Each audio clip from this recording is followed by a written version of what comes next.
Good evening, everybody.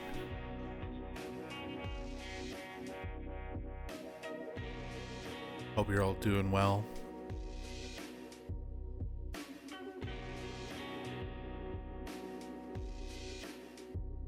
Good to see you.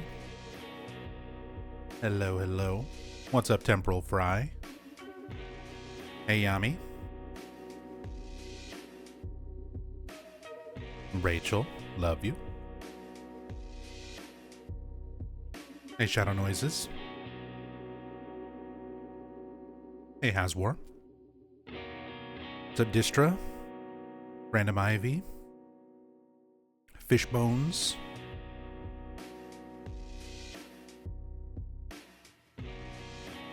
Stoner Gohan. We up late tonight for this one? Yeah, we're pretty late night tonight. Temporal Fry. My sleep schedule has been really messed up. I've been trying desperately to fix it. But it is what it is. Rachel and I have been taking care of our parents' house and animals and yard and stuff like that while they're out of town, so just kind of been a busy week.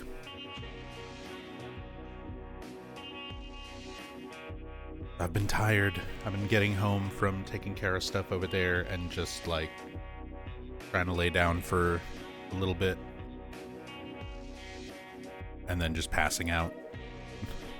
So that's what happened yesterday. That's what's happened today. Had a couple hours of sleep after that. So I'm kind of out of it, kind of tired.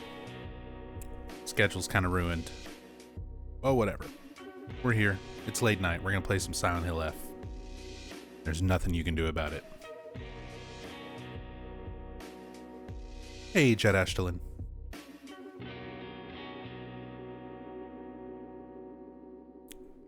Hope you're doing well. Up late. What's up, Locomo?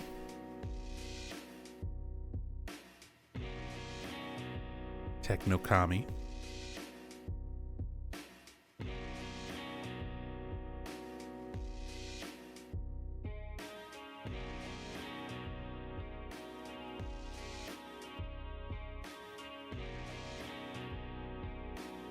Row 181. What? Huh?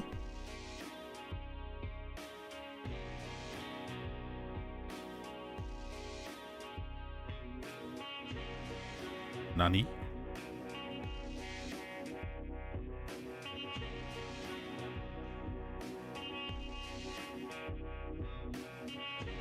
We doing some late night gaming? We sure are ultra hussy. Activated someone's sleeper agent code. Hope you're happy. Damn. I keep falling for that.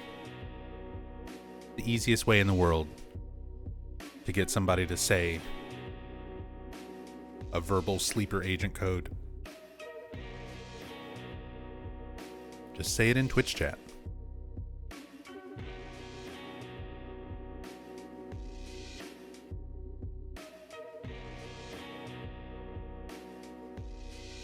Oh, up late crocheting. Gotcha. Row 181. Out of 400 something?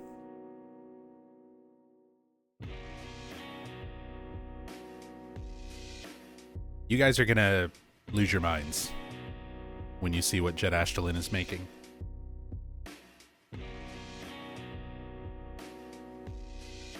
Whenever it gets done, I'll be sure to share a picture. But it looks amazing already. It's going to be a massive, massive Silent Hill blanket.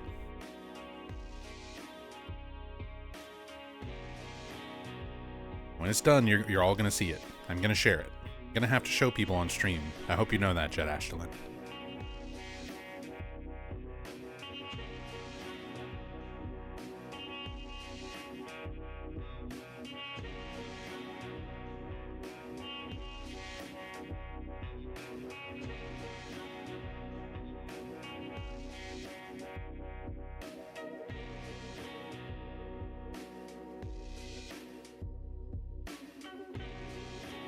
I had a mind. When did this happen? You have a mind, Yami. It's just got a little glue stuck in it.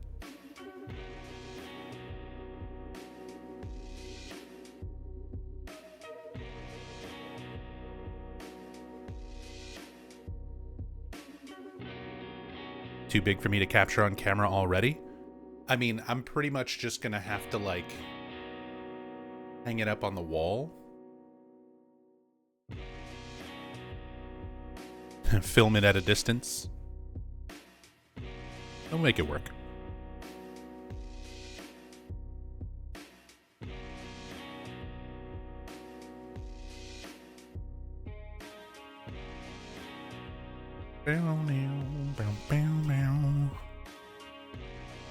But yeah, I'm not gonna yap for too long today. As I said, I'm kind of out of it. I'm kind of tired. Sleep schedule's absolutely ruined. And I want to make some Silent Hill F progress. I want to hopefully get another one of the endings tonight.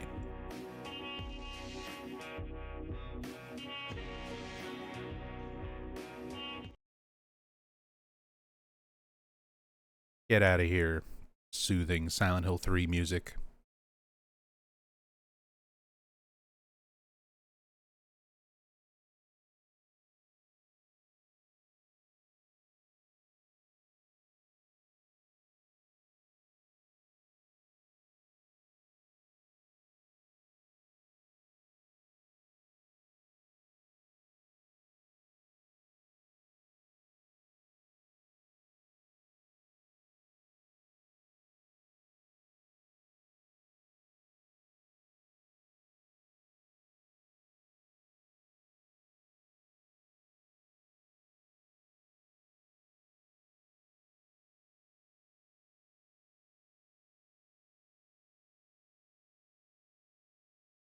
I wonder if Shu wanted Hinako to get married. That's the real question.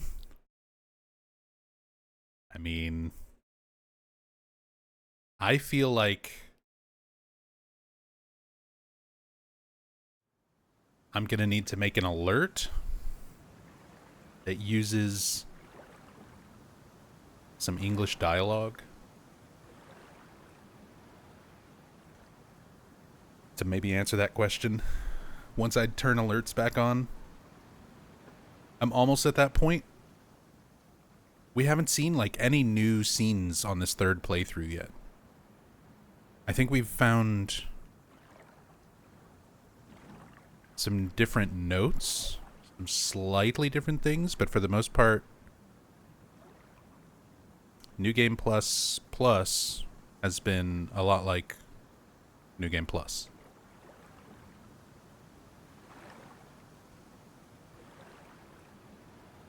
Not as much variance, not as much stuff changing this time around. Sword one this time, yeah. We've already placed the last offering at a Jizo statue. So we just need to get to the mountainside on the way to Shu's house and actually pick up the sword. But it should be there.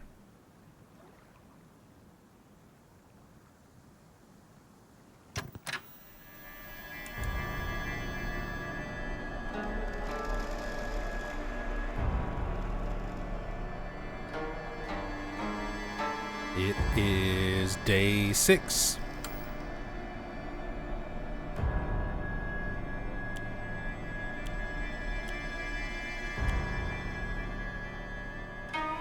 Day 6.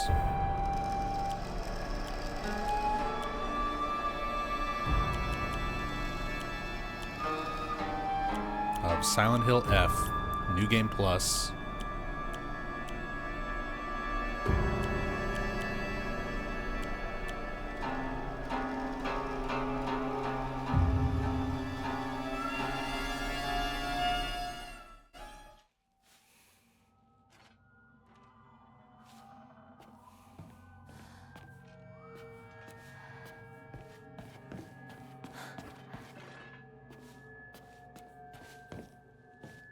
And we're still making our way through the Dark Shrine here.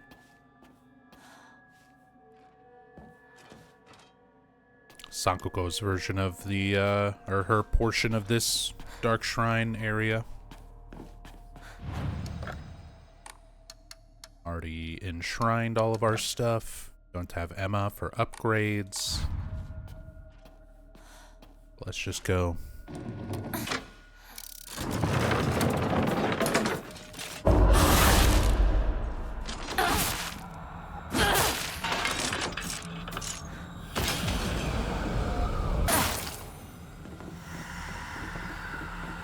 Got our auto combo Omamori build.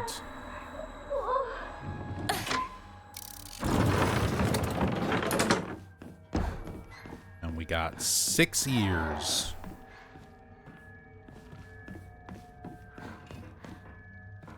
Forgot about the ears? Yeah, bunny ears, fox ears, and human ears. We're unstoppable.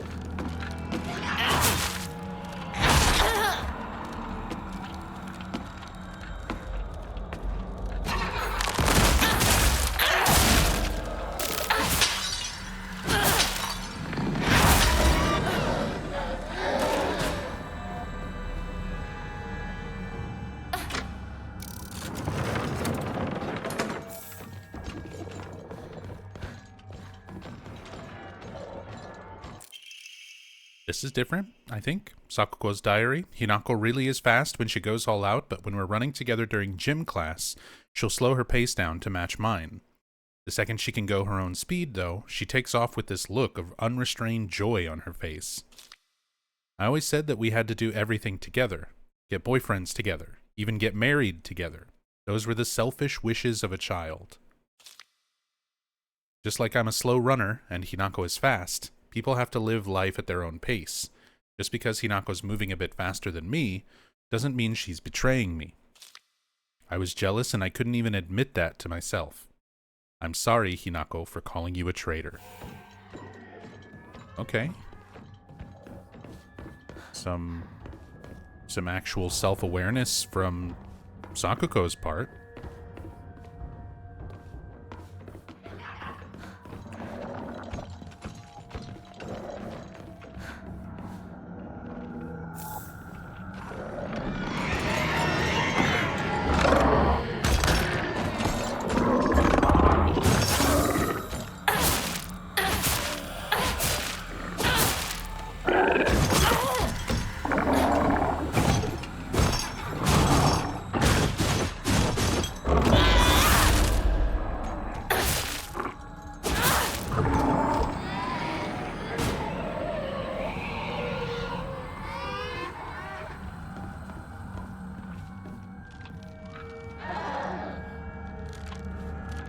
Are these more introspective memos new for New Game Plus Plus? Not sure if I remember them in New Game Plus. Yes.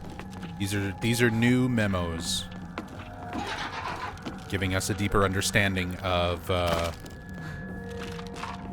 other characters like Rinko and Sakuko.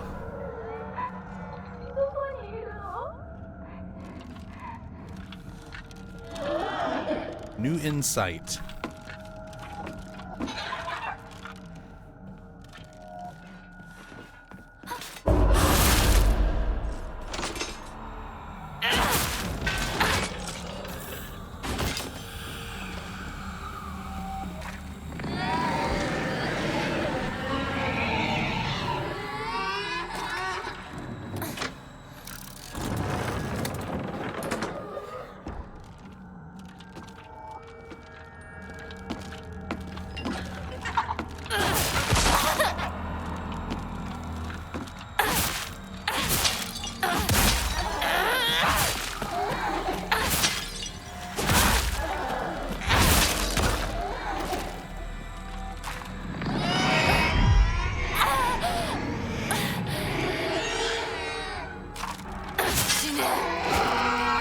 Shit.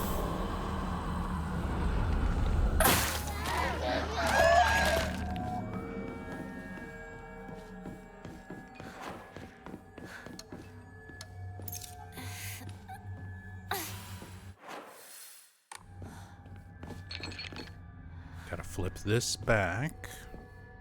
That only lets you go into that little caged area.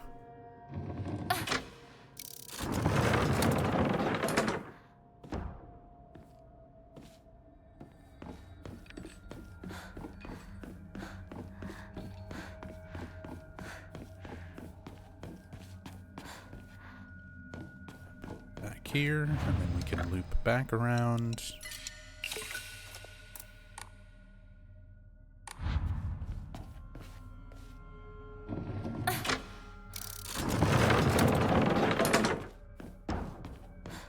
Hey, Zekai. Mask becomes pink with the bunny costume? It does.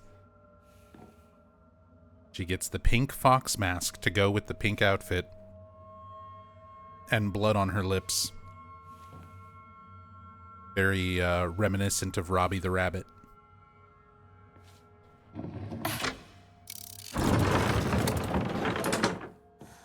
Just like Robbie in Silent Hill 3.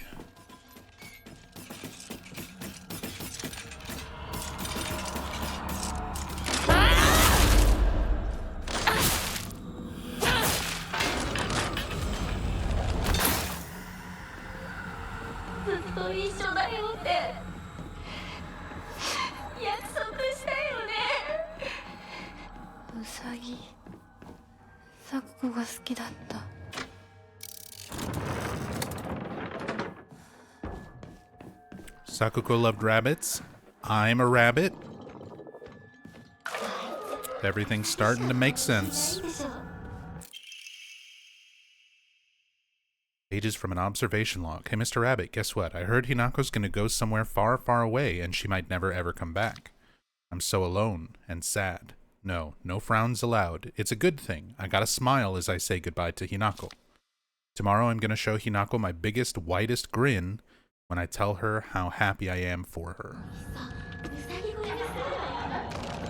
Yeah, instead of the more, like, completely unhinged notes from New Game and New Game Plus, we're definitely getting more,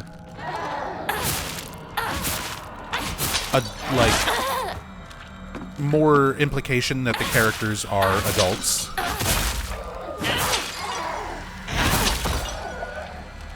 That they're trying to... Someone like Sakuko is still trying to, like, be happy for her friend. Not just view her as a traitor. She recognizes that what she was trying to do was kind of childish, like expecting Hinako to live her life at the same pace as her, that they would do everything together. It's just not possible.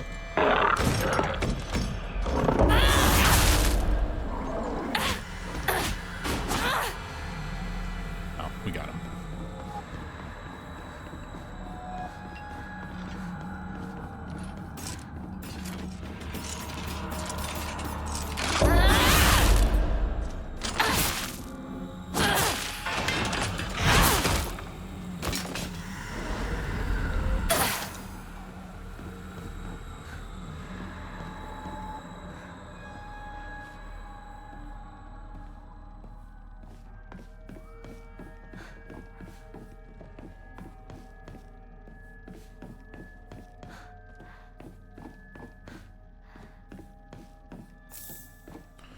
Udzuti.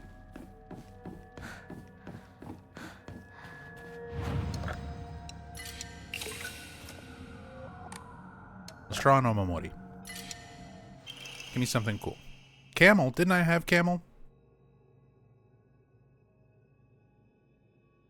Wait, didn't I get camel last time? Did I fuck up? Did I load the wrong save or something?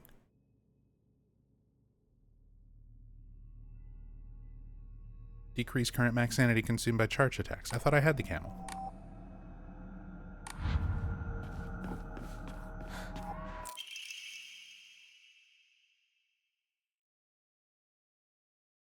Oh, I got all of Sakuko's diaries. I just got an achievement pop up for it.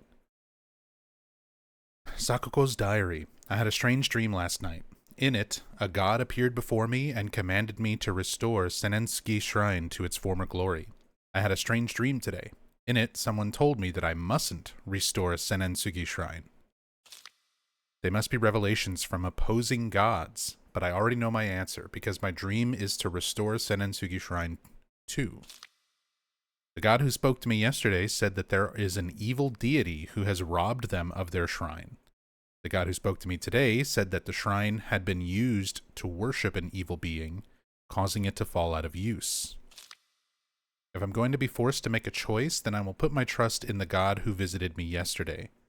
However, when I told the god from today that, they said this. The handwriting here looks nothing like Sakugo's. Foolish maiden, you wish to serve a malevolent god. I shall crush that empty head of yours.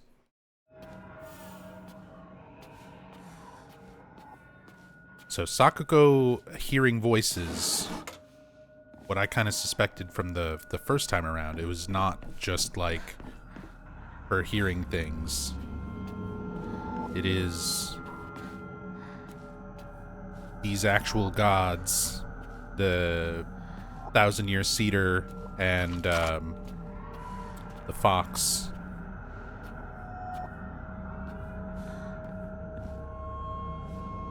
Both sort of at odds with each other. Sakugo's dream.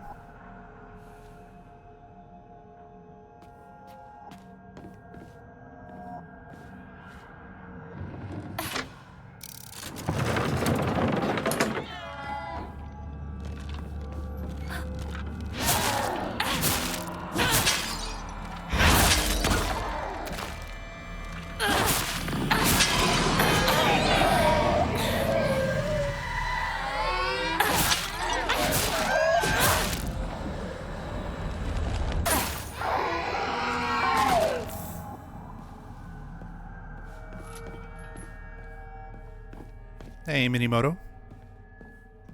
Just finished this game last night. So fun, so frustrating. How's New Game Plus going? A bit better, I hope.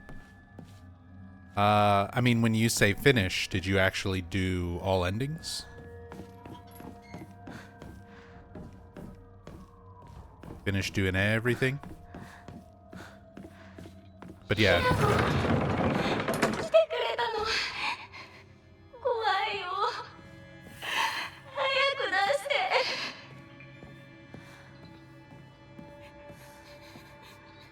Just the main run. Still a lot to this game. New Game Plus definitely adds a lot to it.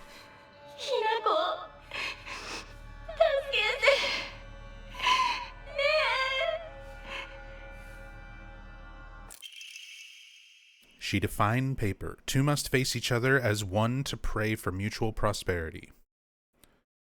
Those who do shall lift their heads to level height, as if they were reflections in a mirror, as custom dictates. With the shading of light shall you condemn the past to the dark.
Two must face each other as one to pray for mutual prosperity. Those who do shall lift their heads to level height, as if they were reflections in a mirror, as custom dictates.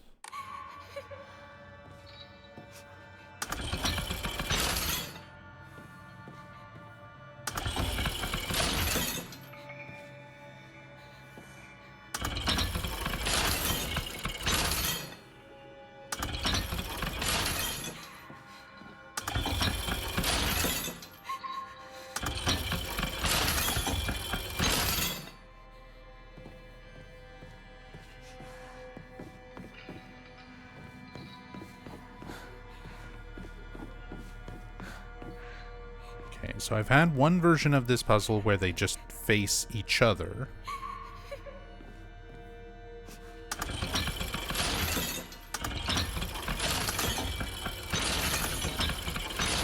That needs to be there.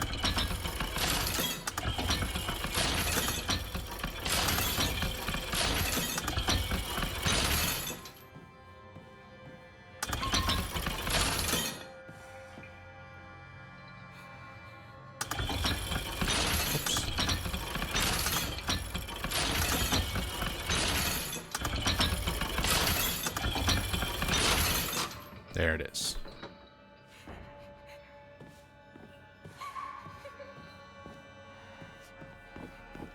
So now they've got to face away. Boxes both facing left, rabbits both facing right.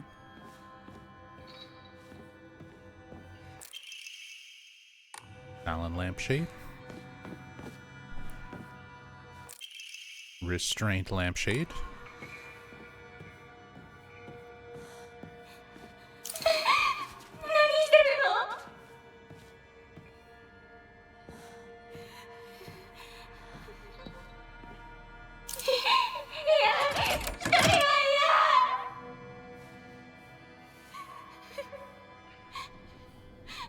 Sorry, Sakuko.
Sorry, Sakuko. The cold embrace of adulthood beckons me.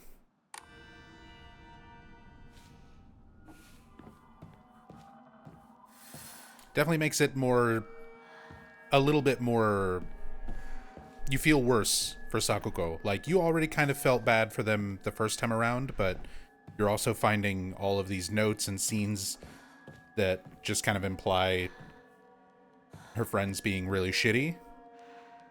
But I feel like from this perspective now, it's like, okay. Hinako is thinking of them the first time around, like, as they were in their youth. As opposed to the adults that they are when she's actually being married, like in their 20s.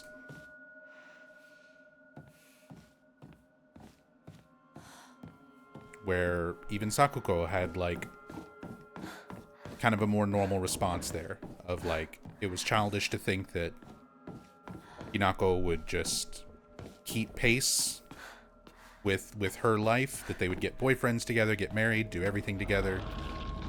She has that recognition and just wants to be happy for her, you know, at her wedding, even if she doesn't feel that way.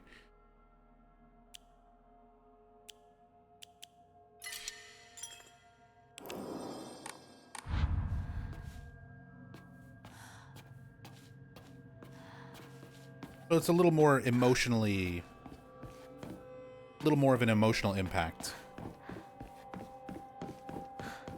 Having that perspective. That like Sakuko and Rinko, they weren't just like shitty friends who secretly hated Hinako for one reason or another.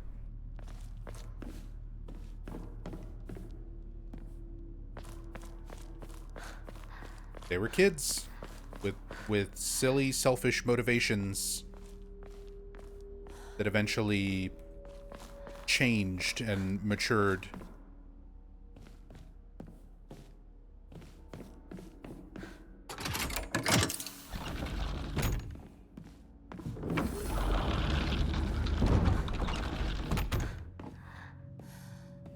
Part of me wonders if it would have been better executed if it was told from the perspective of all the characters being adults, with another world being made up of glimpses to when they were younger. We know the characters as are adults, I think you mean, and we learn how they used to be instead of vice versa. I mean,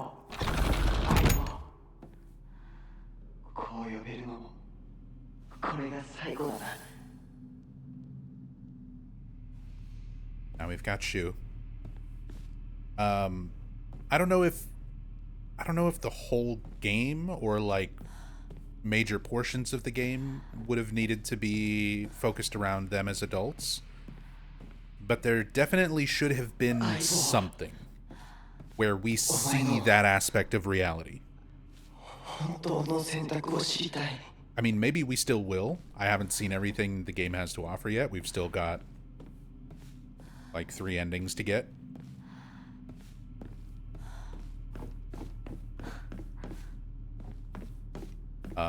But yeah, it would have been nice to have some moments to sort of show the wedding, the reality, the actual age of the characters,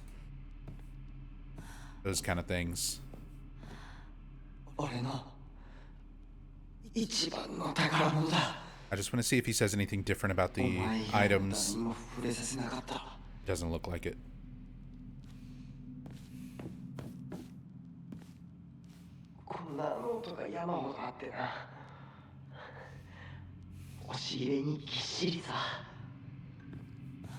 Studied my butt off for the kanji test. Yeah. Okay. Same dialogue.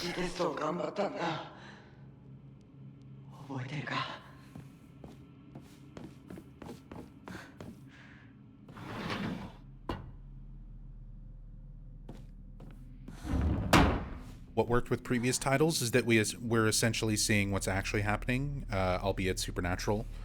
This game feels a little too metaphorical. Still dig the story, wonder if that framing would have been better. Yeah, it is less like traditional Silent Hill games in that sense. It's a lot closer to something like Silent Hill Shattered Memories, where, you know, spoilers for anyone who doesn't know about Shattered Memories, but Silent Hill Shattered Memories, you play the whole thing and it's sort of like you're playing as Harry Mason. You're thinking that it is essentially the same as Silent Hill 1. And then when you finish the game, the big reveal, the big realization is that, you know, Harry died in a car crash when Cheryl was just 7.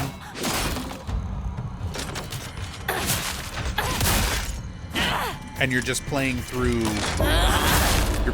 Cheryl's therapy segments.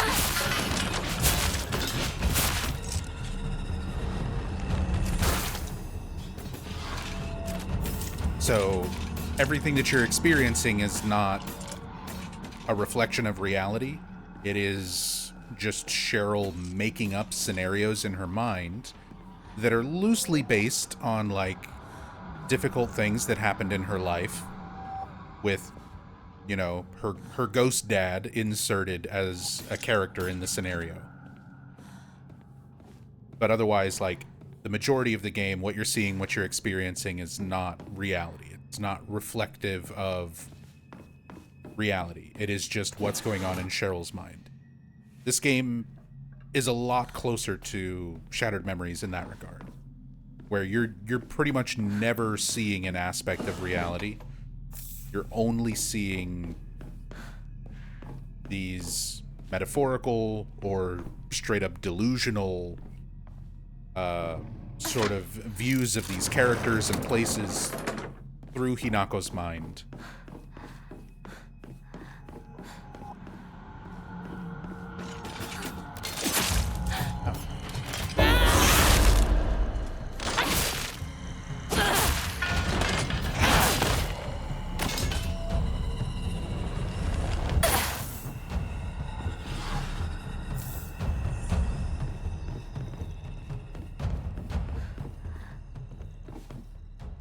Powering scent of herbs.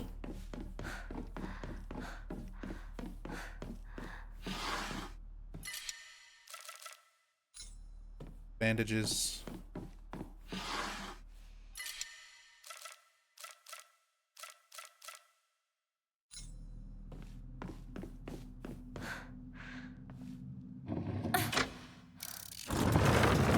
one of the reasons why we felt like the first ending scene we saw felt like it was happening later than in the 60s. So I would not go that far. I think the time frame is technically still in the 60s. There's something I want to check eventually when I kind of start compiling all my notes and information, everything that there is in this game. But like the dates on the calendars during the Shimizu house, we've got calendars that are, you know, major turning points in the plot. Important dates where important things happened.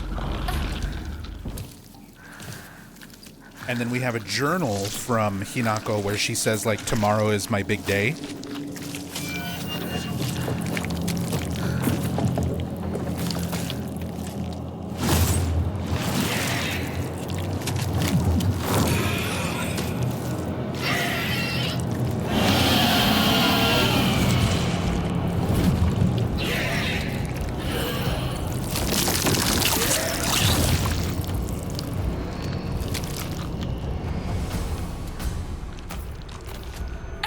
But yeah, I need to check those dates.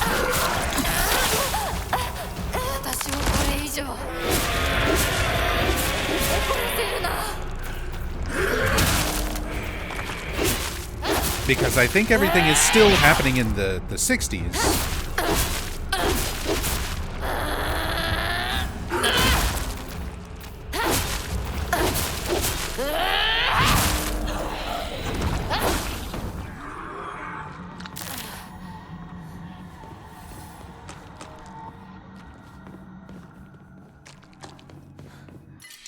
Oops, don't want those anyway. Can't pick up red capsules if your inventory's full. Shoes, memories, nothing in here.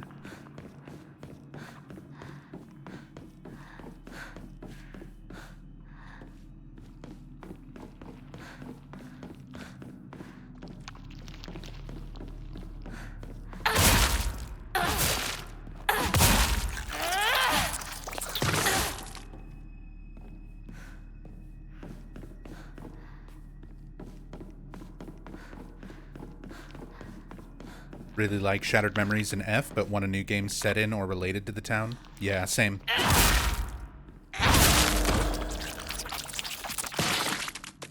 Same. I like this game for what it is. I'm glad that they're trying to, like, experiment and open up and do new things, because that's going to be necessary for the franchise to evolve. But it's going to be a while before they figure out, like, what changes are good, what changes are not.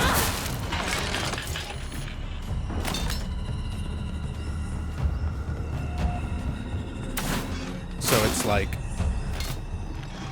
props to them for trying some different stuff.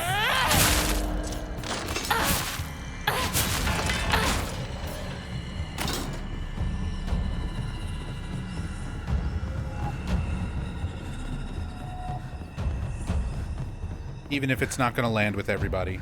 Like, the fox arm and action and, yeah, everything is metaphorical and in Hinako's head type of scenario. Doesn't land with me particularly well, but other stuff that it does do has been really good.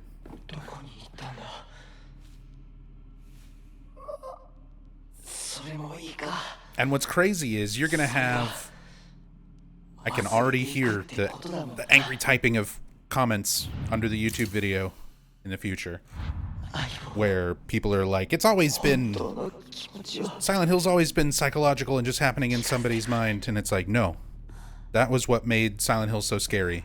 Go play Silent Hill 1. Listen to the words that Harry Mason says. Listen to the dialogue. Read the notes. Look at the context of that game. Not every game is Silent Hill 2. Where Silent Hill 2 is very much like how do you want to interpret these things? And there's many different ways you can interpret the same information. How much of it is real, how much of it is not. But Silent Hill 2 is an exception to the way the majority of the series is, especially just even looking at the first 4 Team Silent games. Silent Hill 1 is very much Harry realizing that, yeah, this is not a dream. What is happening to this place? He says that this is like reality becoming a nightmare.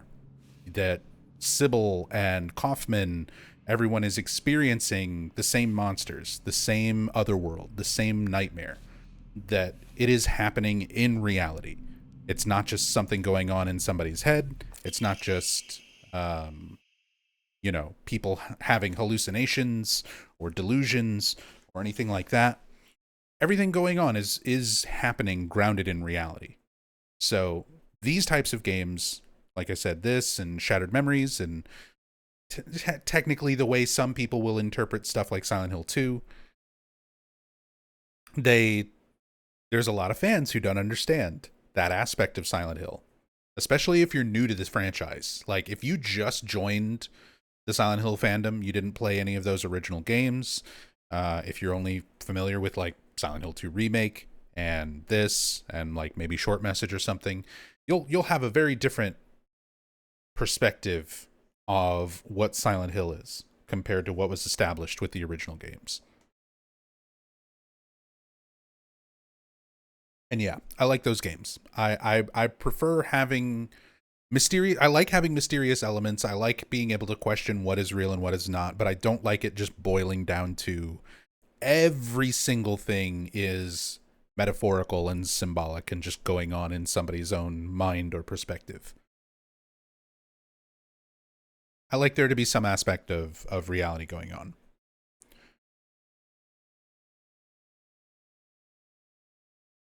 Carry not any memory of what has come to pass beyond this point. Lay all bare upon the pedestal first.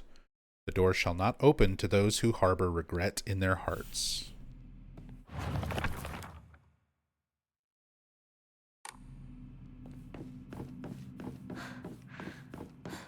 Okay, I got one of them.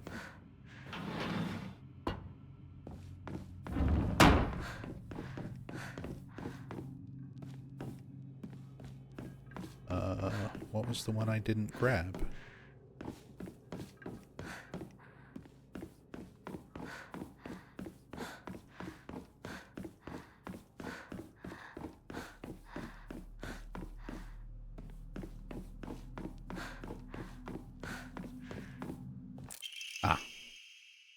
The Hinako drawing.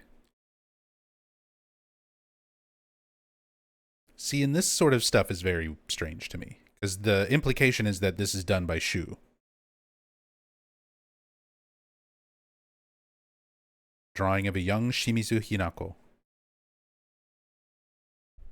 Drawn bad on purpose, with stupid, disgusting, etc. written on it.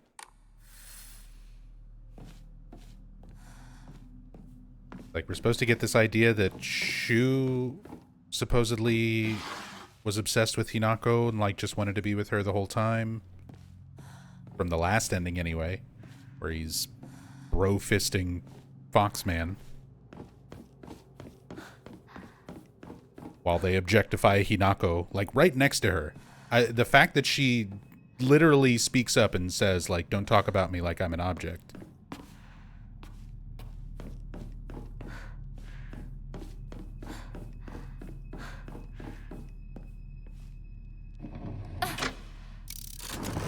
Oh, wait, I didn't need to do that. I can just go back this way.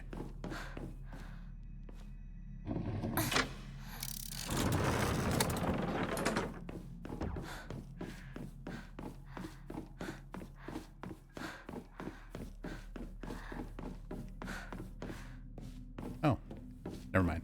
It makes you go all the way through it.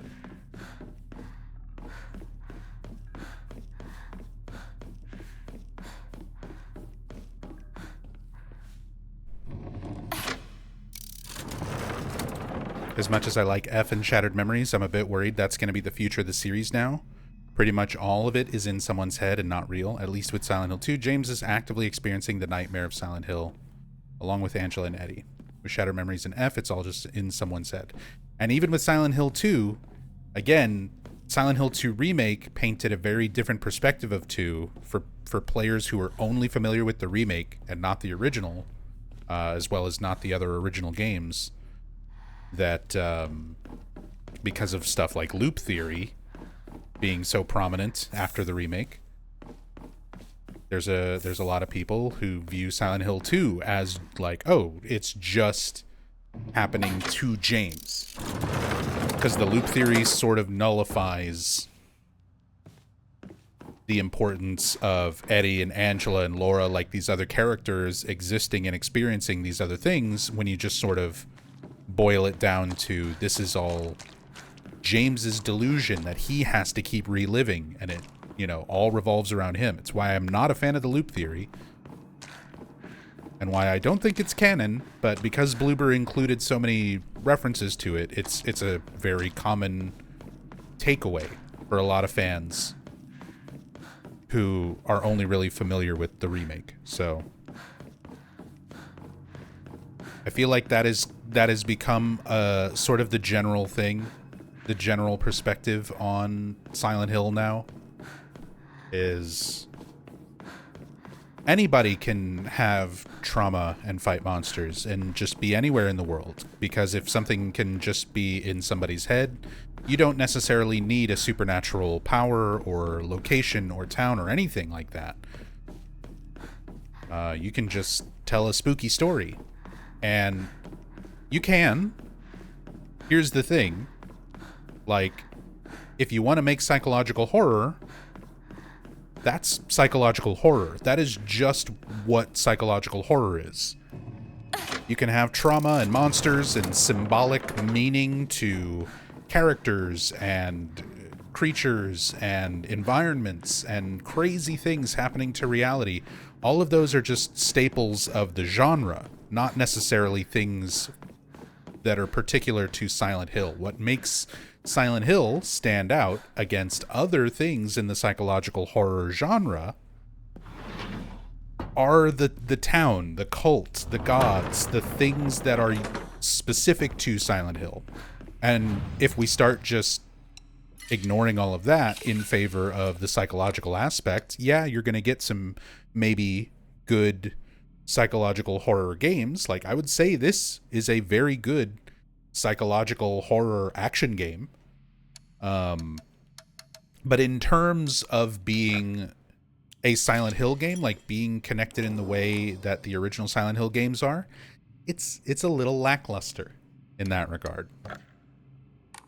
It still has some stuff there. It's not like it's completely devoid of the Silent Hill context of, like, we've got these essentially cultists following this fox god, performing rituals in a creepy town that there might actually be, you know, these ancient gods sort of at war with each other. So those aspects are there. All that context is there, but we're 2 endings deep, and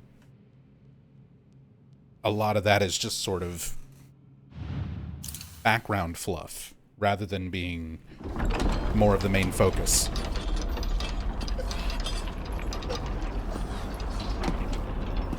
The main focus being Hinako as a character, moving into adulthood, having to say goodbye to her childhood friends, having to let go of, like, childish notions, the difficulties of being a woman and having expectations of being a wife or a mother or a woman in society.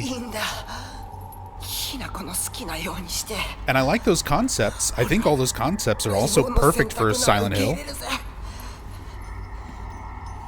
But yeah, I feel like we needed more of the game.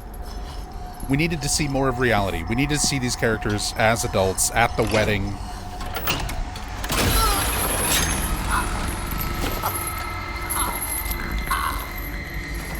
A little more context of the overall reality aspect of it.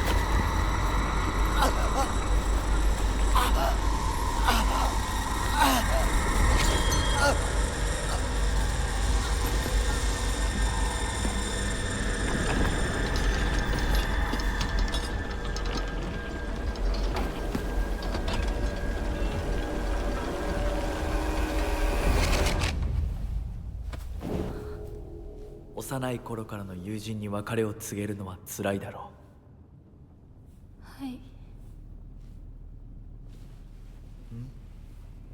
いえ、するべきでした。もっと早くこんな姿をお見せして申し訳ありません。謝らなくていい。むしろその痛みを強いた私の方が謝らねばならない。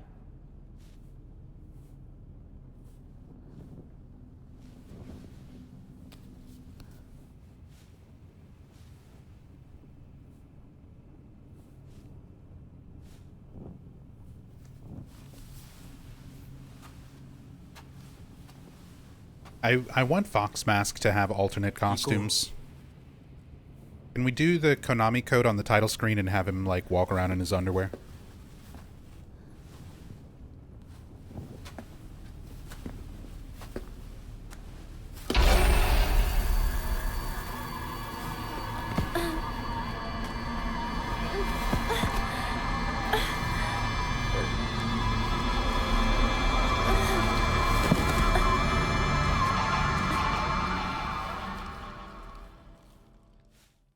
Foxman moan on Konami code. Yeah, you just put the Konami code in on the title screen. Fox Mask is like, yeah, hazukashi. Shu, And then he's in his underwear for the whole game. Rinko?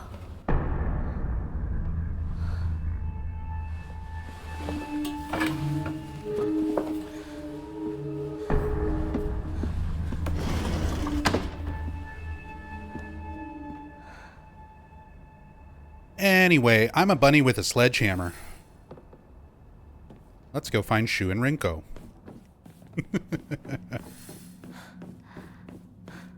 What kind of underwear, though? It changes depending on your New Game playthrough. New Game Plus playthrough. Sometimes it's boxers, sometimes it's a banana hammock.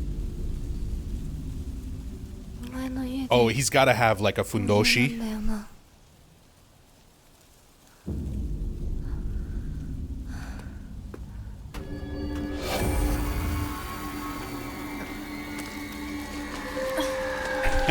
Technokami, same thought. 戦える数じゃない。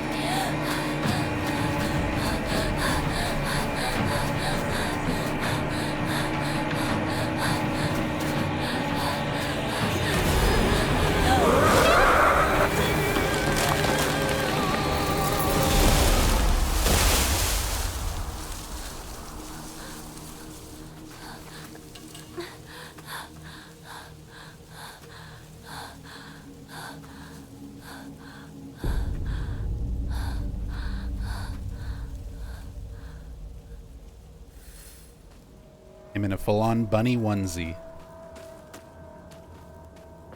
All good options. あいつ、私を追ってる。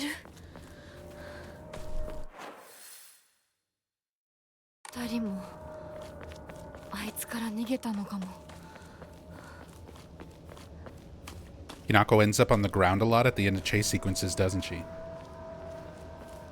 I mean, they're kind of trying to do the, like, Silent Hill 1 Harry keeps passing out and waking up and wondering if he's in a dream.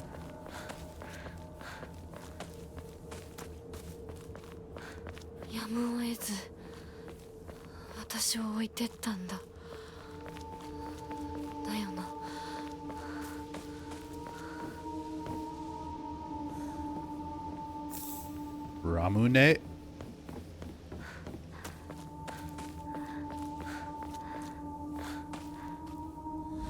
Box with a comb in it.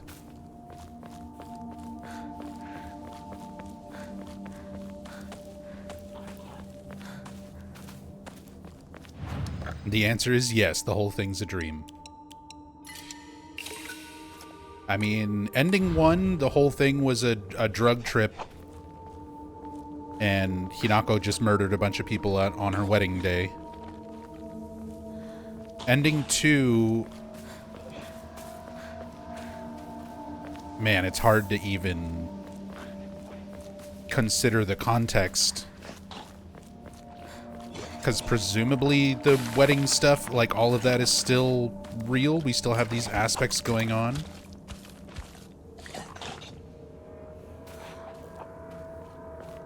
But we've got like Shu and Voxman dealing with it.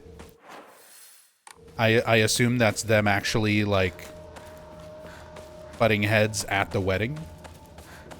That Shu is like standing up, trying to explain his feelings. And Foxman is like, yo, I get it.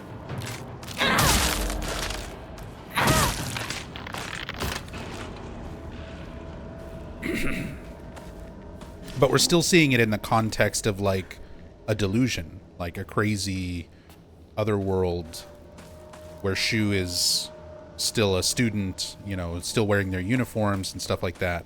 Those are the moments where I feel like the game really could have benefited from a cutaway shot, a cutscene, just something to contextualize what is going on and where and when. シュなら山にも詳しいのに Give us just like a little glimpse, a little flash of everybody and their wedding stuff in reality.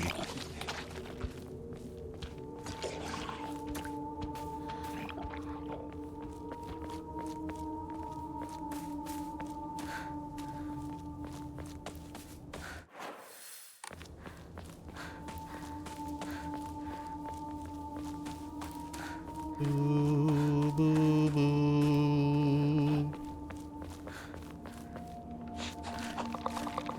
I love the ambient music here.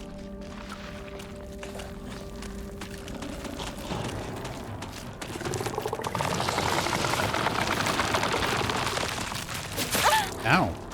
Do a counter. Do a move I can counter. Not that.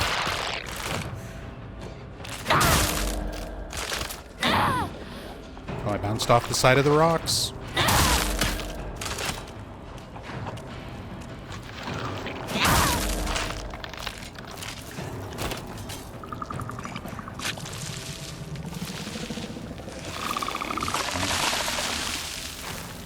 He's gonna spew. I'm bouncing off environment. Dude, I would be so much more okay with the combat, except for that one thing. If it was just remove collision with the environments when you're in mid-attack. I can deal with the hit stop. I can deal with all the other gameplay mechanics that are like more intentional. But oh my god, I wish so badly that you just didn't hit things in the environment and completely interrupt your attacks.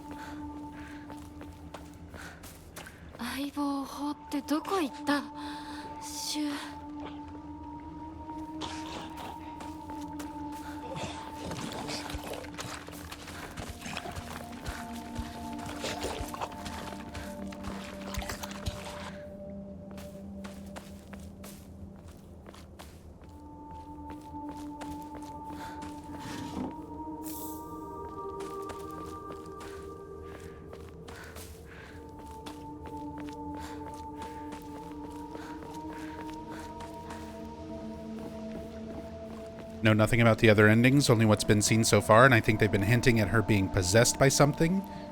Either a corrupted half of her soul or some malevolent spirit. Yeah, I'm leaning towards people being possessed by Inari-sama and by the Thousand-Year Cedar, the other old god. I'm almost leaning towards, and I said it on my new game playthrough, where Hinako is sort of doing an Alessa. She's pulling an Alessa. And, like, literally split her soul between what she considers, like, her true self and her adult self.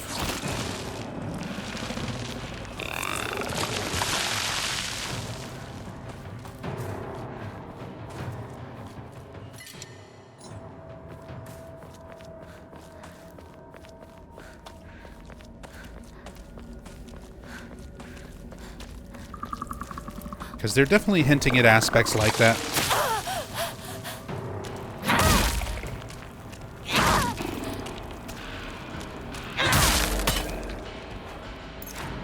Hopefully that's clarified in some of the New Game Plus endings and notes and stuff.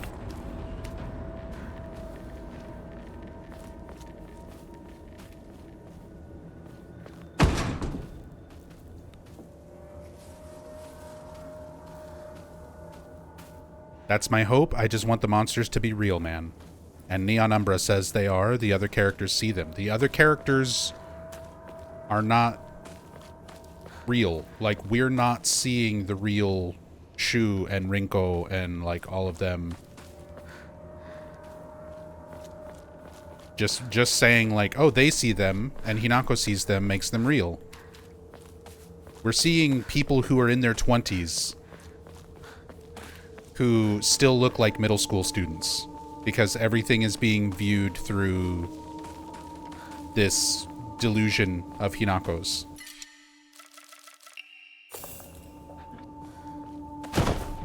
We don't know how much of the other characters are actually real. Like,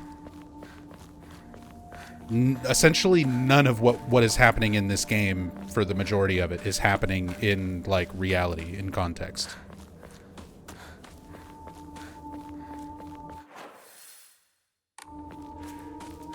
That's the problem. We can't even confirm if we're the protagonist. Yeah, that's the thing.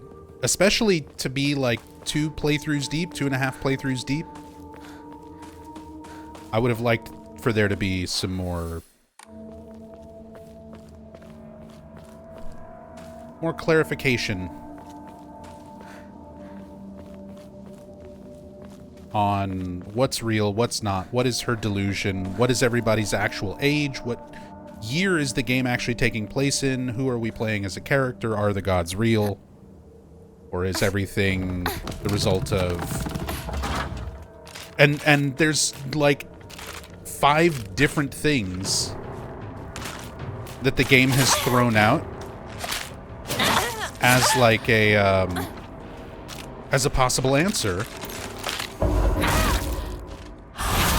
for the delusion itself.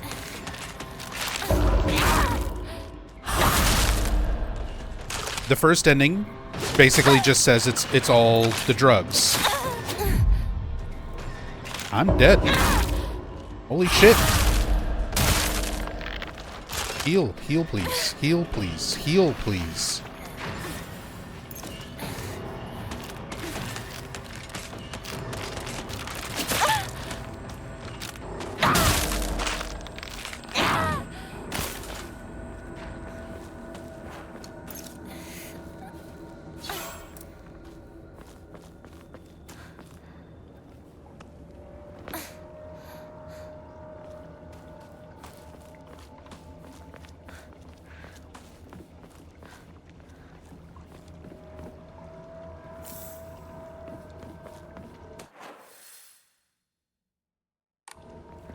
Alright, so looped back around this way.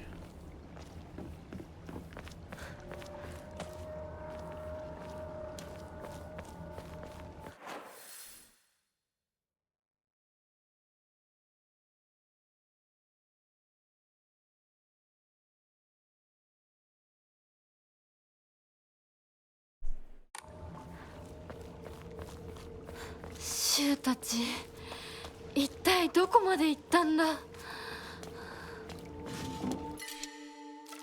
Put some tea.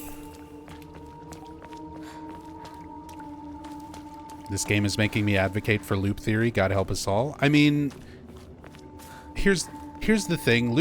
Like a loop in a game, like a time loop type scenario, is not just inherently a bad thing. It's a bad thing to try and apply to something like Silent Hill 2 that already has an established purpose and meaning and story and intended idea for the characters and reality by the developers that has been around for the last 24 years.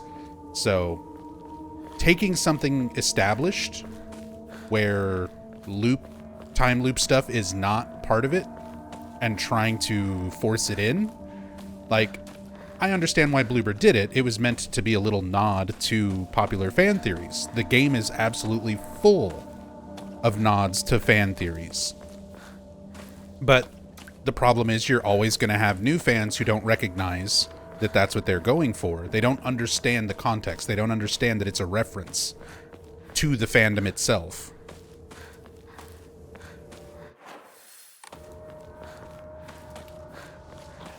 So they just accept it as an explanation for the game. For something original like this,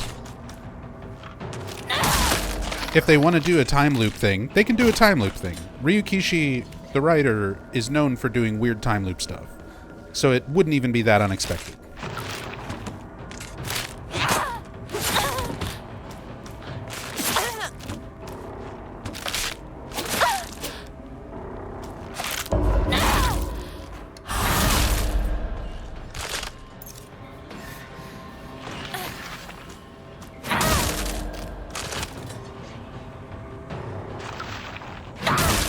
But then you start running into other problems when you're trying to do like time travel or time loop, which is, it's a very old trope. It's a very old trope that's been done in so many ways that to do it in an original way that is like clever and interesting and satisfying is really hard to do.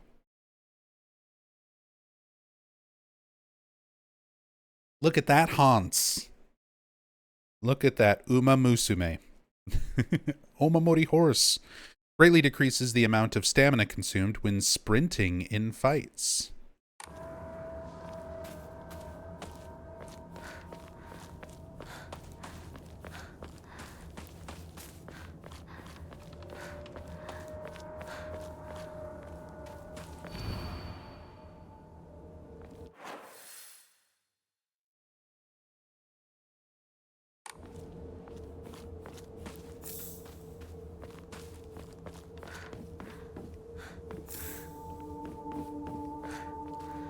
Haunts get.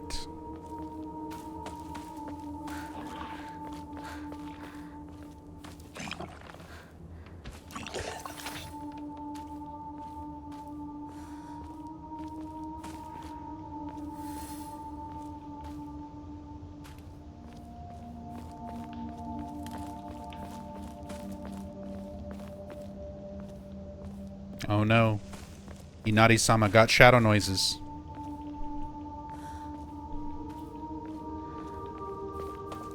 Or a cat is walking across their keyboard.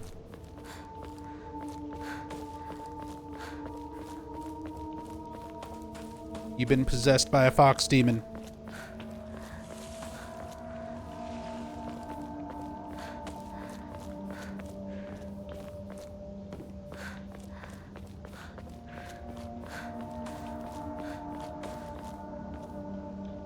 Oh yeah, and then, okay, so I started talking about how the game had all these different reasons, like in context for what's happening, and this just reminded me of one. So there's like this weird green mist going on in some of these areas, and you find notes about this ancient story about a water dragon that was worshipped, and the head of it flew off and landed in Ebisugaoka, and that it created this poison mist, this toxic gas in the area that affects people. So it's like, okay, is that supposed to be referencing an actual thing that's happening in the town? Is there poison gas?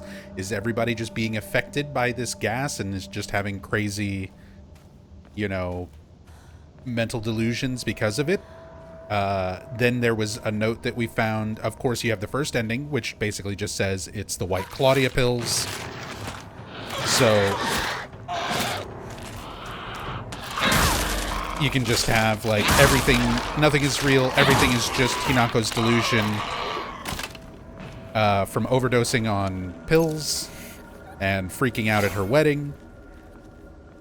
Then there was a note that we found about being able to talk to your inner self, but people who are able to do that could be an indicator of brain tumors. We found a note that was like, yeah, that's probably brain tumors. So it's like, what? Why are we giving all of these little shreds of information that are conflicting with everything else?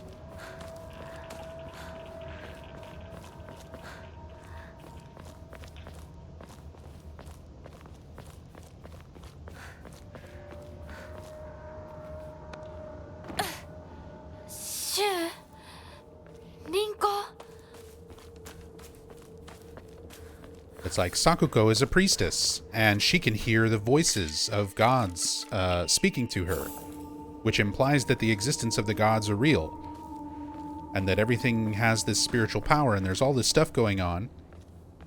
Or you get her mailbox key and open up the mailbox, and it turns out it's just autism. That's literally what the note says. Is like, Sakuko has autism. I'm like, oh, okay. That's fucking weird. It's a weird way to do this.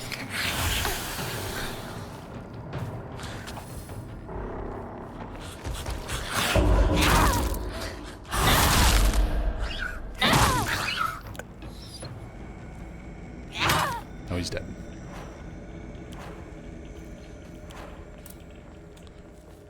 That guy died. All right.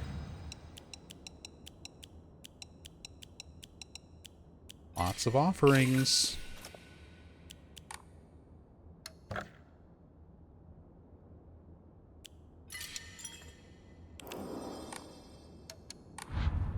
What a horrible thing. I mean, so, like, let me try to find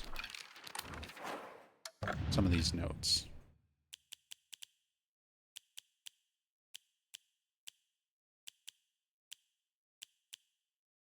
Doctor's note. Family physician.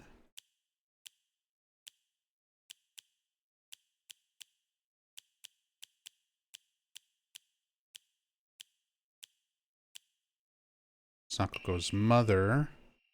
Yeah, Sakuko hearing voices, talking, singing. She says the same thing happened to me when I was your age. Maybe that's just because they are like a family of Mikos and people who run shrines, that they have this actual connection. Sakuko's test results. Letter from the hospital. Test results. We've compiled the test results for Igarashi Sakuko below. Results, no abnormalities found. Observation, shows characteristics of mild autism. All other test results were within normal range. Not unusual for pubescent children to claim they can see and hear things that are not real. As they mature, these issues tend to resolve themselves on their own, so I believe there's no need for concern. So they're treating it like it's, a childish imaginary friend type thing. Regarding her fear of the dark, response is proper and natural. Just let her mature at her own pace. Don't worry about the voices that she's hearing, the dreams that she's having. But they just kind of like, why even mention autism? It's such a strange thing to just kind of throw into the note like that. As, like, a reason for Sakuko being the way that she is. It's very strange.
で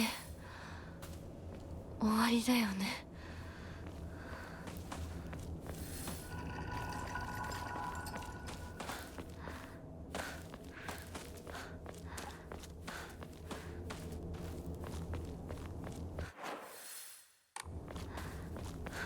さっきのあれ全部消えた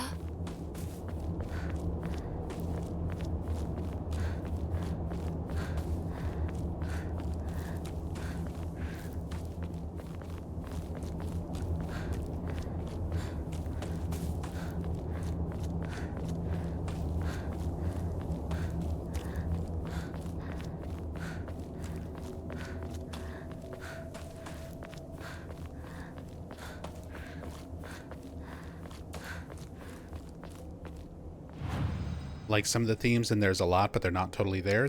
That is ultimately kind of how this game comes off to me, at least so far, is there's like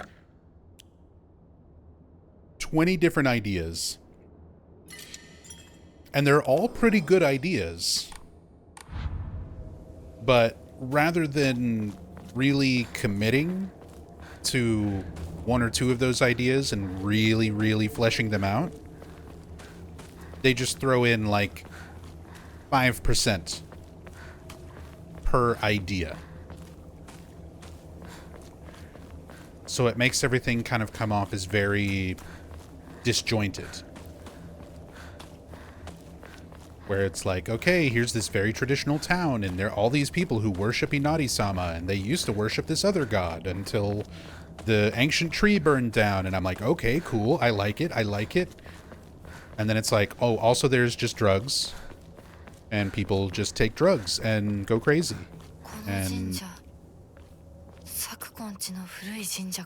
also there's brain tumors, and sometimes people get brain tumors and have conversations with their inner selves, and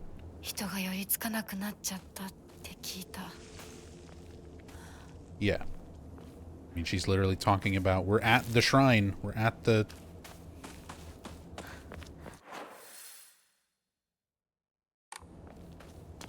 tree shrine. So I don't know. It's a bit strange, and I understand what they're going for. They're trying to do like a Silent Hill 1, where Silent Hill 1, you've got a lot of weird shit going on, and you don't really know how to explain it. Try to forget everything you know about Silent Hill 1 and imagine playing it for the first time. You don't know what's real and what's not. You don't know, is Harry dreaming? Is it a nightmare? Is it just an evil town? Is there something else going on? And then you have that scene with Sybil in Green Lion Antiques of like, must be on drugs. She thinks Dahlia, all of her crazy shit that she's talking about, she's just on drugs. Because the town has drugs and they sell them to the tourists. Oh, this is new. The sword.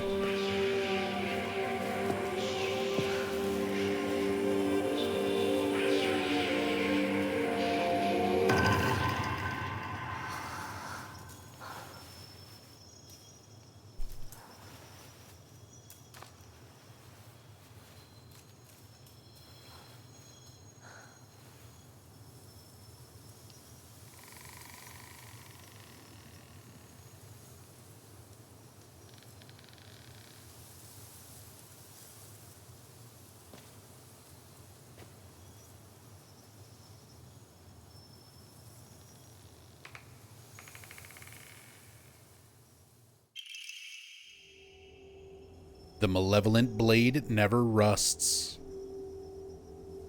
That was the achievement that just popped up. Sacred sword, an ancient sword that harbors a malevolent energy deep within its steel. Even if the blade chips, the mysterious power that resides in it will restore the weapon to its whole and unblemished state. Oh my god, it's got its own mechanics. Sacred sword. While it is sheathed, the sacred sword will recover durability when you attack enemies with other weapons. Oh, so it's got like built-in otter omamori. So it still has durability though? The crazy awesome sacred sword still has durability? While you cannot use the sacred sword to focus attack, oh, no focus attacks.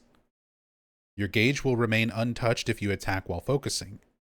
However, if you are attacked while in this state, you'll automatically block the attack and be forced out of focus. You can perform a counter while wielding the sacred sword using R2, so long as the counter is possible, even if you're already in the middle of an attack.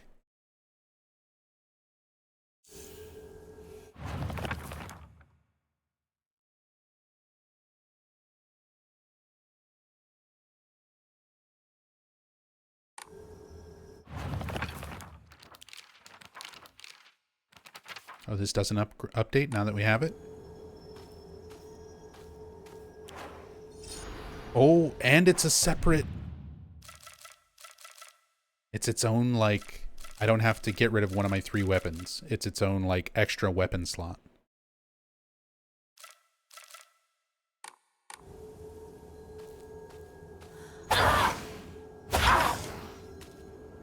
Oh...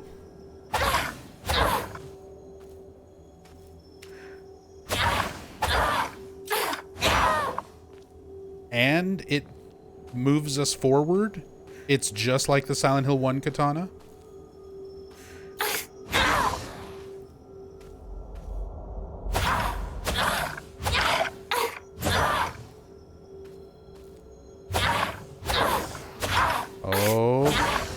Whoosh percent incoming. Oh my god. Whoosh percent in this game when you can bounce off of everything in the environment.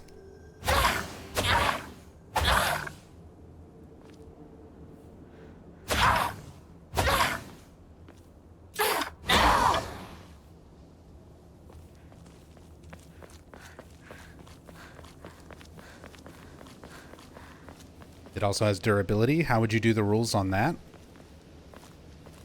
Yeah, I don't know. Katana only... We'd have to figure out a build so that it just doesn't lose durability. Which we should be able to do with the right Omamori.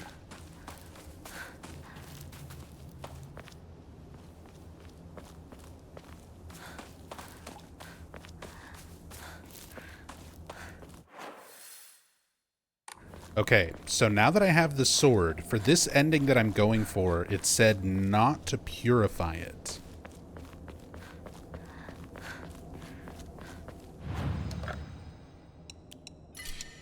Which I'm pretty sure I know where that happens. There's like a little shrine up near Shu's house.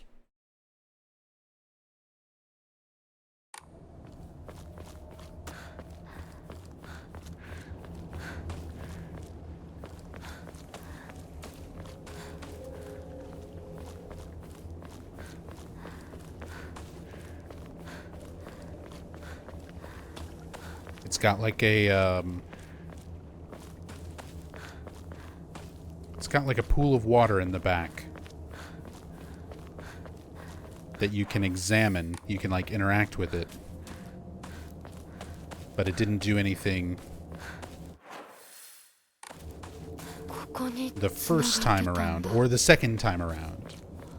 So I imagine that's probably where to take the sword.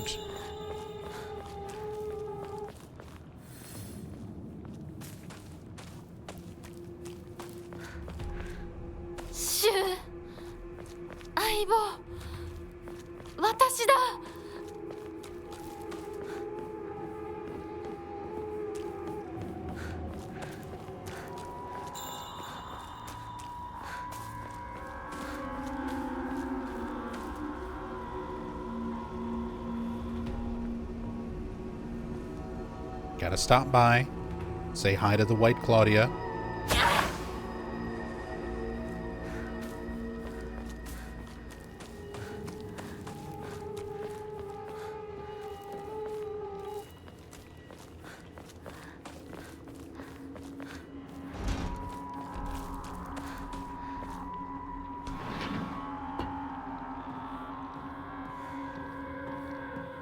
All the red capsules.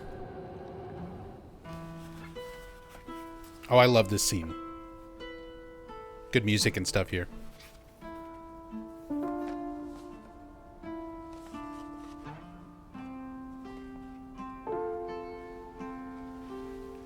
Correct me if I'm wrong, but I think this is the second time a protagonist is able to use a katana. I might be very wrong. You're very wrong. Silent Hill 1 has a katana. Silent Hill 3 has a katana. Silent Hill Origins has katanas.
Yeah, I like that song. とりあえず家の中で2人を待つか。Oh, right. It gives me the katana right before a big, long Dark Shrine section where I don't even get to use it.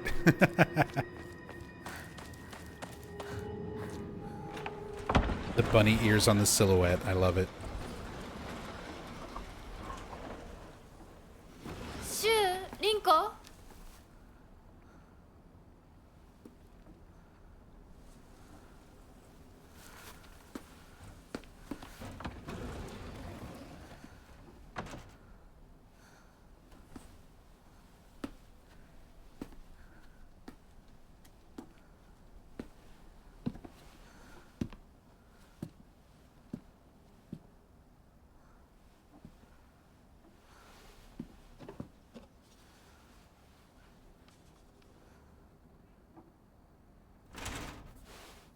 シュウ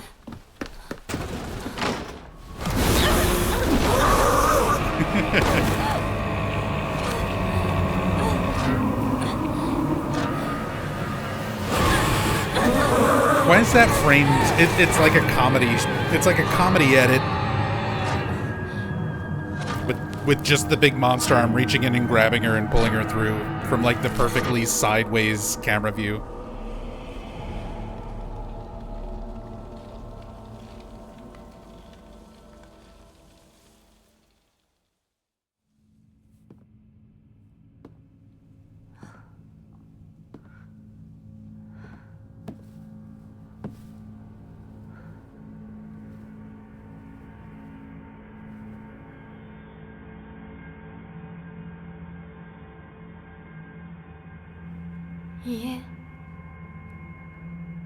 And then there's this, where in New Game, Foxmask is here. Like, she's talking and responding to Foxmask. New Game Plus, it's just her by herself. Again, what is the implication supposed to be? Like, is he not real? Is he just possessing her? Is that the idea? She's like, I don't see you, but I can feel you inside.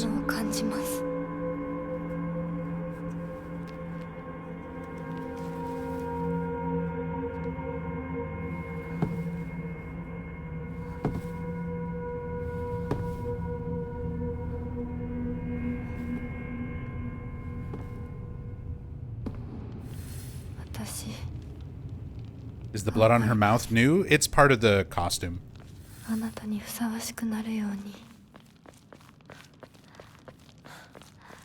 It's part of the bunny costume when you're in the Dark Shrine. They give you a bloody mouth because it's like Robbie.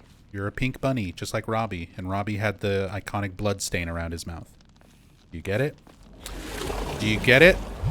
Do you understand the reference?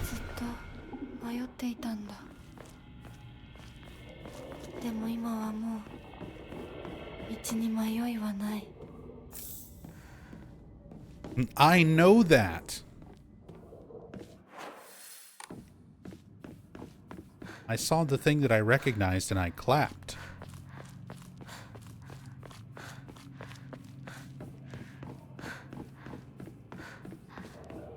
Really thinking something's possessing her, maybe even at the wedding too, might not have just been the drugs. I mean, yeah, at this point, there's no way it's going to be strictly a drug thing.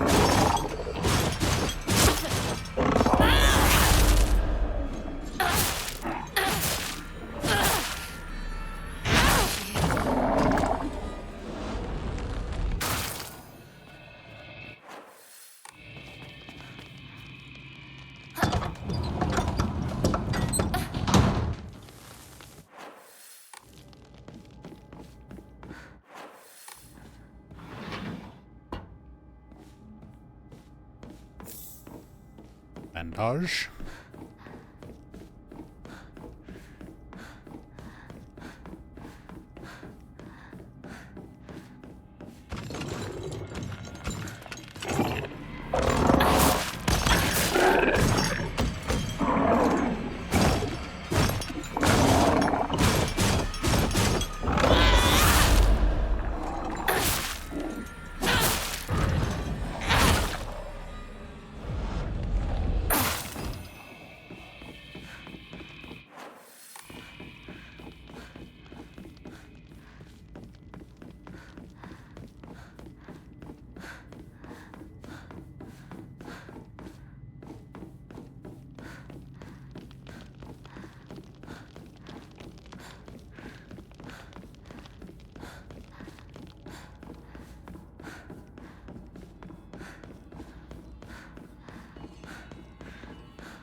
Lots of faith items, not a lot of Emmas.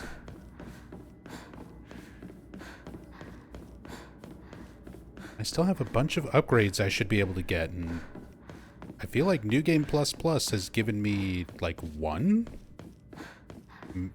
Have I only gotten one? Just the one for the Omamori slot?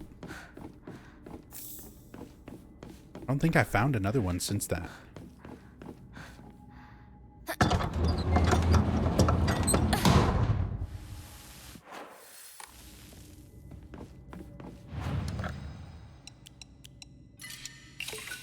So what does the F stand for? Lots of things. The developers themselves have said that it stands for a lot of things, and they'll let people figure out which one means the most to them.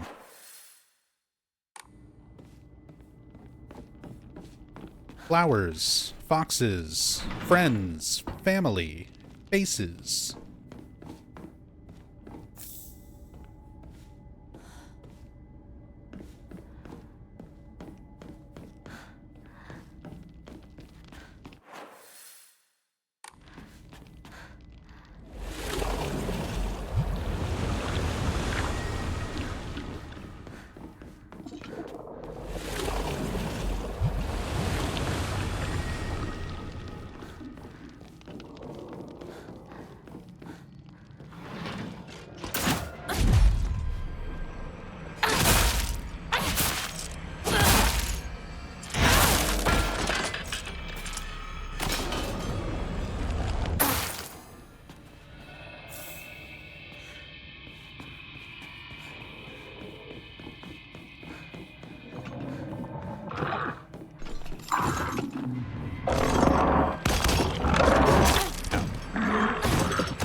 Honk.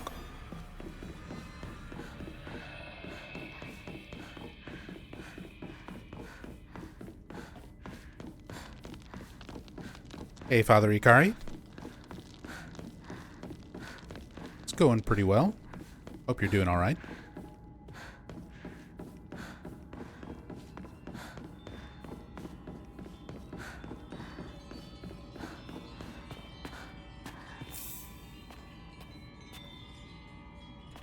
Wonder what reason they would bring the flower over here to begin with, other than the cult trader thinking this would be really fucking funny.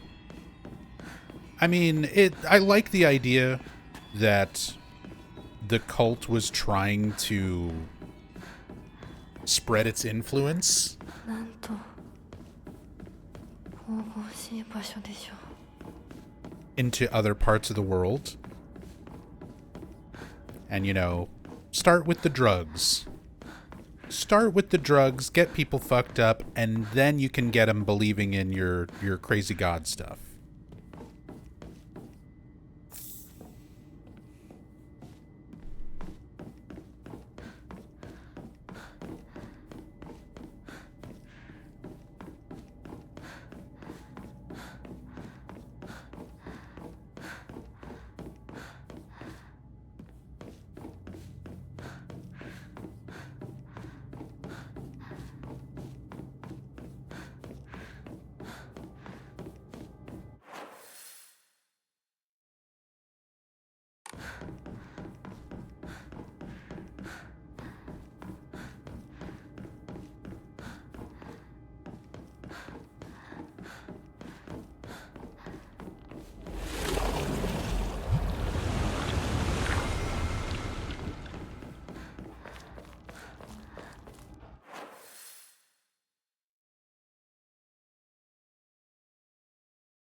there.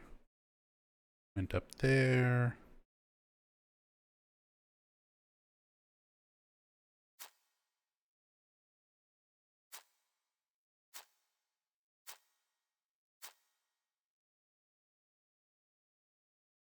In through there. Again, I love all the little drawings and stuff on the map.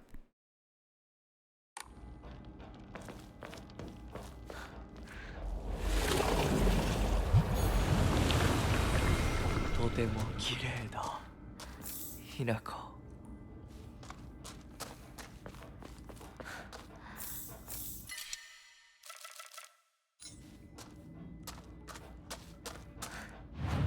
No, you're breathtaking.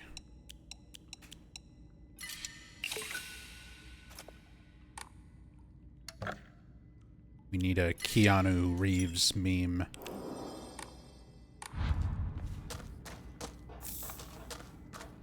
That I can just press a button and respond to the fox mask. Let's draw an Omamori, since I'm not getting any more upgrades.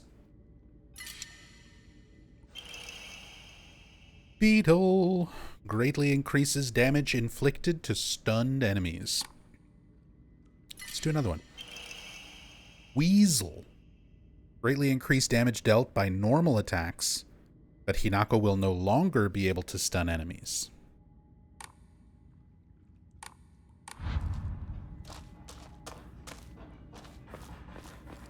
Interesting.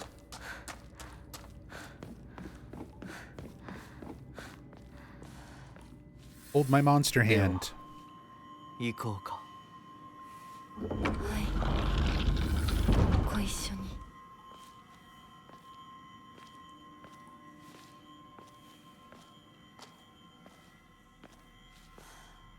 見たまえ皆が私たちを祝ってくれている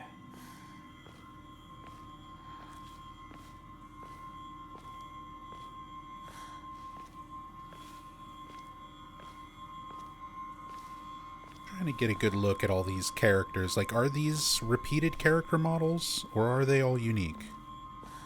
I think they might be repeated, yeah.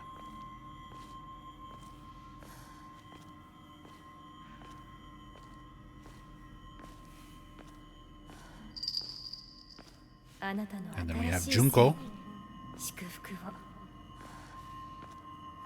Thanks, Junko.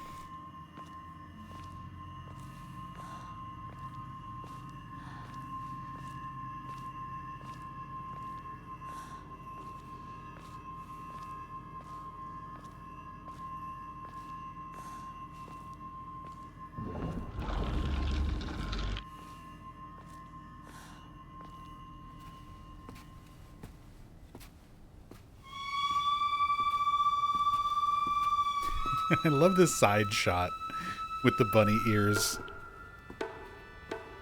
and fox ears.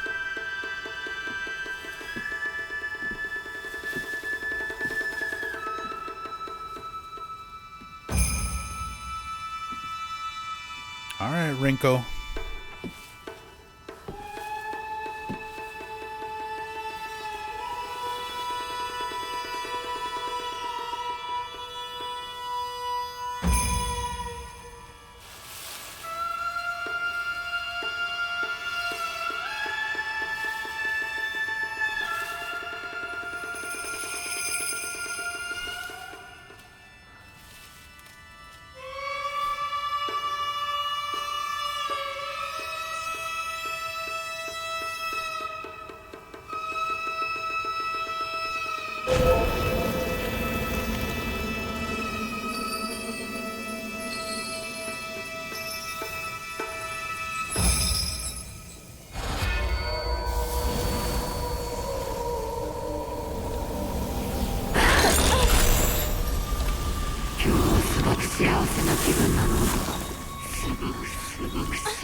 Rinko? 私たちの世界からひなこが死んでいなくなる日なんだから。リンコ、私はあんたの願い通り死んでいなくなるから。だから私のことなんか忘れて幸幸せに生きなよ。忘れてやる。手伝ってやる。私の記憶から世界からお前の名前なんて全部消えたんですよ。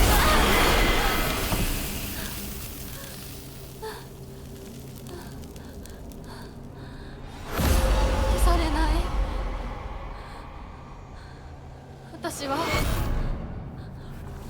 私の名前は清水ひな子。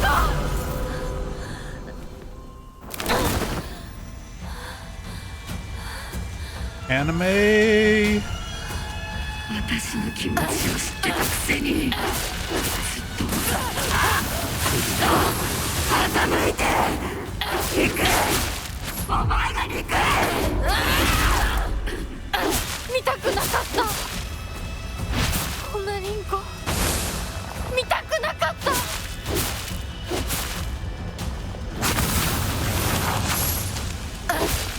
私がバカだったよ。前にずっと騙されてた。騙してなんかない。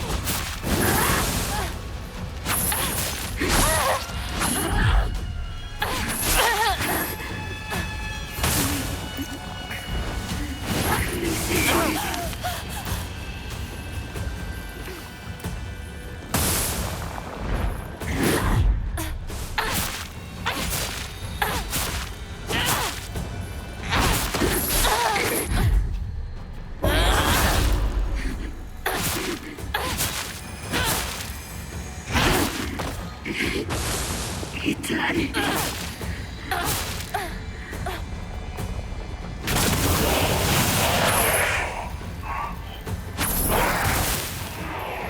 銃のそばから消えろ。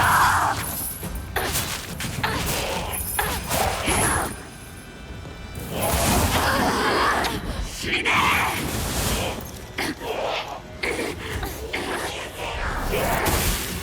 呪ってやる。幸せになんかさせない。お前の幸不幸はお前の責任だ。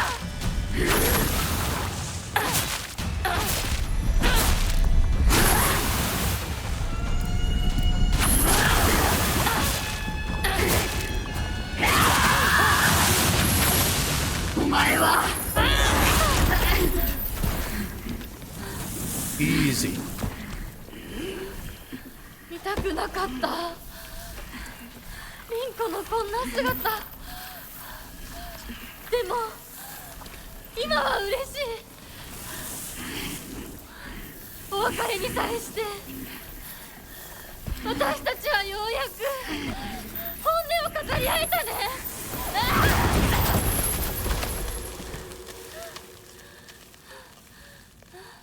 See, again, I feel like, is this in context at the wedding? Is this all just a visual metaphor for リンコの世界から Rinko confronting 清 Hinako 水ひな子 at her は消 wedding, えた being ね。 like, I hated you, I always felt like you were in the way between me and Shu, 幸せに and Hinako just being like, look, I'm being married off. You can just forget all about me. Worry about your own happiness.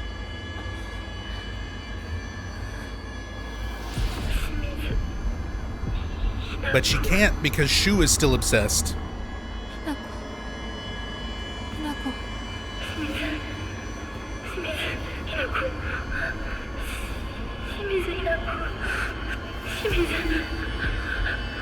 私はじゃない。どうしたひな子。私は君はひな子じゃないか。私は君はひな子だ。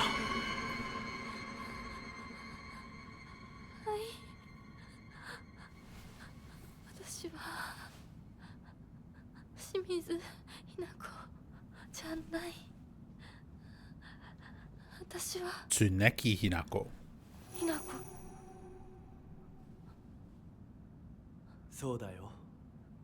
君は私のひな子だ。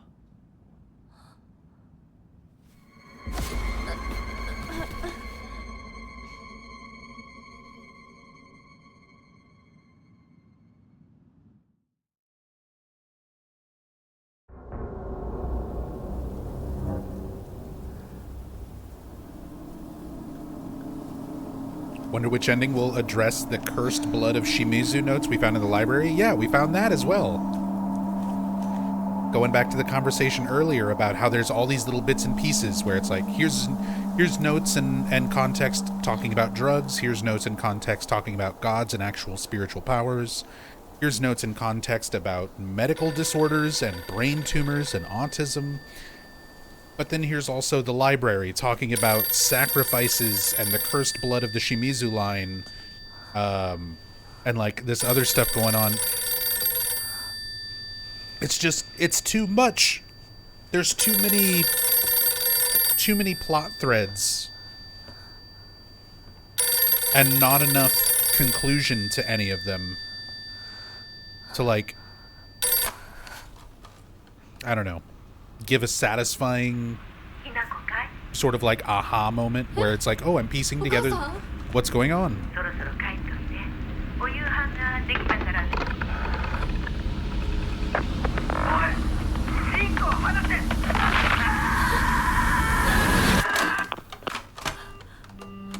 They just wanted to give a wealth of info for people to discuss and argue about on what's happening for a long time. I mean, that's very appropriate in terms of Silent Hill. That's the thing. You're going to have fans talking about this stuff no matter what for years to come. That's just Silent Hill fans in general. Whether you give us a lot of complex plot or a lot of just straightforward explanation, people are still going to bring their own interpretations to it and discuss it ad nauseum for the rest of time. お父さんもお母さんも、そして大切な妹であるあなたもね。友達もみんな殺したわ。私は殺されたくない。今日それを口にすることがどれだけ恐ろしいか分かってる。もちろん。今日までに何度も言ったかもしれないけれど、もう一度だけ言うわね。生はあなたが選びなさい。だけど今日その選択には特別な代償が伴う。それもあなたが生き延びた時にだけ。あなたがおとなしく殺されるなら何の代償もない。お姉ちゃんはひな子に幸せになってほしいよ。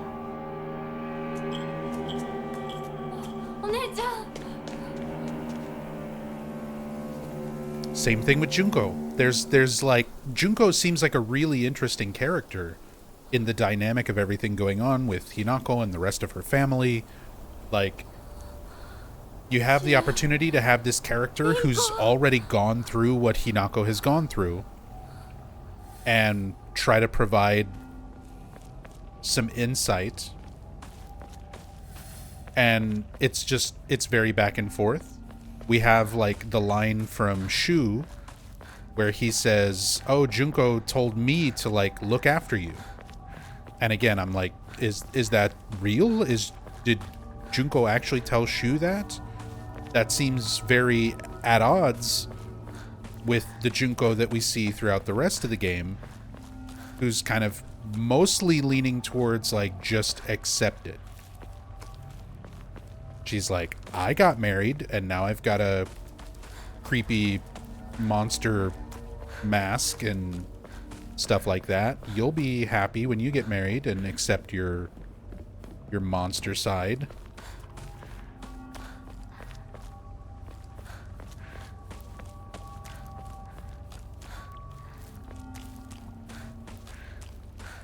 Have you ever thought maybe we're the ones on drugs? 時間がない。二人とも待ってて。すぐ行く。I feel like drugs might help.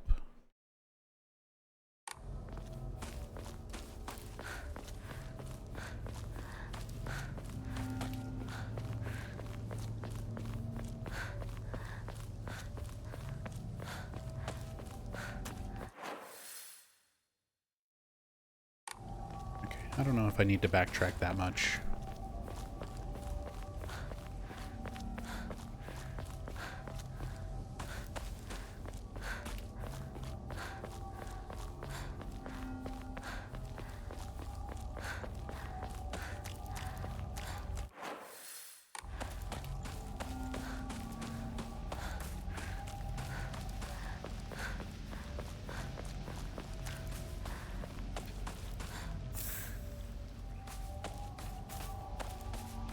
I think a lot of stuff is hidden in knowledge of knowing Japanese myths and such, so it could be a fun deep dive to have. That's the thing. I'm not, like, completely ignorant when it comes to that. I've been to Japan. I've been to temples. I've taken part in, like, little cleansing traditions and things like that in shrines. 後で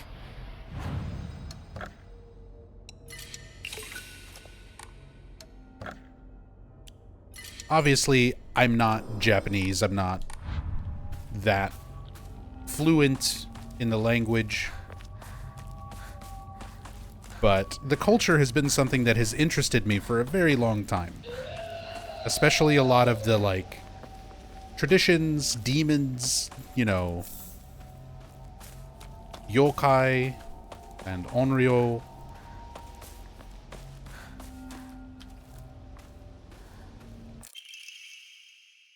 Oh, another achievement there. Clinical trial. Apparently I got all of these. The other version of myself and I have talked for many nights now.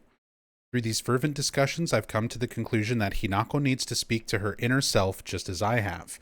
So again, this was something potentially, I think, from Shu, talking about using the capsules, the White Claudia pills, to be able to have an introspective discussion with yourself and work out your issues. And Shu's like, it's been working for me, maybe it'll work for her.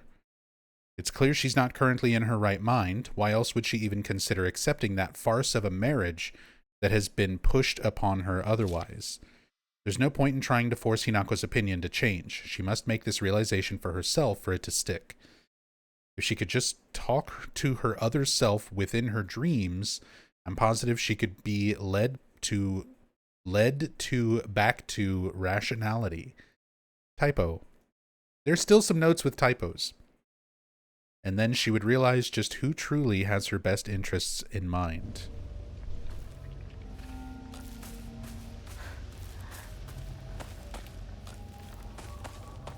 Wouldn't want a non-weeb assessing this, to be honest.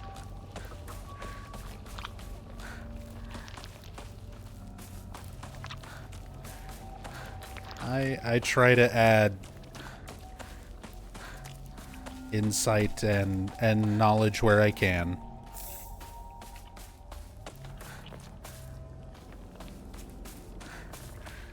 And I mean, it's definitely stuff I'm still going to do a deeper dive on, do more research into, just the same way I do for all the other games. Like, I'm also not very well versed in just like Western religion.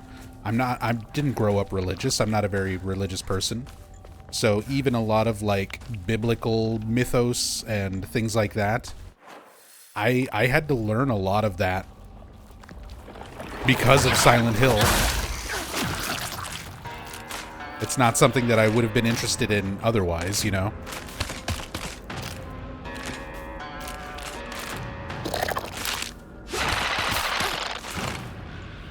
So, same is going to apply to this game.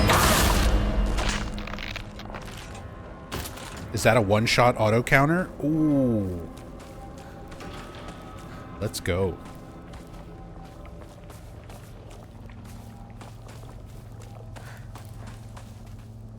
Finally getting to use the katana.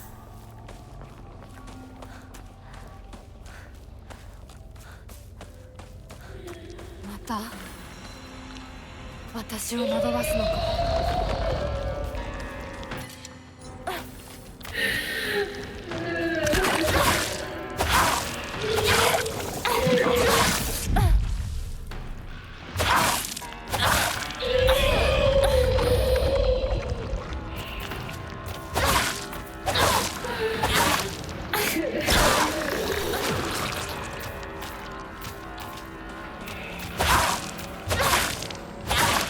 お前の苦しみはお前の選択だ。私は前へ進む。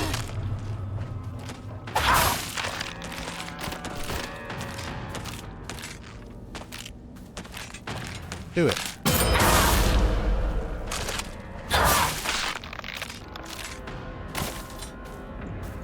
Like how it's so heavy for her to swing? Yeah, so far this is one of my favorite weapons. Just in terms of the usage and everything around it. How the animations and everything. The lunge pulls her? Yeah, we were already playing around with that earlier. Gotta do whoosh percent. I did Silent Hill 1 whoosh percent because that's the only other game in the franchise where swinging the katana propels you forward. And now we have a new Silent Hill game where I can propel myself forward with the katana, so we gotta do whoosh percent at some point.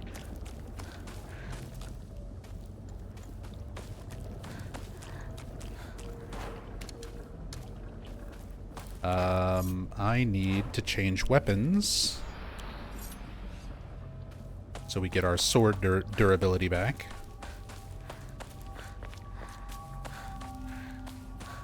Swords on average are rarely more than 4 to 5 pounds, especially katana. Katana are usually fairly light. But it is an ancient, you know, sacred sword that harbors a malevolent energy deep within its steel. Maybe it's heavier than usual.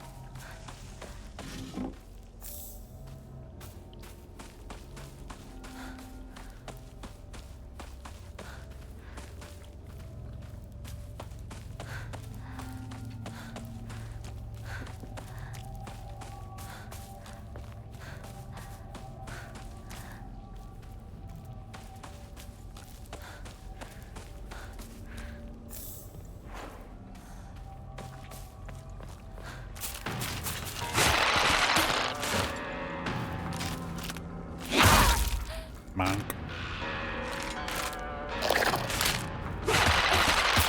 Okay, just keep spamming command grab.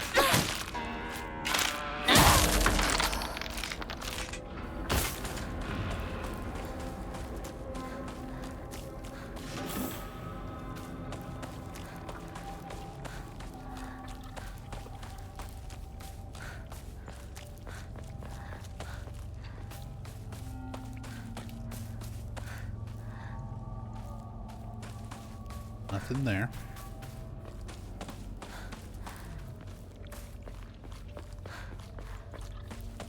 There's so many weird little dead ends in this game that I keep thinking, like, on the first playthroughs, I kept thinking it was going to be stuff that'll open up for New Game Plus. And a lot of them are still just closed. It's weird little dead ends.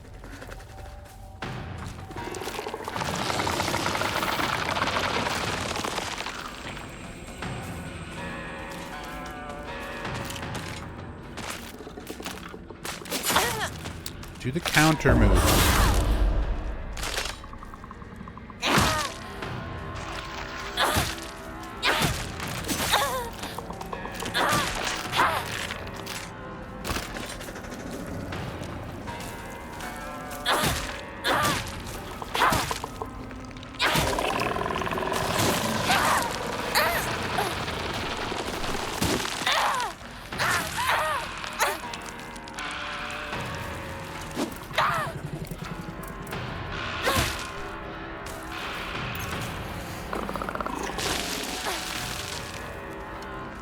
Regardless of weight, Hinako's like 14 here, right?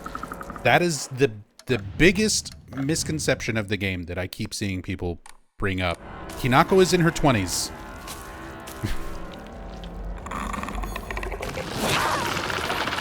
The age that we are seeing the characters is not their actual reality. It is Hinako being stuck in her youth, in the past, not wanting to let go of the identity for herself that she has made throughout her youth. She doesn't want to let go of that to, like, move into adulthood.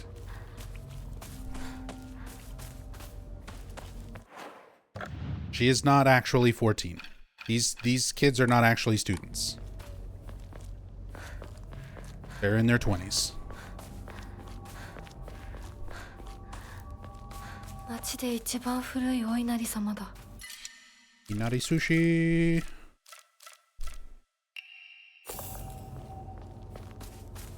Okay, so this, I think, is where I would purify the sword. And for this ending, I don't think we want to do that.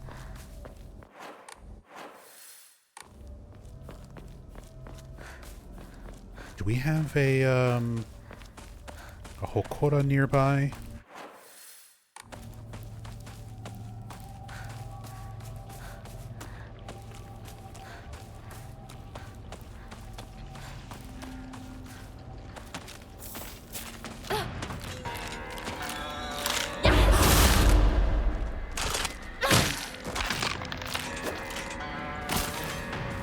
Hey, what's up, lad?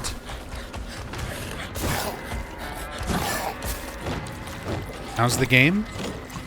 I mean, it's pretty good. It's got some...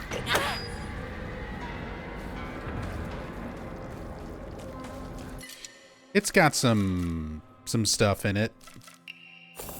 It's got a lot of stuff in it that I like. It's got some things in it that I don't like, but overall I enjoy the game a lot.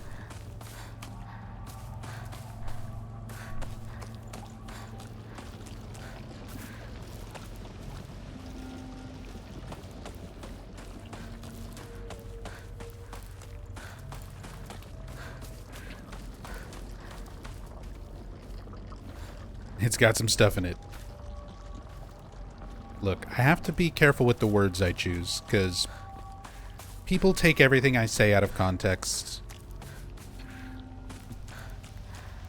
There's already a bunch of YouTube comments of people being like, I agree with you, this game is absolute dog shit and doesn't reflect Silent Hill at all. And I'm like, what? I never said that. I never said those things. There are things that I complain about, but people will take, like, the one moment of me complaining and interpret that to be like, oh, I just hate everything.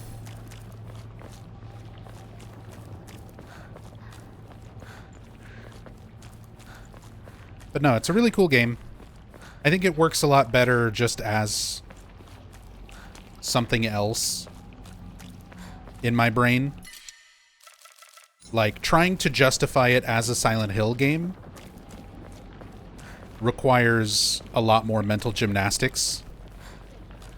And I'm not a fan of really going through that effort just to, like, be like, oh, it really is a Silent Hill game, or, oh, it definitely isn't.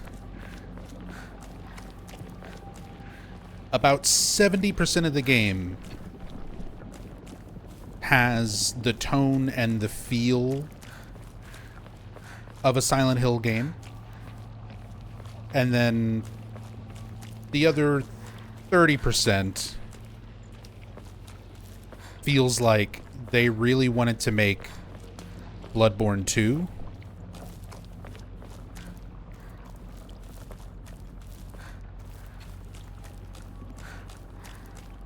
And they were like, these ideas are cool, let's just put them in there. It feels very, like, disjointed. The tone is not consistent. One of my biggest issues with the game is that the tone is just all over the place. You'll go from a very emotional, interesting bit of dialogue or really intriguing notes about the lore and the history of the town and these gods and all this other stuff that's going on, and then immediately be thrust into anime action scene where people are screaming exactly what they think and feel right into the camera. And it's like, whoa. Where did this go?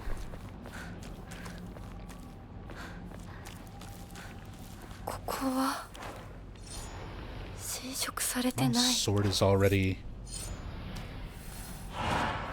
all the way back. There's Fox Mask, Kotoyuki. 落ち着いて。怖がってるだけだから。怖くない。怖くないよ。大丈夫？すごいち。I like how she checks on the actual fox first. before she checks on Kotoyuki, she checks on the fox. 早く行って。もう街に迷い込んじゃダメだよ。僕は琴雪って言います。君は？私はひなこ。清水ひなこ。そんなこともあったな。どうして今思い出すんだろうな。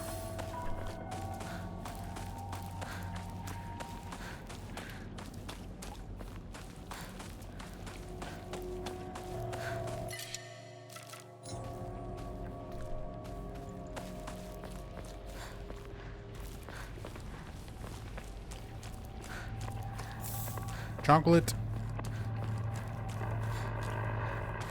お父さん、きなこに謝ってください。きなこの許しを得ないことには絶対にお父さんにお見送りはさせませんからね。 Oh. Hinako's mother trying to, like, reason with her father?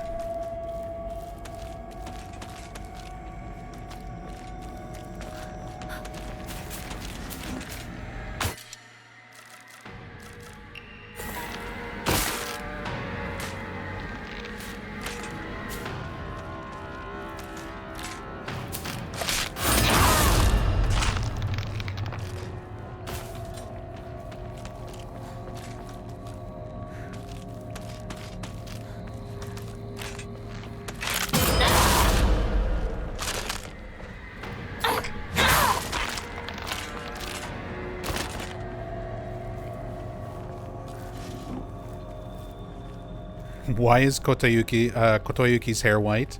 I know that's a futile question, but it bothers me. Does he dye it? Is he part fox now? Is he a one-winged angel of lemon tea varieties? Asking the real questions. He's just an anime bishonen. So you gotta have long, pretty white hair. That's the rules.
Go ahead and do that for some sanity.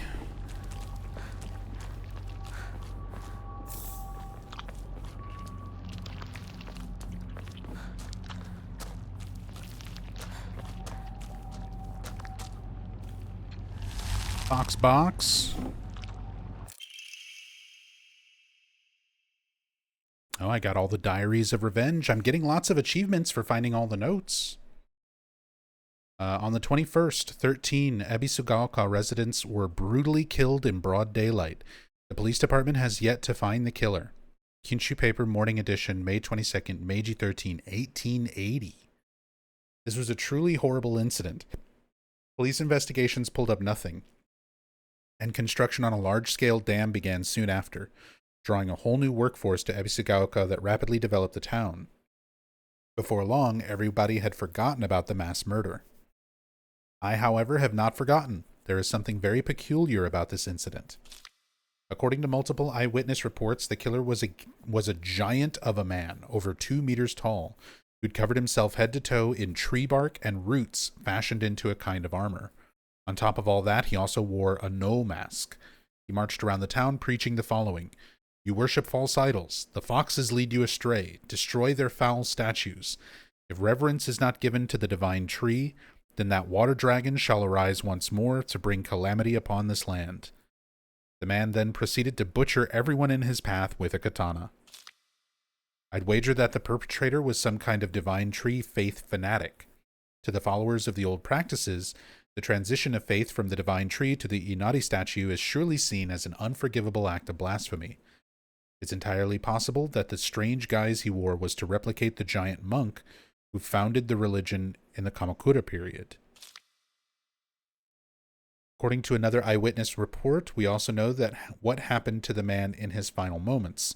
This too, unsurprisingly, has been made out into some kind of divine happening. A thick fog swept in, and from it appeared a pack of eerily glowing foxes. They circled around the man, surrounding him, and then everything was swallowed by the fog, leaving nothing behind. What juvenile drivel. Interesting that these are not just diaries, not just journals from the time period. These are being, like, read by somebody, commented on somebody.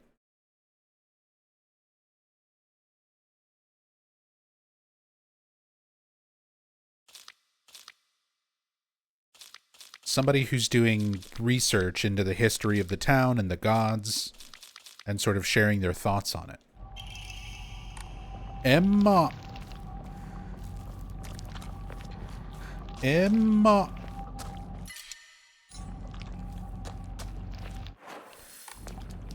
Finally, another upgrade.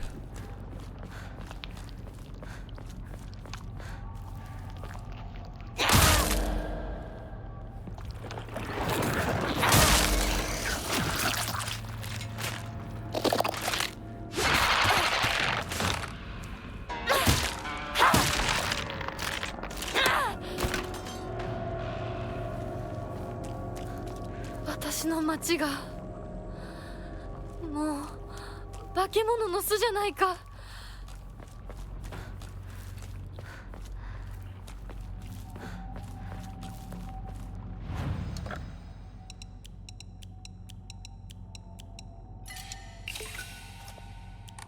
Boom. Hey, Goddess of Day. Yeah, this is the third playthrough.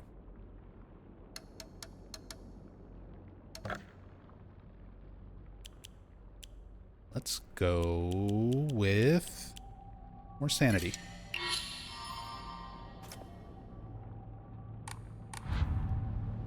And draw an Omamori. The elephant presenting its rear end. Prevents staggering from normal attacks, but greatly increases damage taken. So you can just tank through attacks, but you take more damage. Interesting.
Switch weapons. Picks up the sword.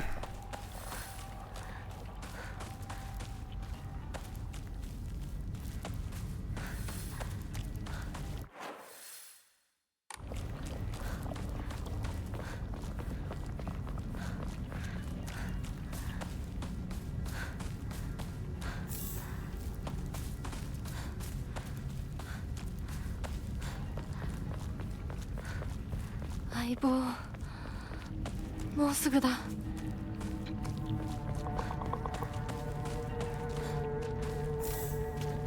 Snacks.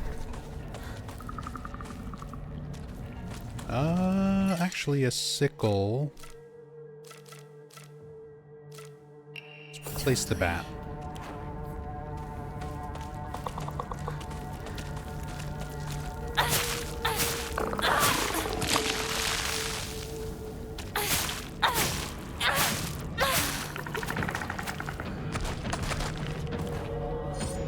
Okay, still recovering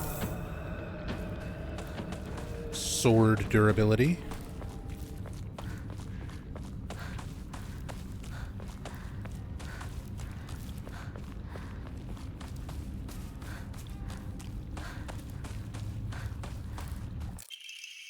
Another Emma.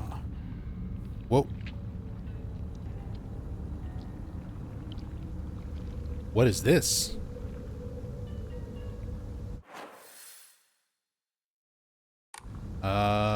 I'm gonna save before I interact with this.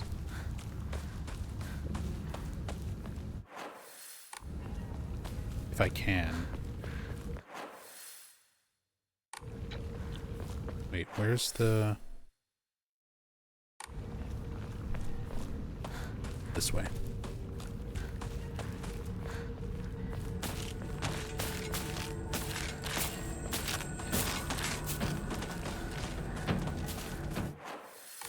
Ran right by it.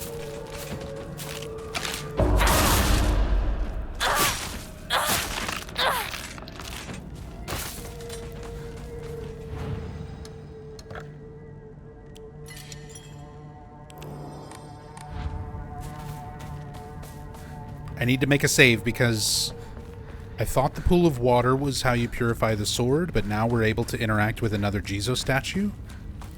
And I don't know what I'm going to do when I complete this action, so we're saving first, just to be sure.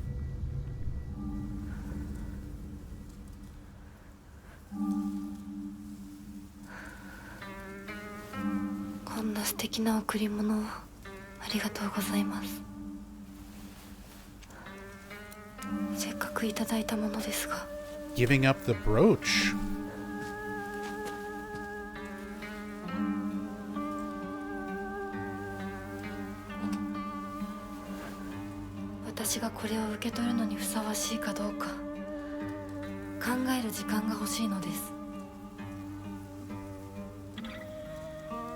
Oh, but does that lock me out of all the Fox boxes and stuff?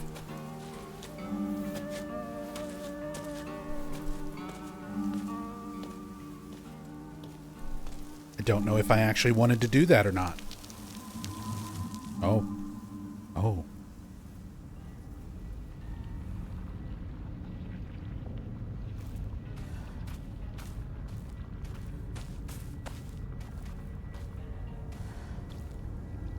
You want a real answer? No. Thinking out loud. Speculating on things.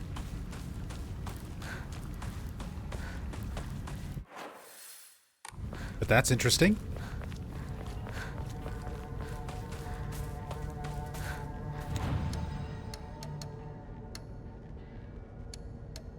Interesting. Well, I've got another upgrade.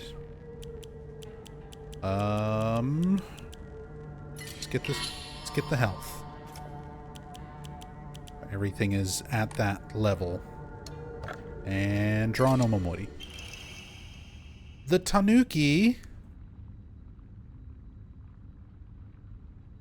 needs way larger balls to be a Tanuki. Turns physical damage received into sanity damage.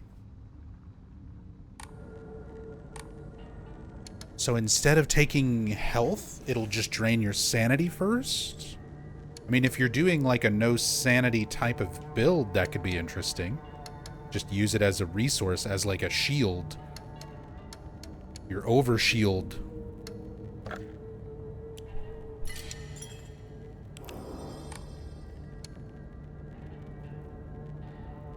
A wild but accurate statement? Look, we were talking earlier about all of the Japanese culture aspects, and if you know anything about tanuki, they're supposed to have massive balls.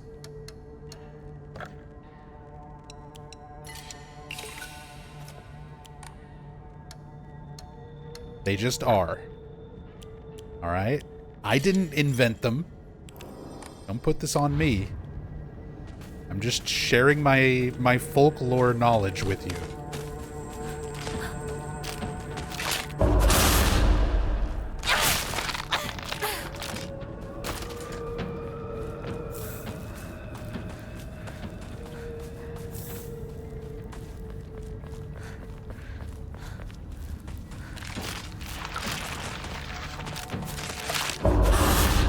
What the fuck was that? She didn't move. She just stayed in place for the auto counter.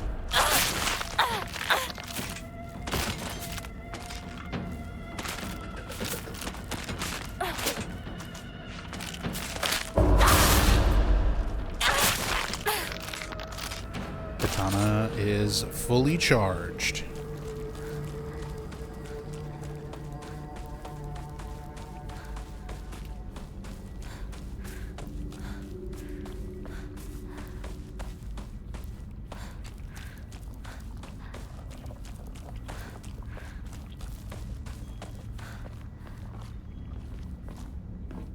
Already got all the stuff in here.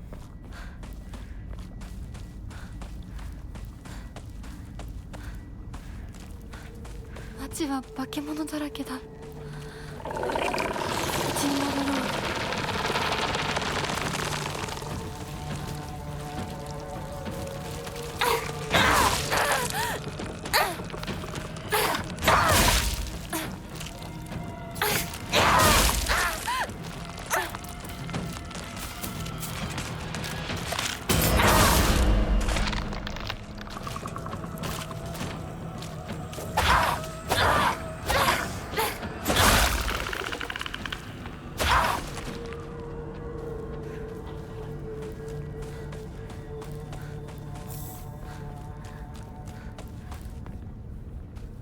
Offering the brooch didn't lock you into the wrong thing? I don't think so.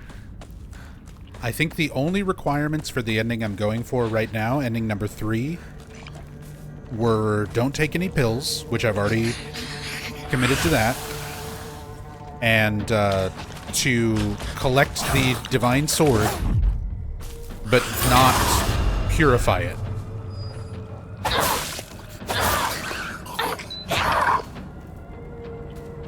So, as long as I don't take pills, as long as I have the sword, and as long as I don't purify it, I think we're good.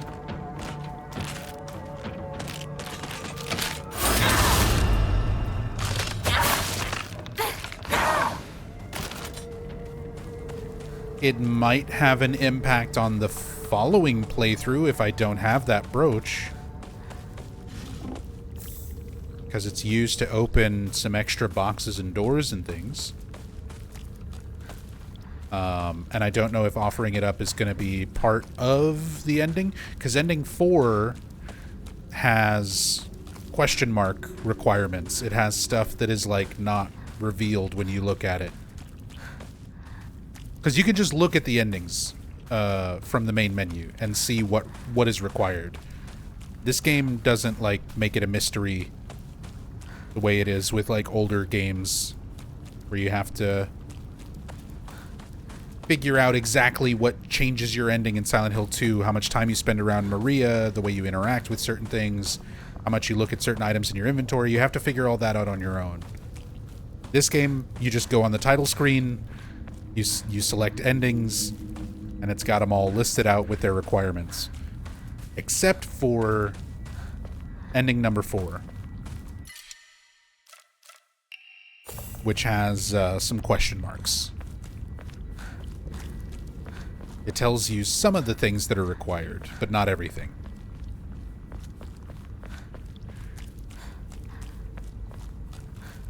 So the brooch might be involved with that.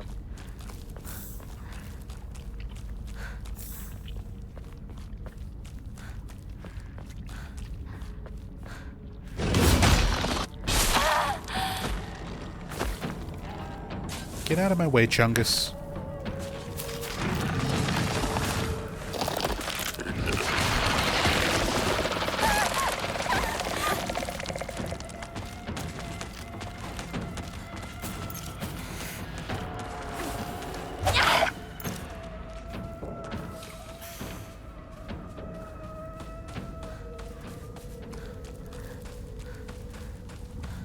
Must have had a bug then, because it told me? Told you what?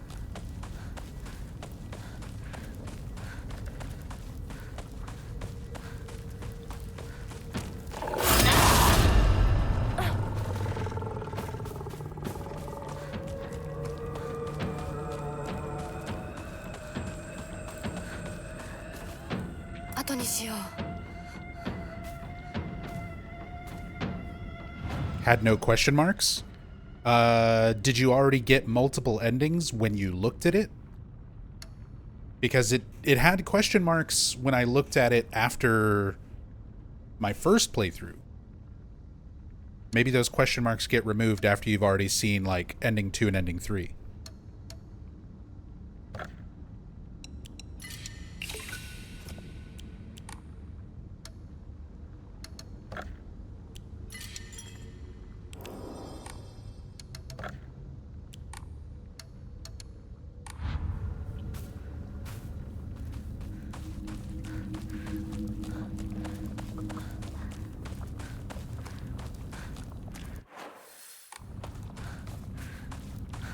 Makes sense. Your third was UFO ending. I'm thinking I'm going to do UFO last.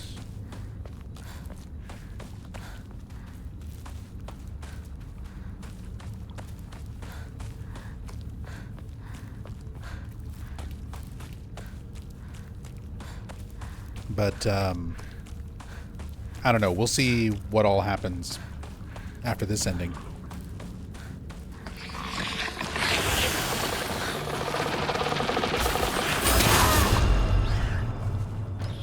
Hiya!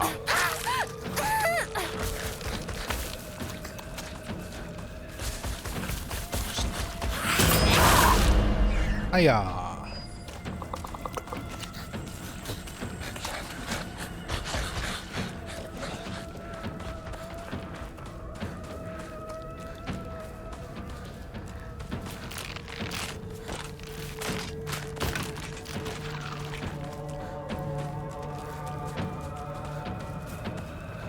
Isn't her parents usually in front of the house at this point?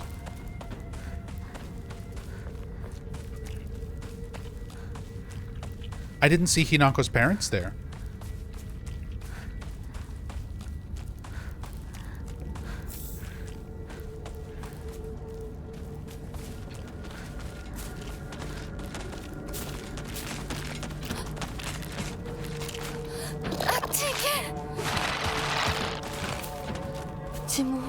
Oh, you're right. That's later. That's later. That's when we're running through his fox form. Getting ahead of myself. I thought I was already at that point of the game.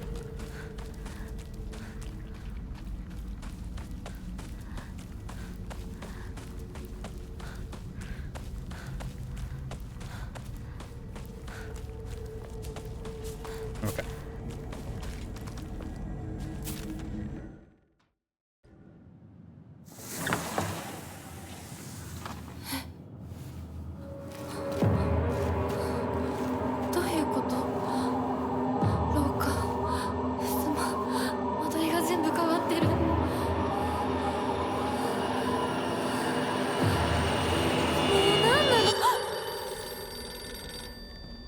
Moshi Moshi.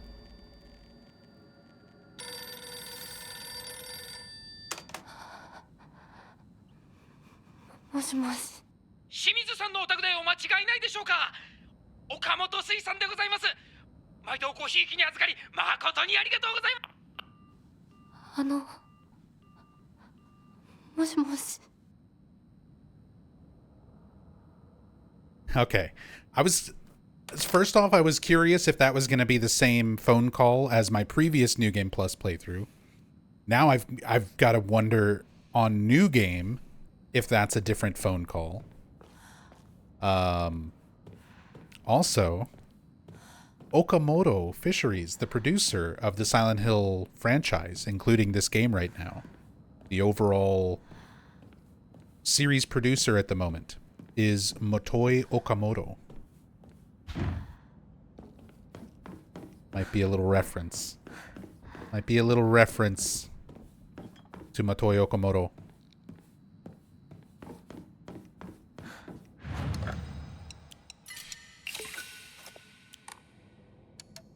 Let's go ahead and draw an Omamori. Get another one. Oh! Obtained all the Omamori available from Hokora. This is the last one that I can draw. So there's other ones in the game that I can still pick up, but that's the last gacha one. The Daisy. Sanity and stamina are unlimited, but Hinako will die instantly from any physical damage. Unlimited sanity and stamina, but instant death as soon as something hits you. Okay. All available Omamori have been drawn. Well, I'll be sure to use that once I get used to the game enough where I'm, like, confident in no damage runs.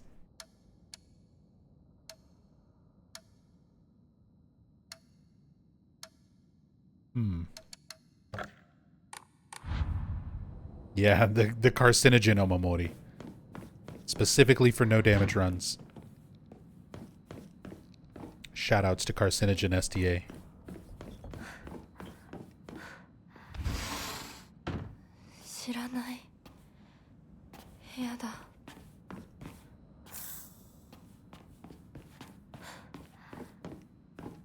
What if you have the one that takes sanity instead of HP?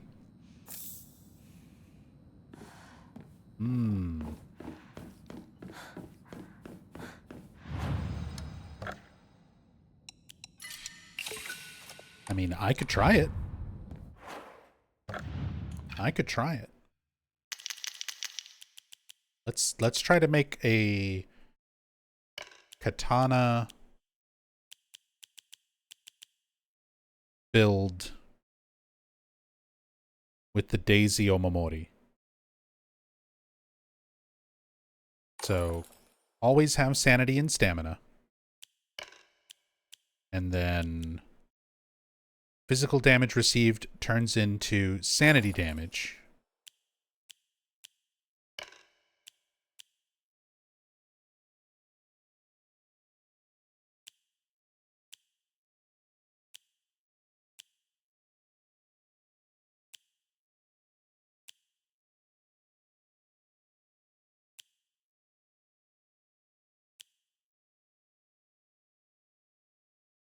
Weapon durability consumption decreased performing light attacks.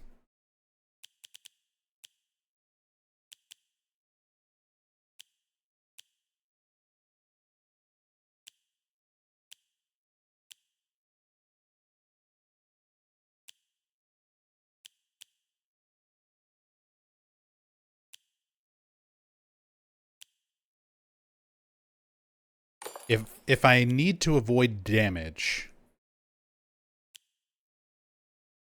perfect dodges, maybe something around perfect dodges.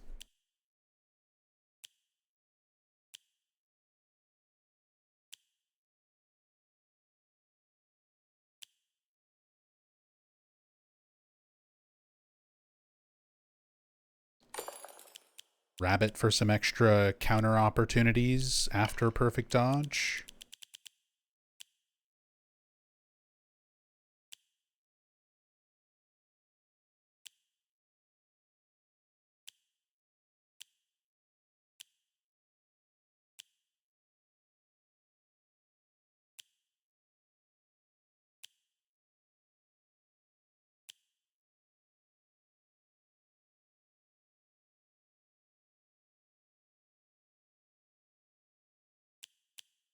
I kind of still like the auto counter.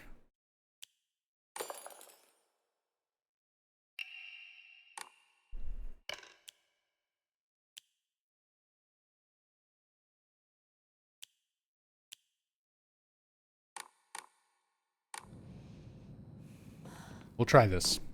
We'll see if this combination, if these two things don't work, if Daisy and Tanuki don't work together, then this build just falls apart. But if they do work together, this could potentially be really good.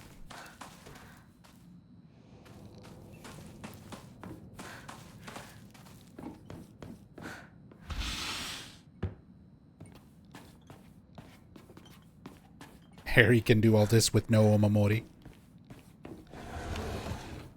That's why Harry's the best.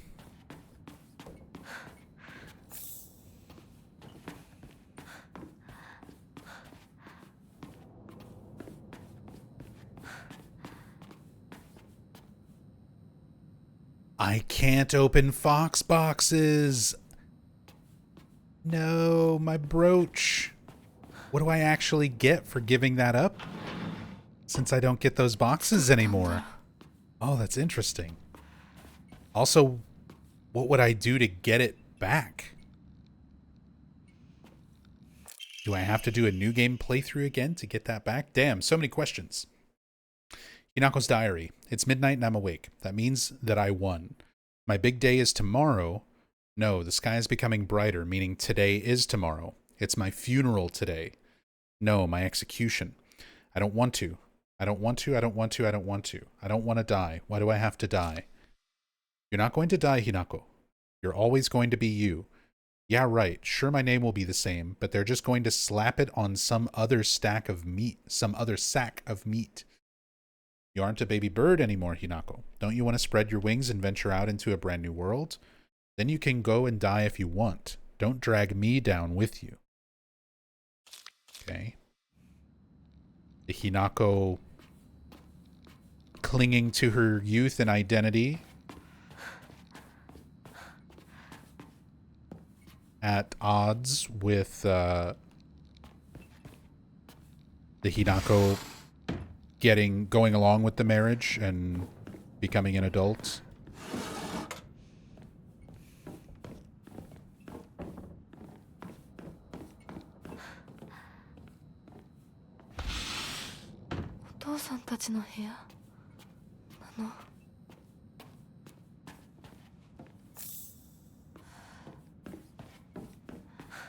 And I know we had a similar diary, but I remember one having like a date on it.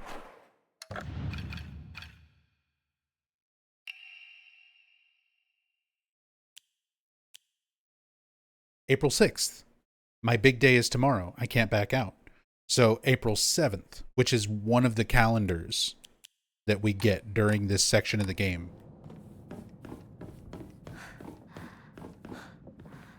Which I think gives us a year as well.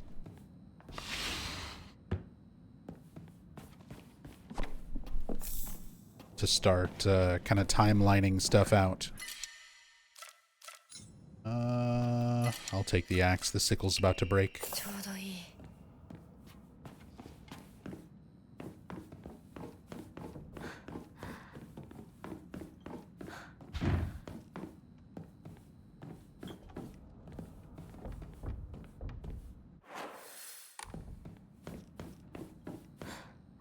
Okay.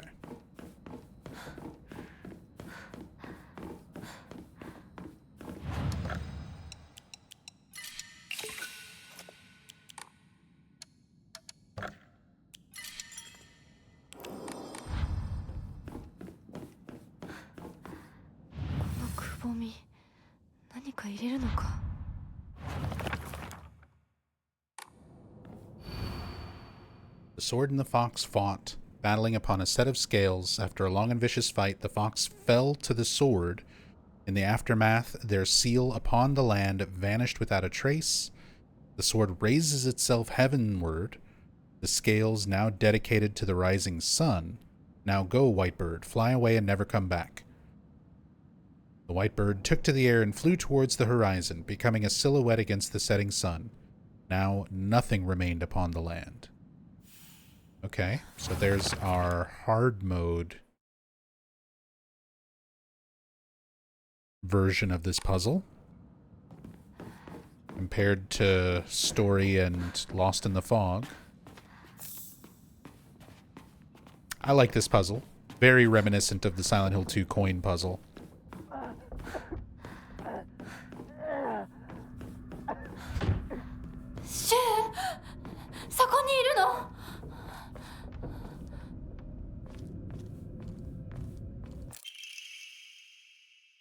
Okay, so October 6th, 1962. なんでここにこの日付何か大事な日だった気が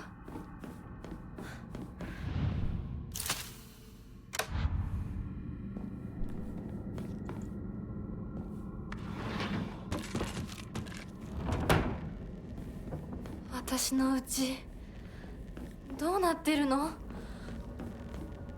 Isn't there usually a Kashimashi in here, like instantly? Maybe that's on the next go around.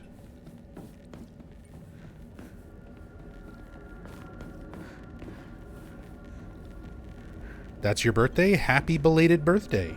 That was just a few days ago. It's already October 10th. Tomorrow is my wife's birthday. Tomorrow's Rachel's birthday.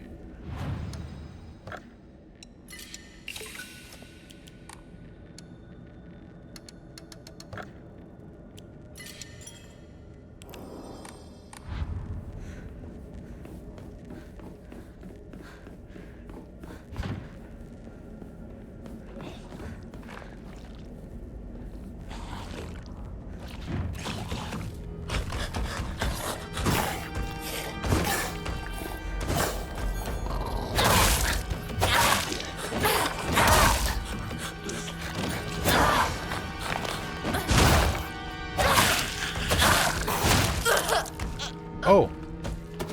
Okay, the build does not work.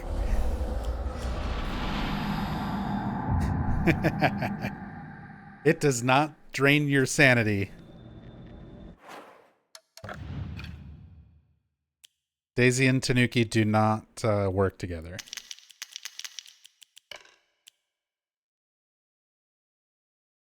Now we know. Now we know.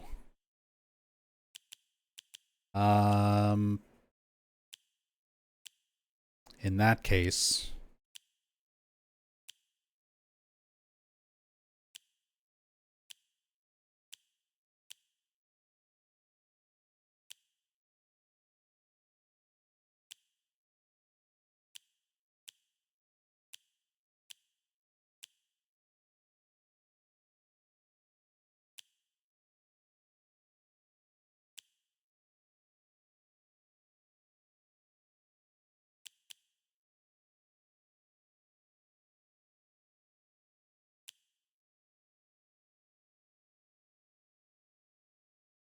consumed by charge attacks.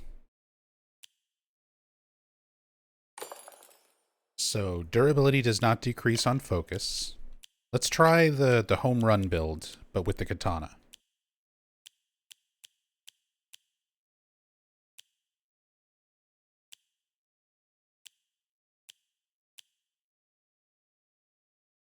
We can put Otter in there,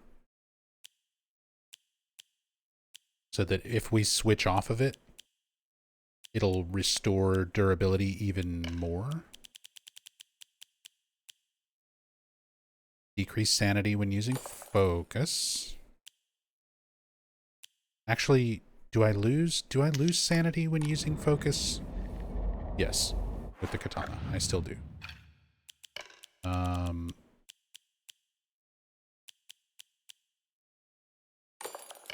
Sanity when using focus. We don't need to worry so much about focus charge time. Just tapping it before we attack so that we maintain weapon durability.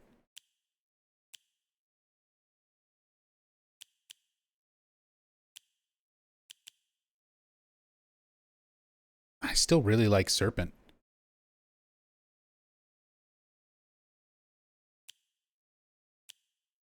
Serpent and Mantis. Plus Swordfish. So that you get your auto counter. That might be the way to go, actually. That might be the way to go. Auto counters.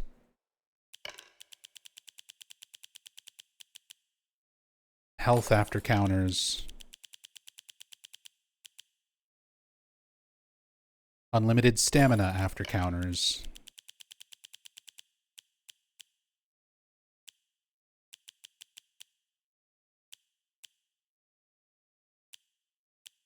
And then sanity after defeating enemies.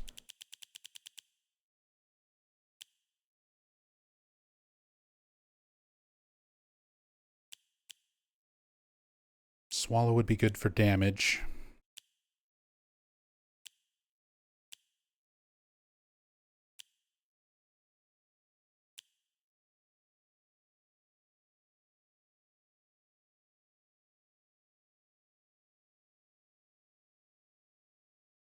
Damage with high durability. Maybe.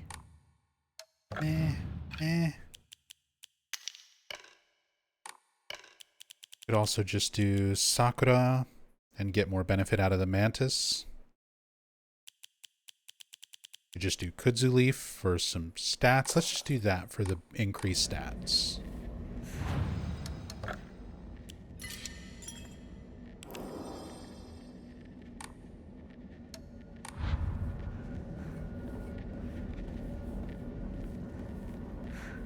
Today I realized that Silent Hill 2 is the only game without a knife as a weapon, unless you want to count the Great Knife. I mean, I feel like the Great Knife should count.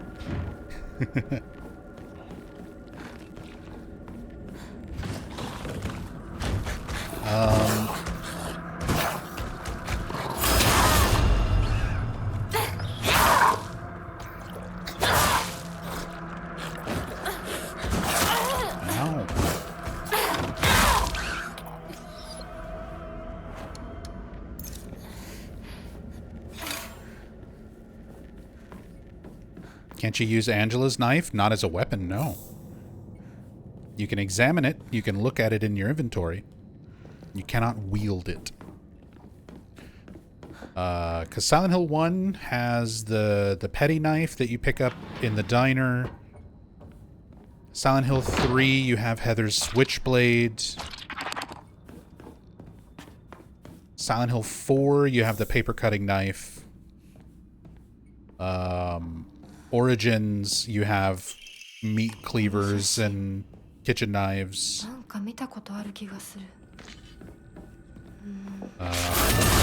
Homecoming has the combat knife. Shattered Memories doesn't have combat at all. If you want to count that. No knife, no anything else.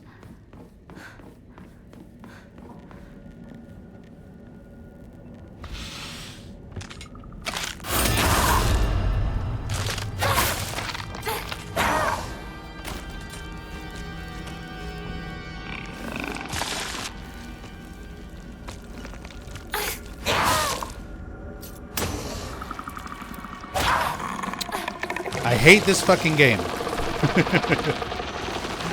I don't hate the game, but moments where I'm trying to fight something in a tiny little corridor and I just take away the environmental collision during combat. Holy shit.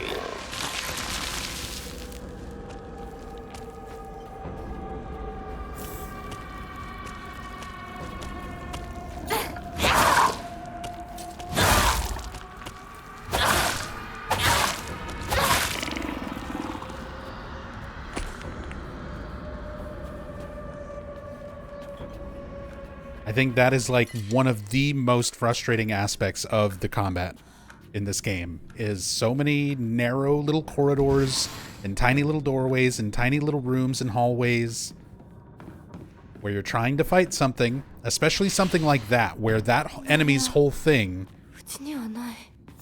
is that it spews shit on the ground to keep you away from it. You have to try and approach it and then get your feet stuck. And to have it just stand in a doorway where it's like, okay, even if I'm locked on, even if I'm trying to just thrust forward through the door frame, you just hit the damn wall. I hate it. Hate it. Washing machine flyer. Be mesmerized by the swirling dance of washing water. State-of-the-art electric washing machine. For the housewife who knows best. Washing machine of the future. Brought to you by electronics pioneer Koronami Denki. KM2 model, 29,800 yen. The most important memo. Yeah, we finally got the washing machine memo. I mean, I get it in terms of, like, there's lots of stuff around the town that you find like that is, like, yeah, it's stuff for the housewife. Only the housewives do the washing.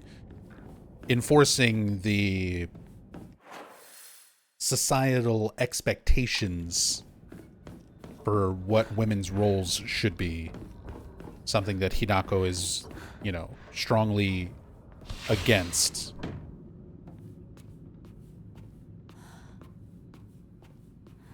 But usually those things are just in the environment. You don't pick them up. That one, it's actually like a collectible memo. It's a bit strange. Ramune? I don't need Ramune.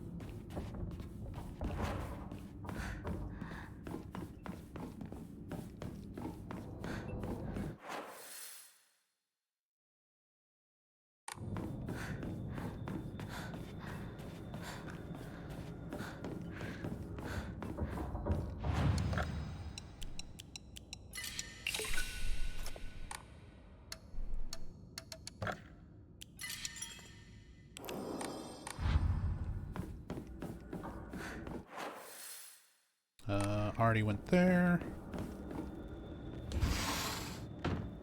Inako's room. Oh, Junko's room. Junko's bed is here, just like back then. どこにいるの?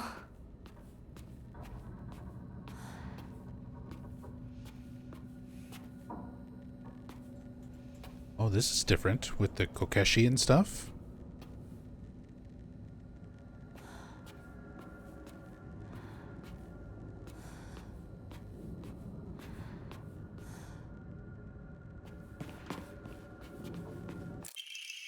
A letter to Santa. Dear Santa, I've been a very good girl this year, and so I would like a ray gun, please.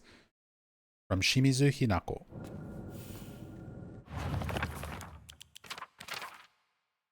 Journal entry on Inari-sama. Updated. Inari-sama is actually Santa. Generally speaking, Inari-sama refers to the goddess of agriculture, Ukano Mitama. The fox was the goddess's messenger, but over time, their worship became intertwined. Nowadays, if anyone mentions Inari-sama, they'll think of the fox as well. Sakuko says that this is just the fox taking the goddess of agriculture's position for itself. She also says that the goddess and the fox are having a supernatural fight on top of the Inari statues. That wild imagination of hers never fails to make me laugh. So now we've got the 1,000-year-old tree god, Inari-sama, the fox, and the goddess of agriculture, Ukano Mitama, all sort of in this spiritual war. Oh, these journal update. Sakuko made me promise that if either one of us was going to get a boyfriend, we'd have to do so at the same time, no exceptions. Honestly, I have no interest in that kind of thing, but I went ahead with it because she seemed so set on it. Sometime after that, rumors of Kotoyuki asking for my hand in marriage spread all over town, and I can't even begin to tell you how horrible this turned out. It reached Sakuko, and now every time she sees me, she calls me traitor this, traitor that. I really didn't want it to be this way. Okay, so it wasn't even a case of, like, Hinako telling Sakuko herself. It was just the arranged marriage got out, people spread the rumors around, and Sakuko found out before Hinako could talk to her about it.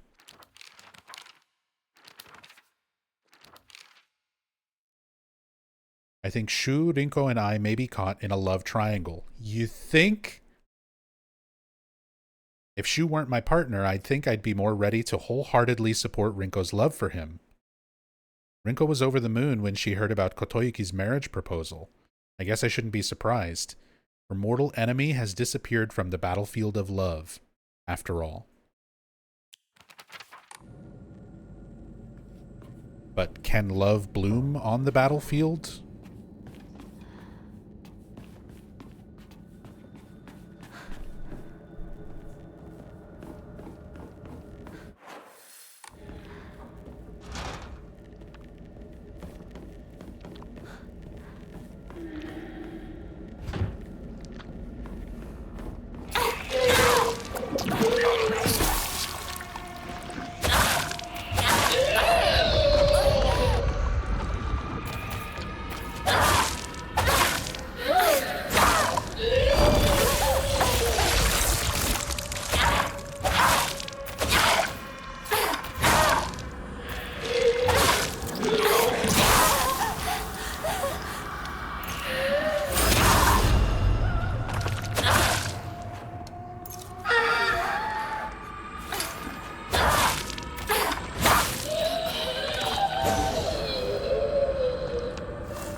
に入れてって頼んだら入れてくれなかったんだって。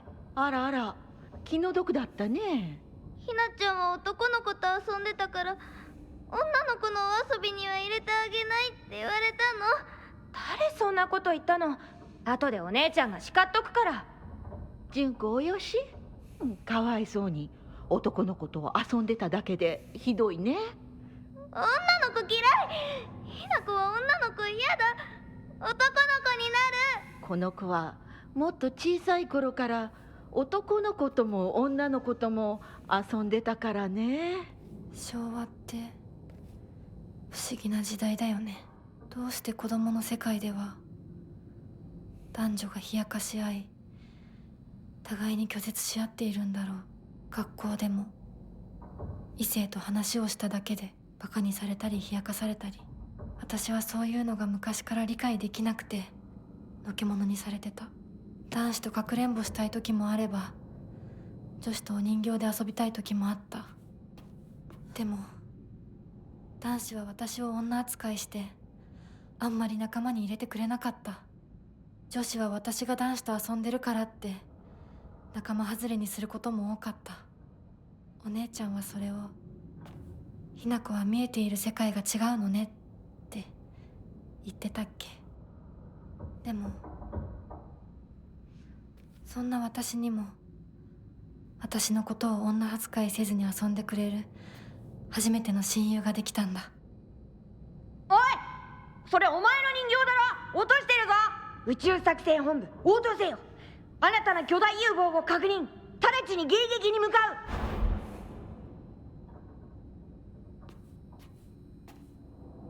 う。Okay. Yeah, Varvik, that was new. That was a new scene. Not a lot of new information, but it's nice kind of seeing the perspective of young Hinako talking about those issues where the girls didn't want to play with her because she was wanting to play with boys, how the mother reacted to that, how Junko, you know, they were both sort of on her side.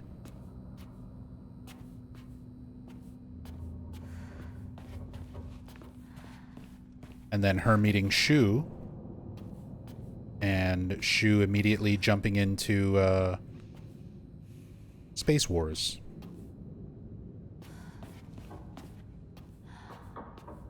Where all that started for them. Yellowed calendar. Calendar was placed in the room for some reason. September 19th, 1950.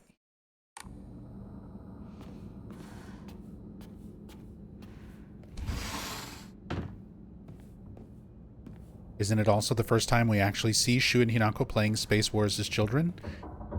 In a sequence like that... Oh, we got a Junko update as well. I once went to see Junko in the hospital when she was pregnant. Her morning sickness was so bad that all she could manage between vomiting was groaning. This is the pregnant monster. This is why we see it that way. Vomiting and groaning.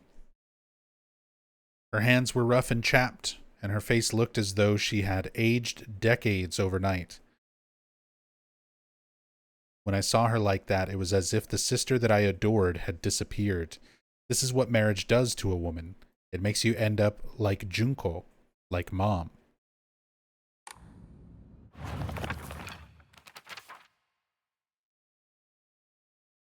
Looked like Junko was in her school uniform? She was.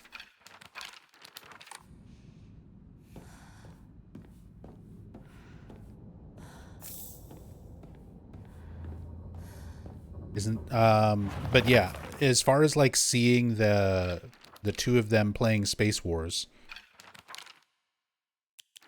we see these like illustrated depictions. Really just this one of the two of them as kids. But we don't see a whole lot of actual scenes or flashbacks. That is ultimately what I feel like this game really needed, was some more flashbacks, some more context. In a more proper like cutscene. Like these little moments are good too. But I feel like we needed more things to sort of show reality, both in the past and the present.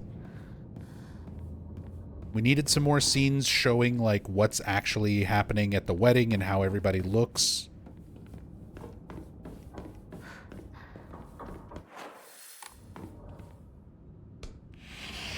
And then more stuff of them when they're younger.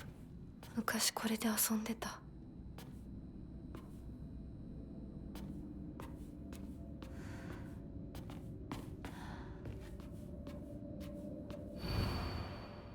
I'm always alone, so I'm okay with playing by myself. This means I have the right dish and the left dish all to myself. I like to play with Kokeshi dolls a lot. I'm extra careful to share them with left Hinako and right Hinako, so it's fair to both of them. See, in this, it's like, okay, in context, it's a clue. It's just your hint for solving the puzzle, but also...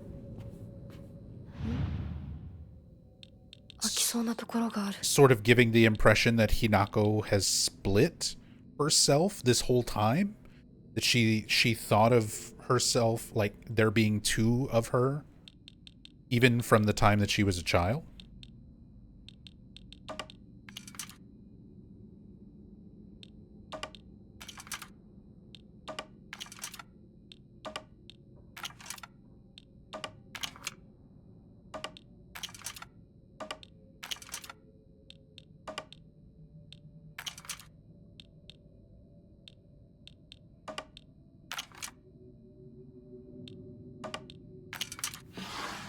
Nice.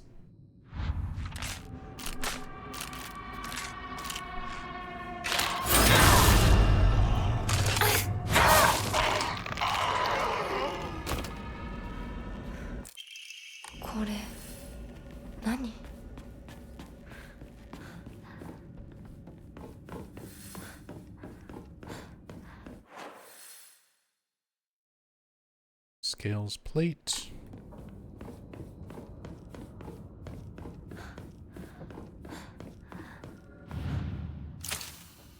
September 19th, 1950 on the wall.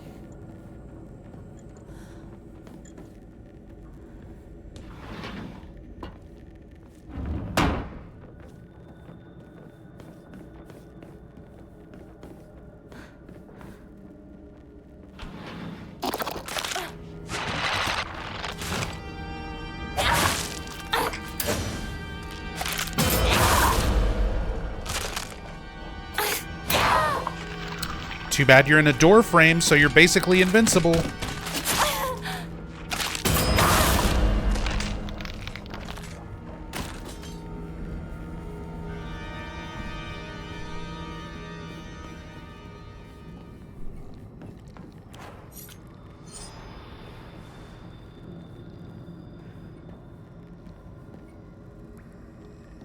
smells horrible. Do counters not hit walls? Counters do not hit walls.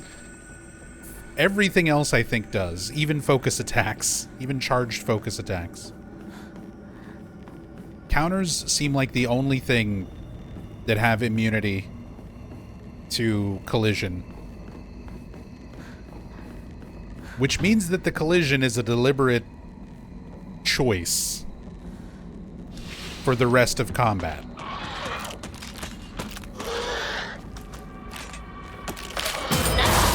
Like, that's a deliberate design choice to put you in small areas that your weapons will constantly bounce off everything.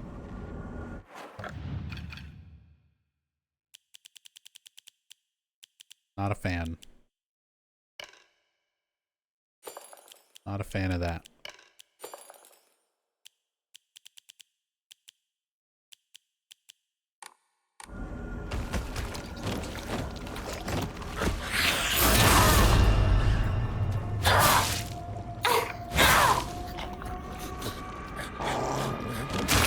Ow. Oh, I'm out of sanity. I'm like, why didn't I counter?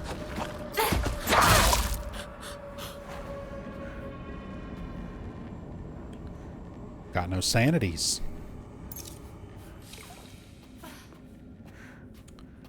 Got no sanities. もうじき壊れるな。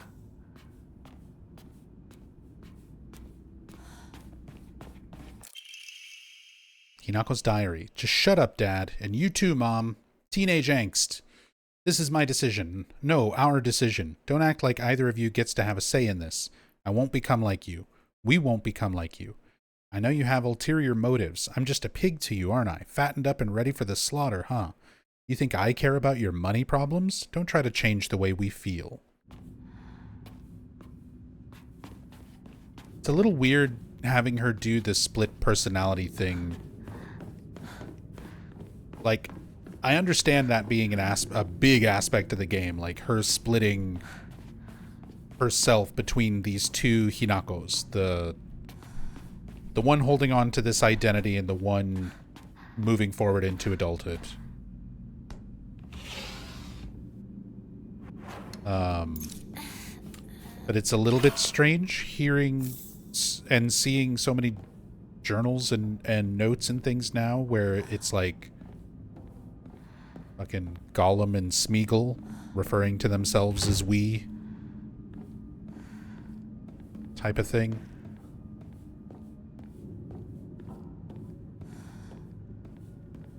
Although there is similar dialogue in like Silent Hill 3, to be fair.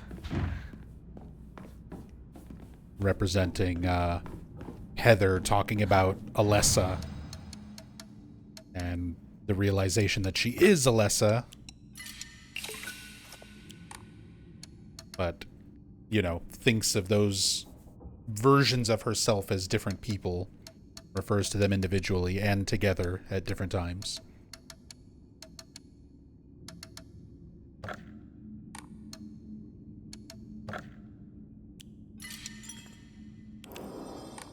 Hey, what's up, Center Keys? Did I get sponsored for this one? I watched the mask video. It looked great. No, I was not sponsored. I was not sponsored for this. Konami and one of their affiliates reached out to send me the gift package. But, like, they didn't get the game for me. They didn't tell me, like, hey, give us a good review. You know, I've already had a lot of complaints about this game. Obviously, I'm not being paid off for reviews. I've voiced a lot of negatives towards this game as well. Not even a lot. There's more that I like about this than I dislike about it, but it's still got some questionable things.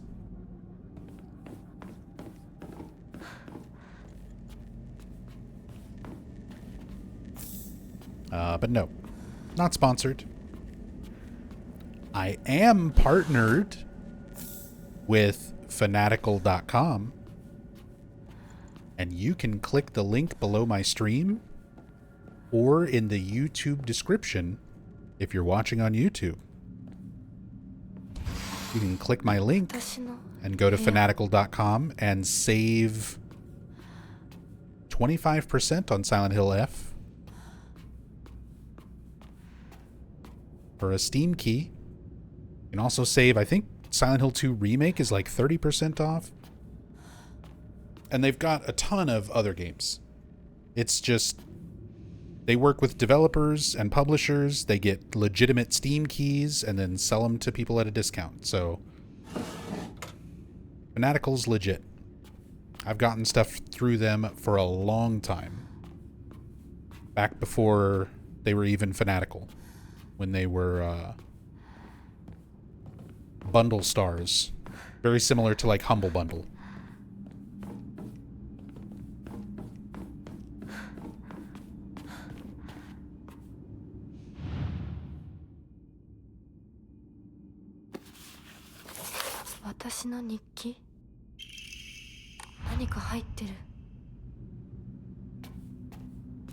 But other than my new partnership with Fanatical, I don't have a sponsor. Don't have anyone sponsored. Definitely not through Konami. They were just kind enough to reach out and send me a gift package.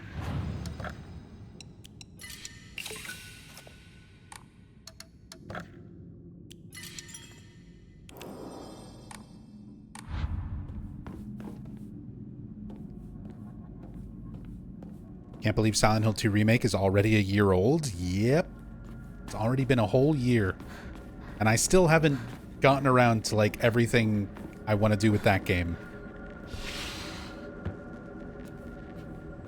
I still need to learn speedruns. I still want to do a proper in-depth story playthrough, utilizing stuff that I learned from all my other playthroughs and research and from the cam hack.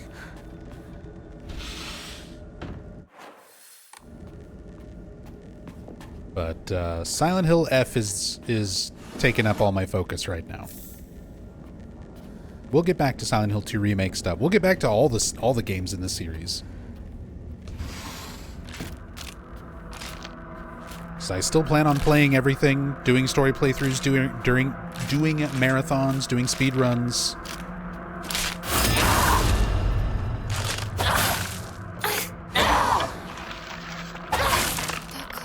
For all the classic games, just like I always have. But right now, we've got a lot of new stuff. A lot of new stuff to tackle. Dude, this flower vase is still in the way. Blocking this door. Most powerful entity in this entire game is the flower vase, which you can't move just to go through there.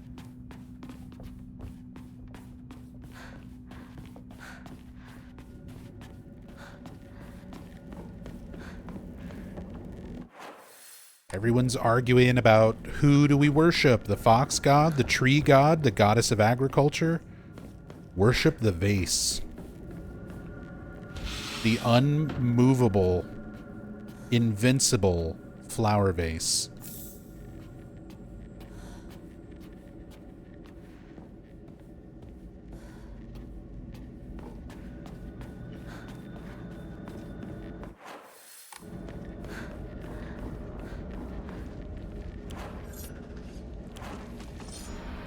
Might as well replace this pipe.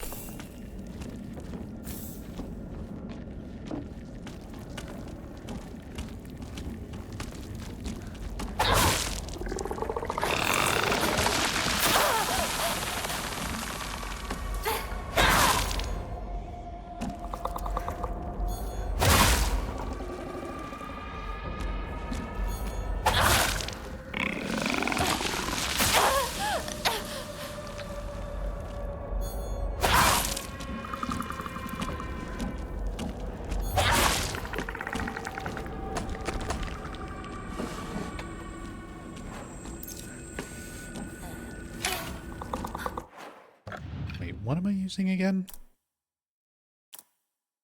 Counters. Okay, it is everything on the counters.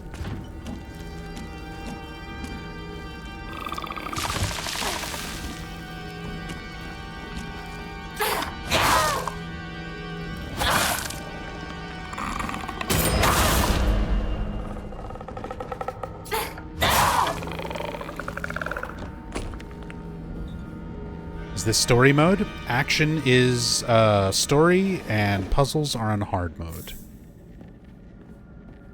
Because I've already done Lost in the Fog action on my first playthrough, and hard puzzles on my first playthrough. Second playthrough, I did story action and story puzzles. So now I'm on story action and hard puzzles. ガスが切れてるみたいだけど、チューブはまだ使えそうだ。 So after this, all I have left is Lost in the Fog action.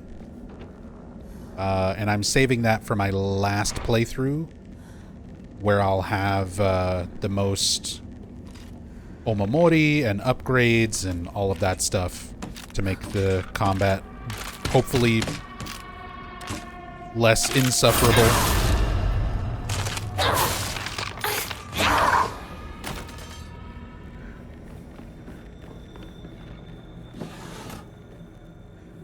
Heard someone say they found the puzzles on hard, harder than Lost in the Fog. True? Not for me.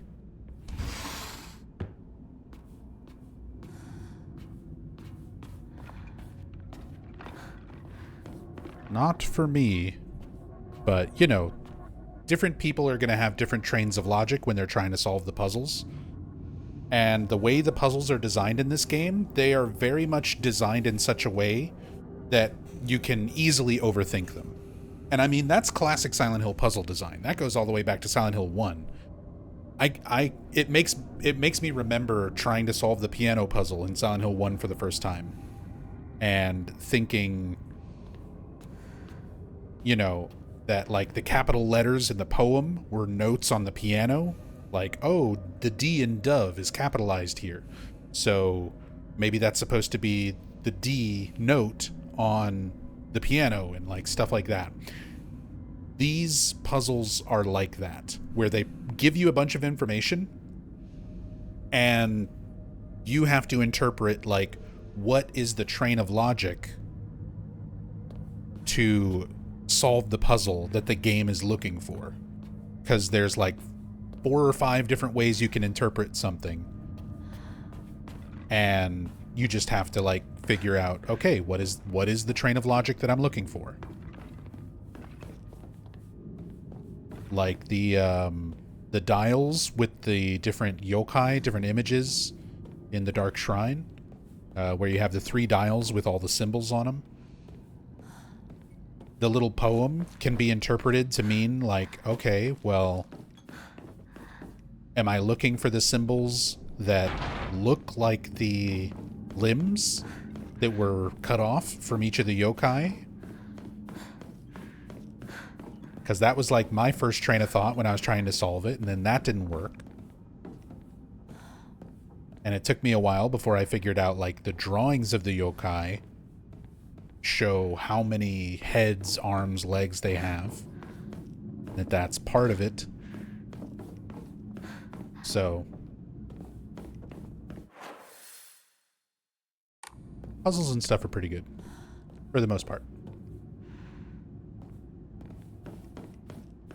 I did spend 2 hours on a box in the school, and then my wife solved it. Instead of me sitting there suffering for another 30 minutes or however long it would have taken me to mess around with stuff. But my knowledge on plants and flowers is not very good. It's not something I've ever been very interested in and don't know a whole lot about, so trying to recognize like which of the plants is supposed to be what definitely threw me off for a while.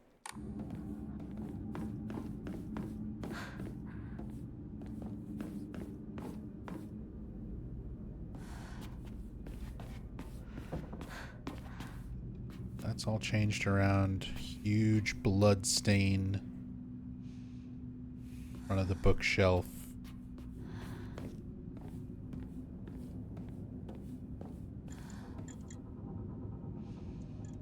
Okay, so April 7th, 1961.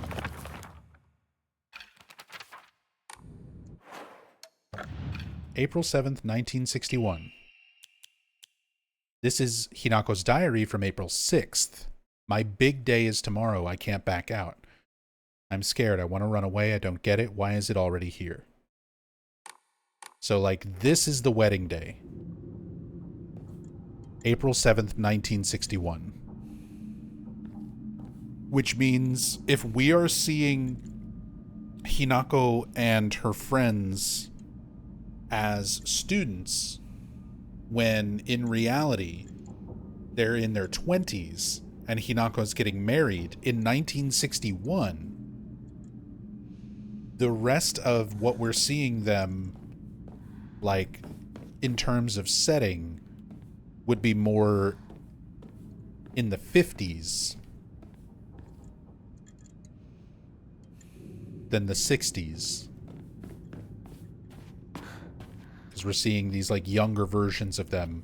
The youth that Hinako is, like, clinging to.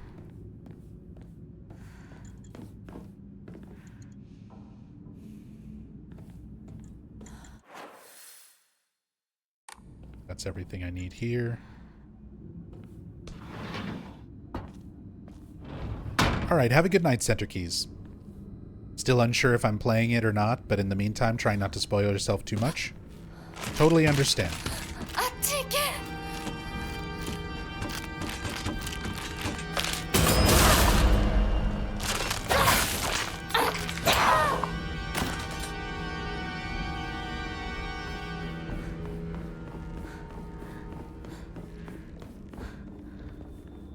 But I do enjoy this game. I would recommend it. I would say it's definitely worth playing. Just to see how you like it, how you feel about it.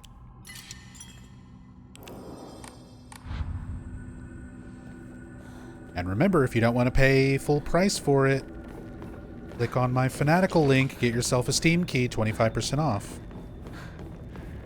That way, if you don't like it, at least you're not spending the entire full retail price on it.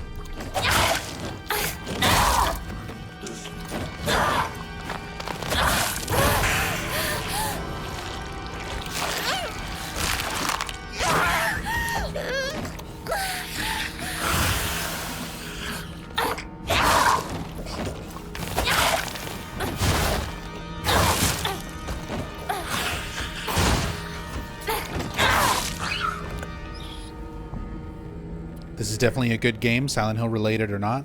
That's the thing, is like my biggest gripes with it are because it is labeled as a Silent Hill game.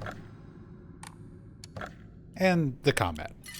If it's going to be as action-oriented as it is, I feel like the combat stuff should have been polished a bit better.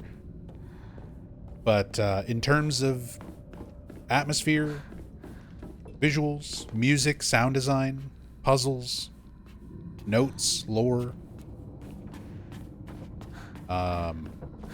pretty much everything artistically about this game, I really, really enjoy. It's definitely worth playing just for those elements. But I would say play it on story mode, especially for a first playthrough. The game seems to be balanced around playing it on story mode first, and then delving into the harder difficulties after you've got some upgrades. It really, really seems to be balanced around that.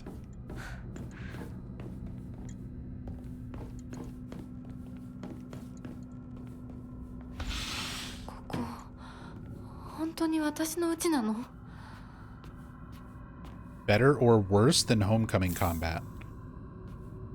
It's hard to compare the two because they're different. They're very different types of combat.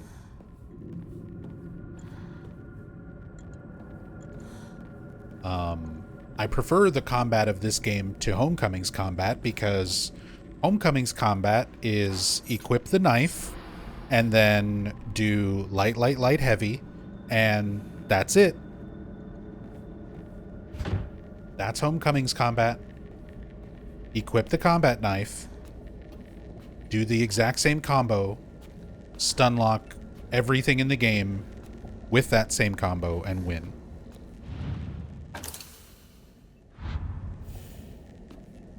So it's like, not only do you have all the clunky aspects of things that I complain about with this game's combat, where like your weapons bounce off the environment, that's a thing in Homecoming too. Your dodges don't really have iframes, that's a thing in Homecoming as well. There's a lot of things I complain about with this game's combat that is also in Homecoming, but Homecoming doesn't have the depth that this game's combat does. I don't get to have fun making different Omamori builds and trying different weapon combinations with those builds, and like all the different attacks and counters and dodges. It's at least more involved. I feel like I have more agency over what I'm doing.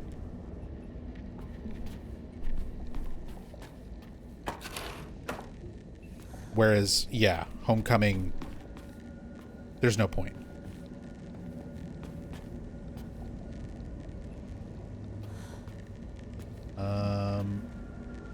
Sakuko, Hinako, and Shu.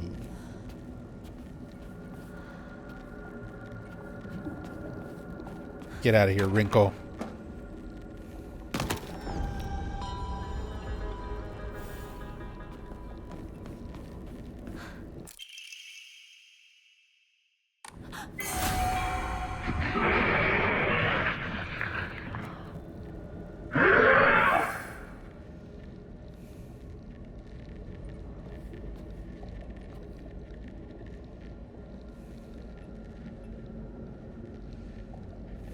I love the watery effect like this. And then you've got the lanterns and stuff up above, almost like the Dark Shrine.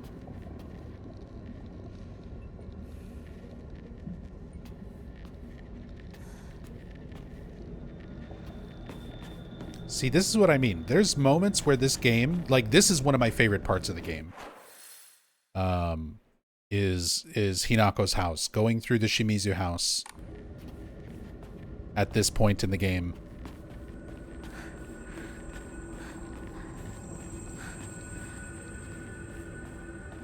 This and the school, and pretty much the whole town area for the first like half of the game are all really, really good, in my opinion.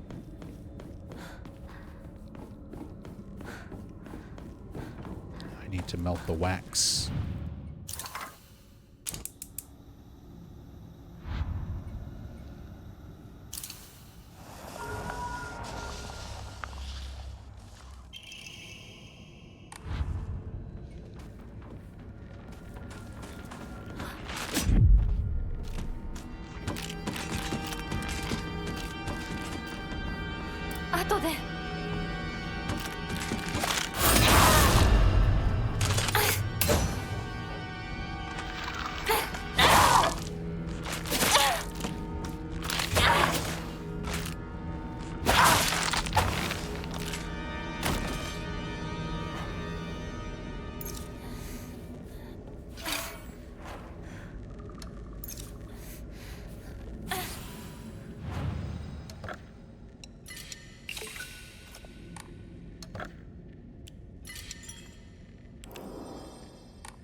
Reminds me of the Maria fight in Silent Hill 2 Remake. Maria would shove James back into the hotel space and attack from above before James fought his way back up.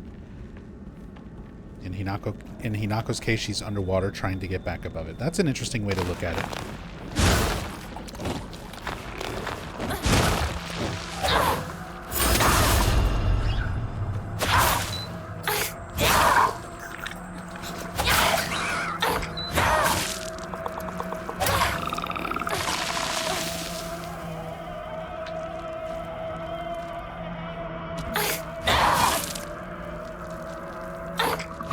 No! Fucking walls.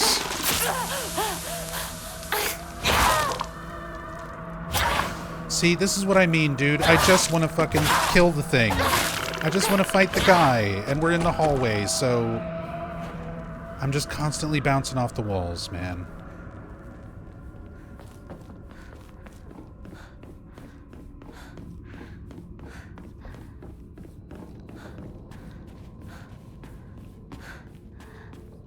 at the very least, against most of the other enemies, they move fast enough where you can sort of just, like, back up, go somewhere else, lure them into a place that's better to fight them. But those fucking annoying little puke bastards.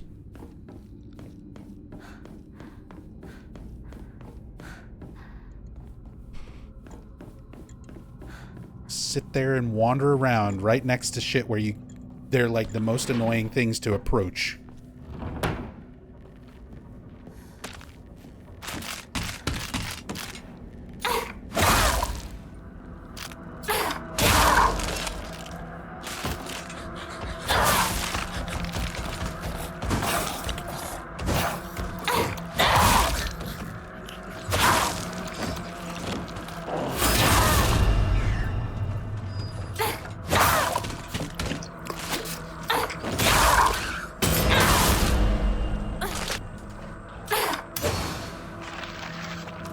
Like, what did I even bounce off there?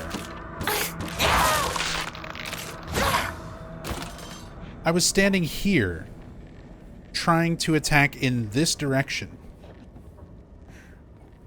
And I think the sword clipped the damn shelf behind me.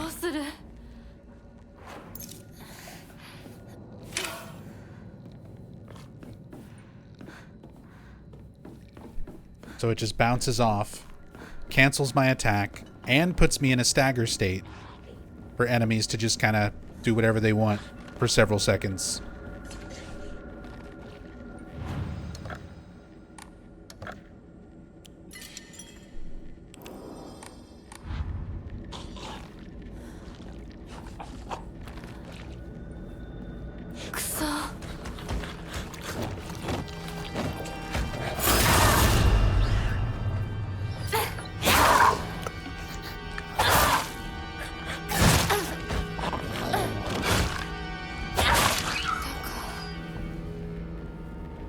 Having collision in a Silent Hill game famous for being filled with narrow hallways is straight up bad design. I mean, that's the thing. Regardless of what Silent Hill is known for, this game is trying to branch out and do some different stuff, but they decided to keep a lot of the same cramped, claustrophobic level design.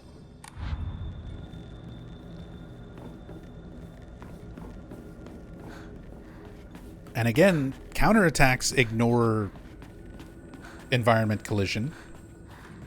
So it's like that is an intentional mechanic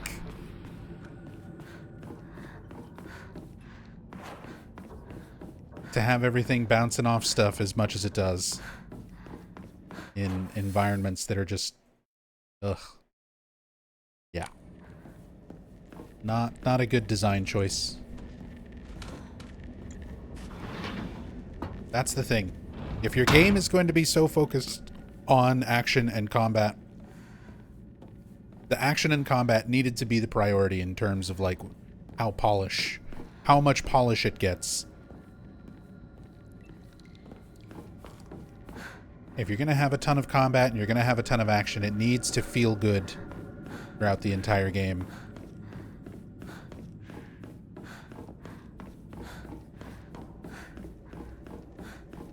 And stuff like that really breaks the flow of things.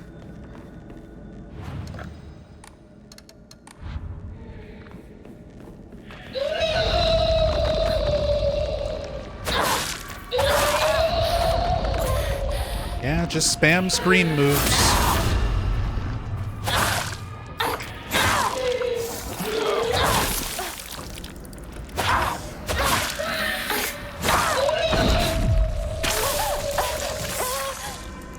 Also, I love getting hit even when I perfect dodge.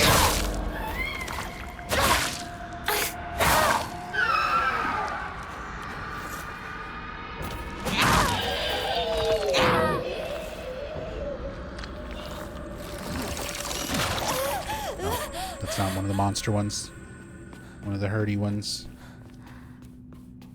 But yeah, these are some of those design choices that are questionable to me. Like not having any iframes on your perfect dodge. Having so many close quarters situations where you're stuck in small environments and you have all these weapons that you can only do like big wide swings with. So they'll just constantly bounce off of shit.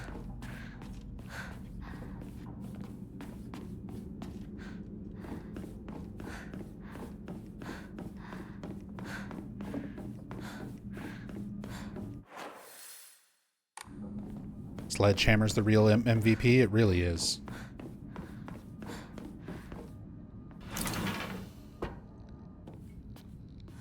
Really is. マジでそれ冗談だろ。 Oh, Hinako telling Shu the news? 大マジ。そんなやつ俺知らねえよ。覚えてもねえよ。第一それが急に今頃になってわけがわかんねえよな。どうしようか。相棒はどう思う？それはひな子が自分で考えて決めるしかねえよ。俺が口出しできることじゃねえし。おかしいよね。それに私女扱いされるの嫌だし、相棒だって似合わないって思うでしょ。うん。だよね。私も似合わないって思うし。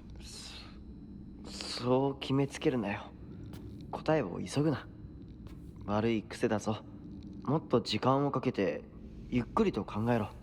心を落ち着けて静かに心の中の自分と対話しろ。そうだな。相棒の言う通りだ。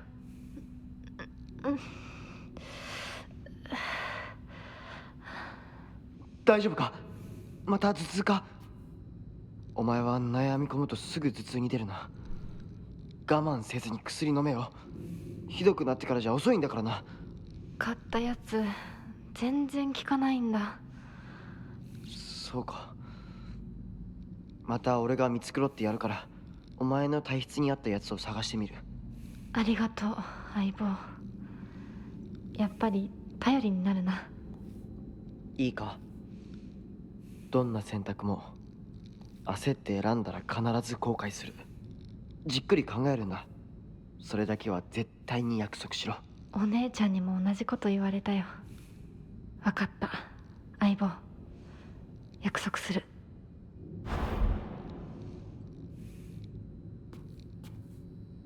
Okay, so we had... That's a new scene, by the way. We've got more background there with Hinako telling Shu the news, kind of how he reacts, where he starts getting the opportunity to give her the White Claudia pills, the medicine, saying that it's for her headaches and stuff like that, but he makes mention of like having a conversation with yourself, which is something that he was doing through the use of that medicine.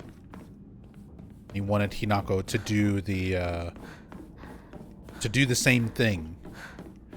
But yeah, it is kind of scummy, Random Ivy. That's exactly what I'm about to talk about. The idea that the pills, the White Claudia medicine, is supposed to be what lets you speak to your inner self, but he gives them to her under the guise of like helping with her headaches. He doesn't let her make the choice to take them knowing what they are. He deceives her. He tricks her into taking them. Because he thinks that's what's best, rather than letting Hinako decide for herself.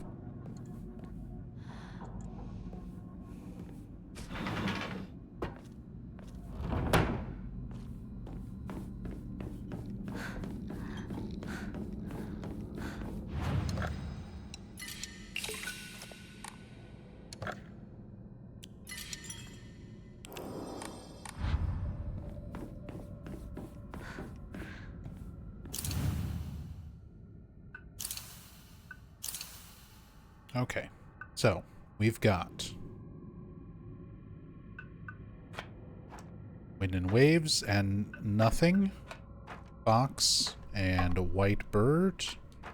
Swords and a blackbird. Scales and nothing. The sword and the fox fought, battling upon a set of scales. After a long and vicious fight, the fox fell to the sword. In the aftermath, their seal upon the land vanished without a trace. The sword raises itself heavenward, the scales now dedicated to the rising sun. Go, white bird, fly away and never come back. The white bird took to the air and flew towards the horizon, becoming a silhouette against the setting sun. So, rising sun, sword would be on the east. Or excuse me, sword is heavenward, so sword is on top.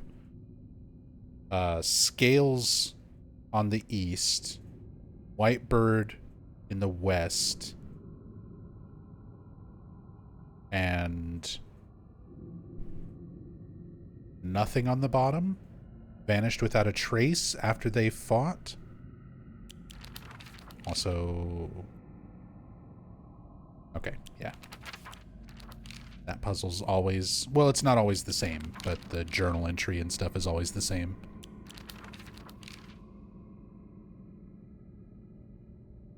So... Sword on top, nothing on bottom, white bird on left, scales on right.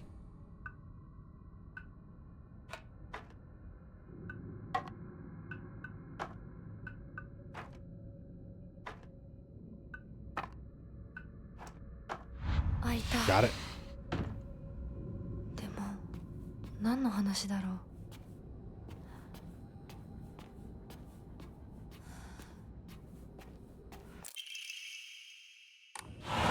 ひなこ、いるなら返事ぐらいして。シュウ君が来てるって言ってるでしょ。相棒、調子はどうだ？調子って？私調子悪くないよ。最近学校でも上の空じゃないか。俺たちが話しかけてもぼんやりしてるし、悩みすぎてまた頭痛がひどくなってるんじゃないかって思ってさ。全然。そうか。うん、心配しすぎだよ。ごめんね。お手洗い行ってくるね。あ、うん。ひなこのお母さん言ってたな。最近隠れて何かを読んでいるって。Oh, you're gonna be snooping.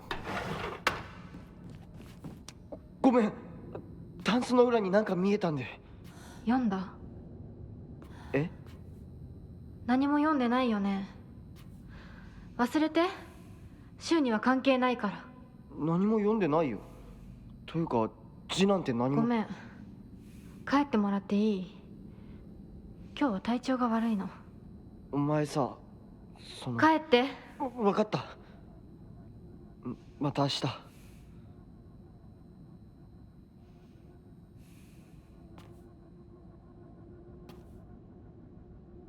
Okay. That's new as well. Shu trying to snoop and figure out what's going on with her. Hinako acting especially strange, but if this is after, like, the wedding thing, it could be, in terms of the story as it's presented for New Game, it could be just her stressing out about the wedding. In terms of the deeper spiritual crazy god lore that's going on, this is like the split Hinako or the possessed Hinako.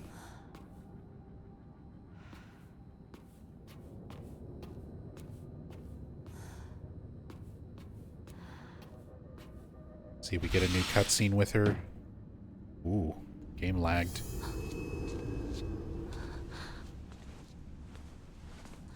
Ah, this is 私おか new. しいのかな。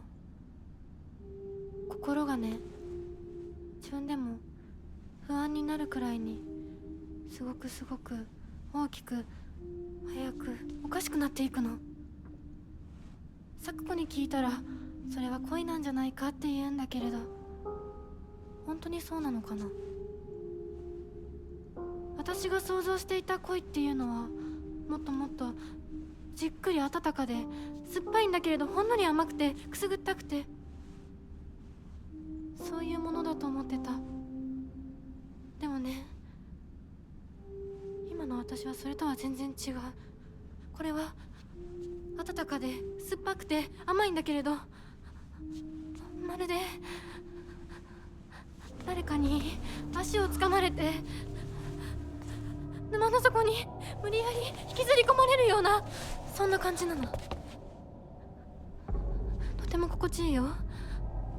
でもね、なぜかずっと心のどこかで怖さも覚えているの。これは本当に恋なのかな。私だけが特別なのかな。あなたはどう思う？ねえいや、わからない。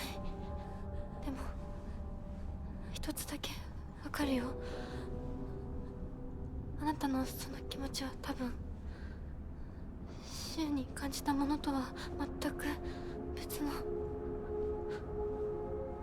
全く異形の何か。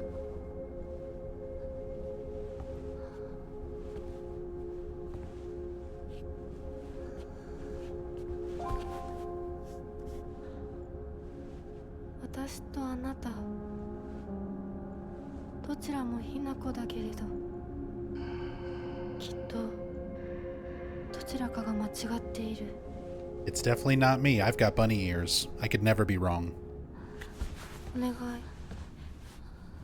もし私が間違っていたなら、私を殺して、ねえ解放して。さもなきゃ私があんたを殺すから。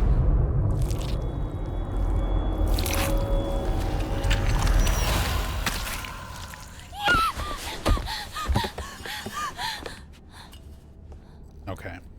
And then we get the face peel, which is like Hinako coming to that realization.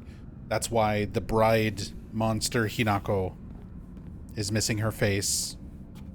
She's given up that aspect of herself, that part of her identity. But we're seeing like the process of that happen with Hinako, where the face first comes off.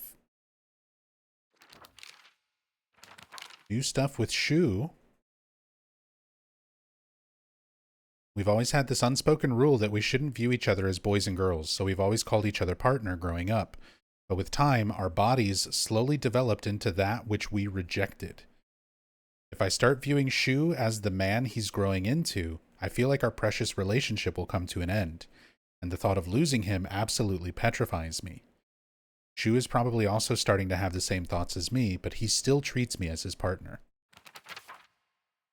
I swear that I want to stay by Shu's side as his partner, and not in a romantic way either, but at the same time, there's some strange part of me that wants him to acknowledge me as a girl. Okay.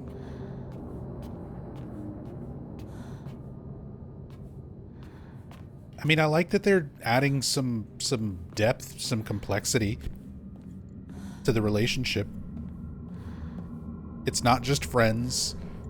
It's not just like mutual crush on each other. It's a lot more deep and complicated. The fact that they were friends for so long, that they built that friendship as children around Hinako not wanting to be viewed as just a girl or a boy. She just wanted to play with whoever.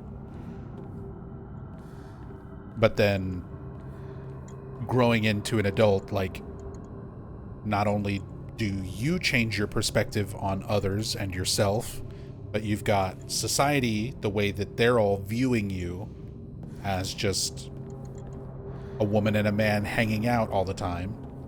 Can't be friends. There must be something going on. That type of thing. And I mean, shit, this is 1960s Japan. 50s and 60s Japan. It's still like that, even to this day. In a lot of places, for a lot of people. Where it is difficult to do, like... It's obviously a lot more liberal now, but... It's still difficult to just be accepted as yourself if you're not conforming to people's expectations.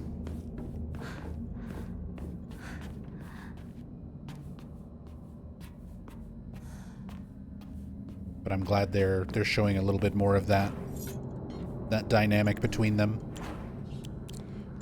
Man, my sword is fucked up. I just need to sledgehammer for a bit.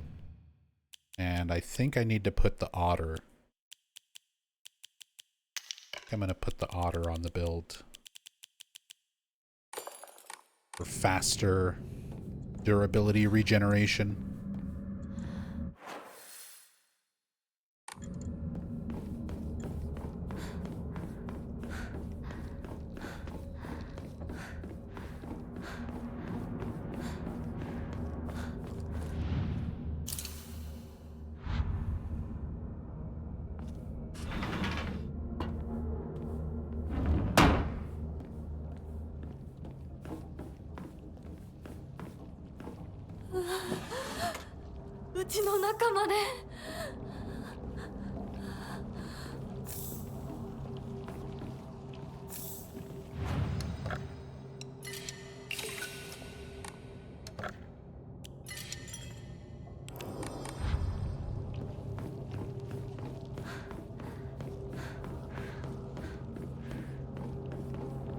Baseball bat.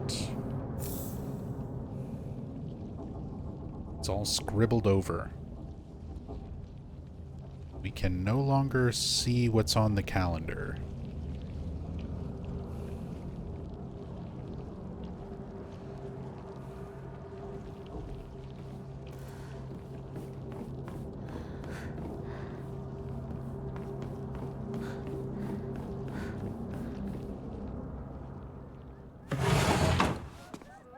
But this is like the wedding day, the way everybody's like celebrating and talking. It's also the day that she considers having let go of all of these childhood connections, which is why we see that her friends represented as the corpses here. If you go off of the new game ending, she literally killed them. But I think everything else is pointing towards that being metaphorical, her just letting go of these childhood connections, being forced into moving past all of this because of the arranged marriage.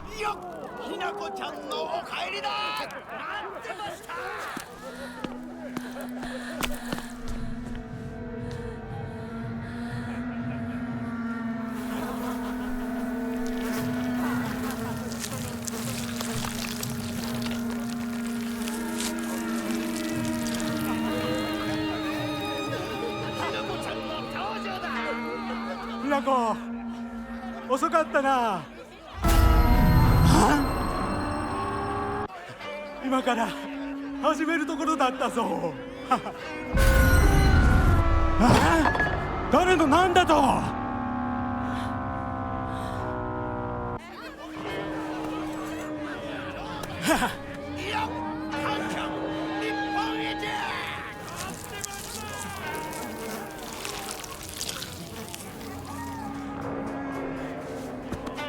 それではご一同様、包丁のさえをどうぞご覧くださいよ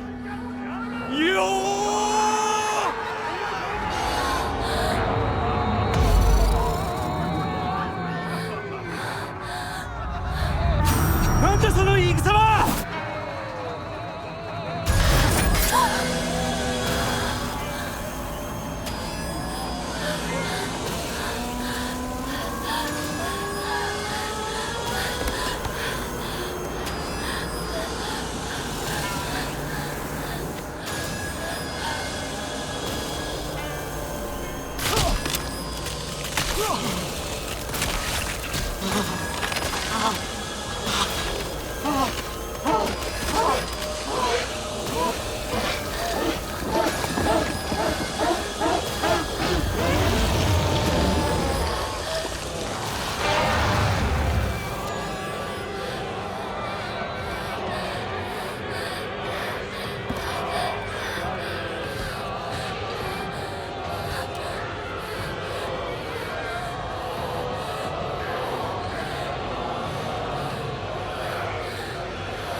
We don't have a choice. It's the role of a woman in society. Oh.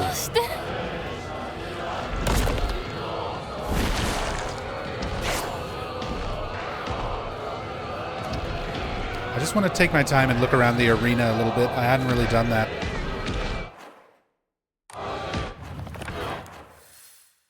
Defeat your parents. Yeah, the objective stuff popping up throughout the game. Those are the kind of options I wish I had to like turn off.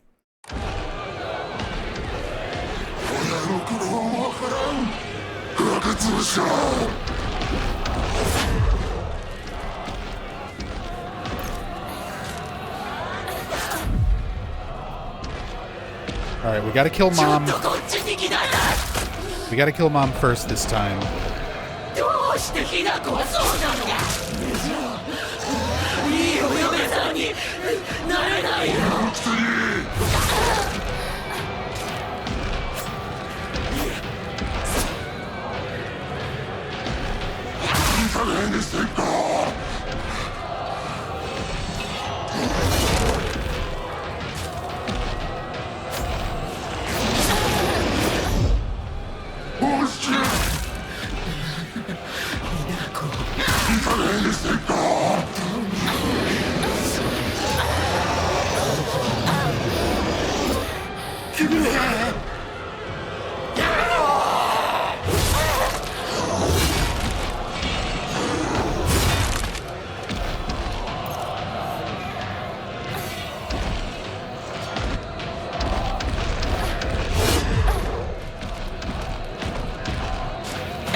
Okay, so Mom just still gets back up for this part.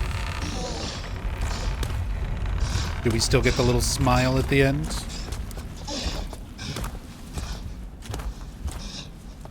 Oh, we do. We get that no matter what. Huh. I figured there would be more differences if you kill Mom first.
これを飲みなさい。少し楽になるはずだ。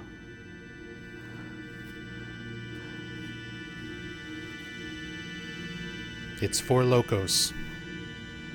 It'll make you feel better.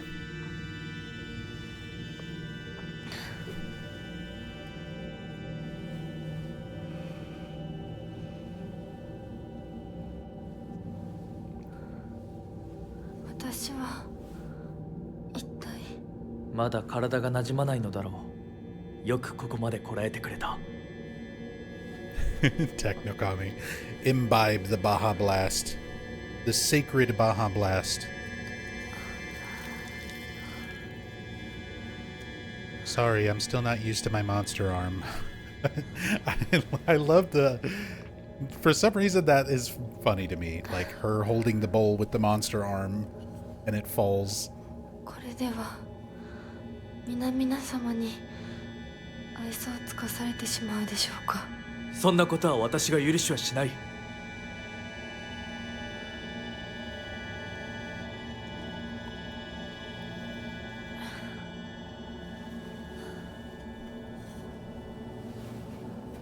少し血色が良くなった。君の体にも合うようだ。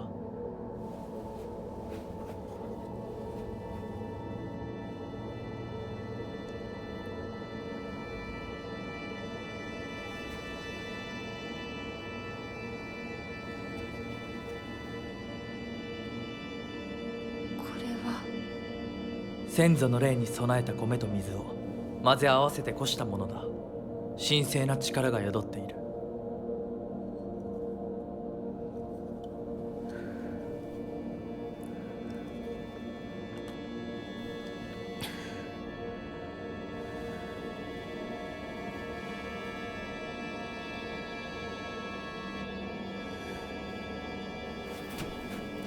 もう立てます。ありがとうございます。そうか、気をつけて。行こう。君のために用意した一番大切なものがある。はい。Fox Girl needs her big sippies?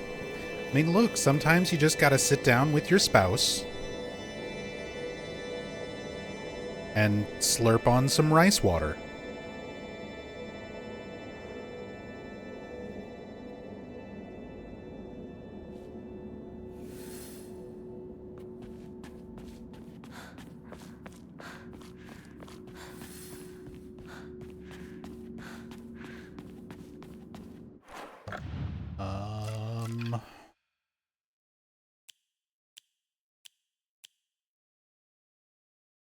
Other than Otter, we can just keep using this build.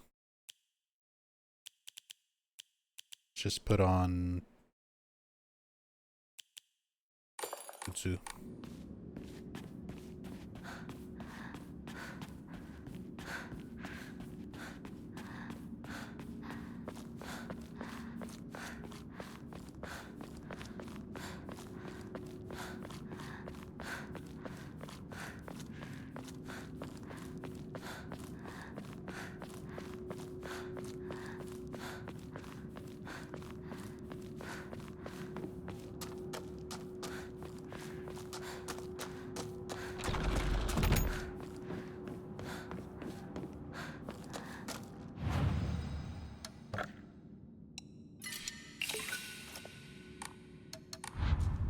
Oops.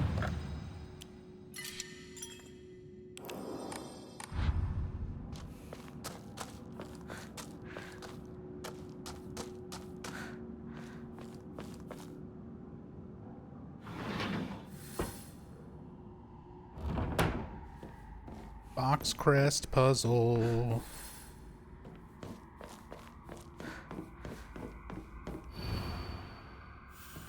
Okay, that's the same.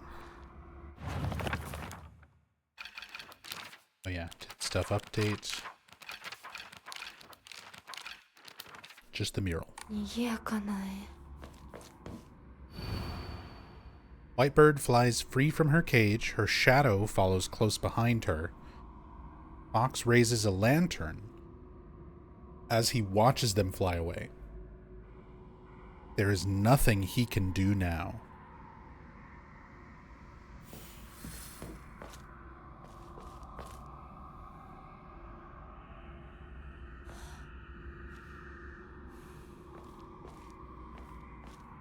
Okay.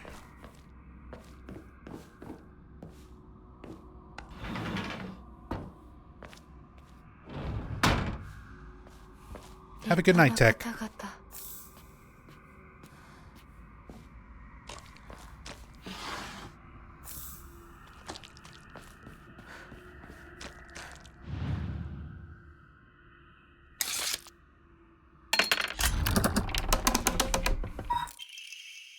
Rejoice, for you are saved from that world of filth. 私の町 Silent Hiru.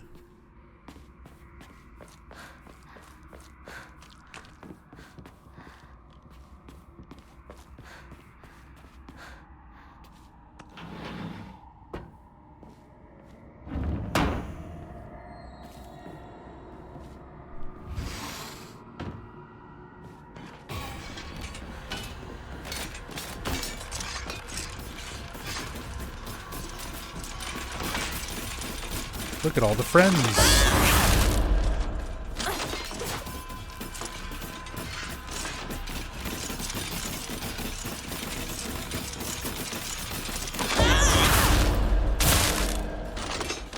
The auto counters.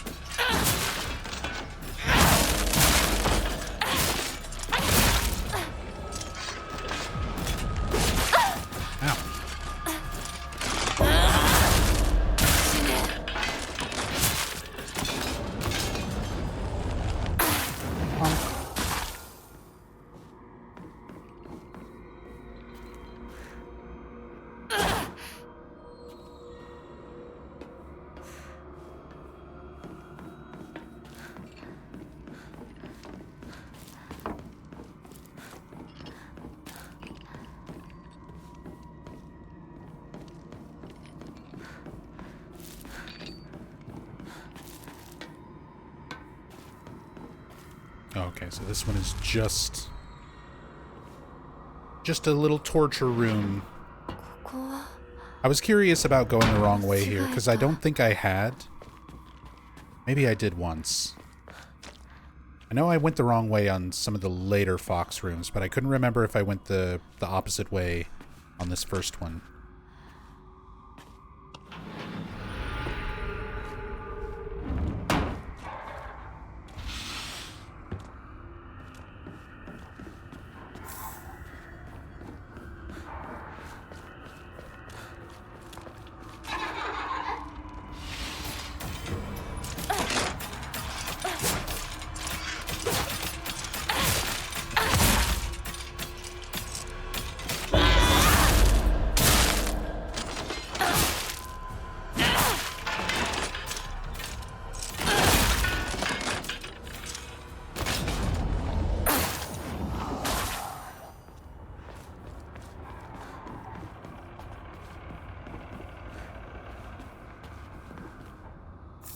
Yokon?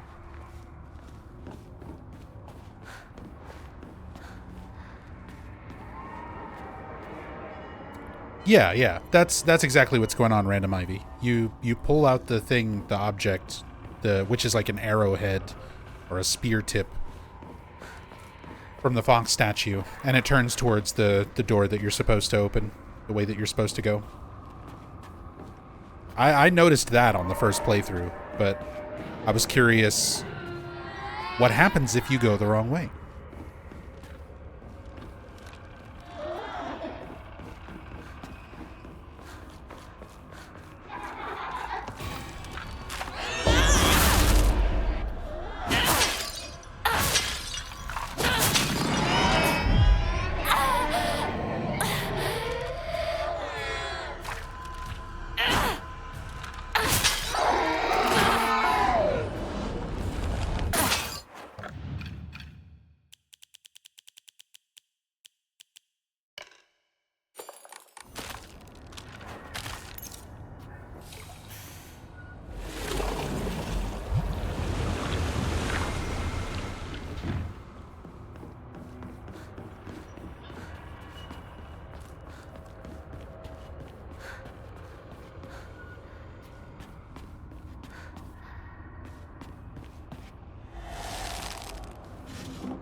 娘。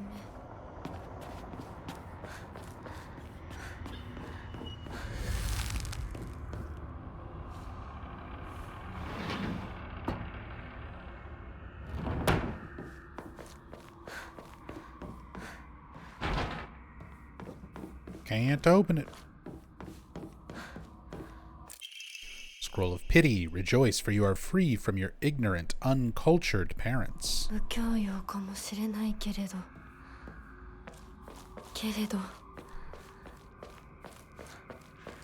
Scrolls seem to be different as well compared to previous playthroughs, I think. 終わりましたでしょうか。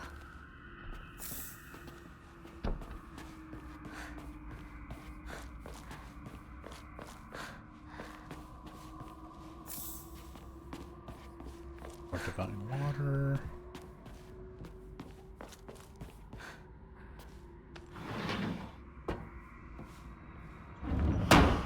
No. Back into the torture chamber. Not the right way. Yeah, this is the one that I usually go the wrong way on. I think I've done it on every playthrough.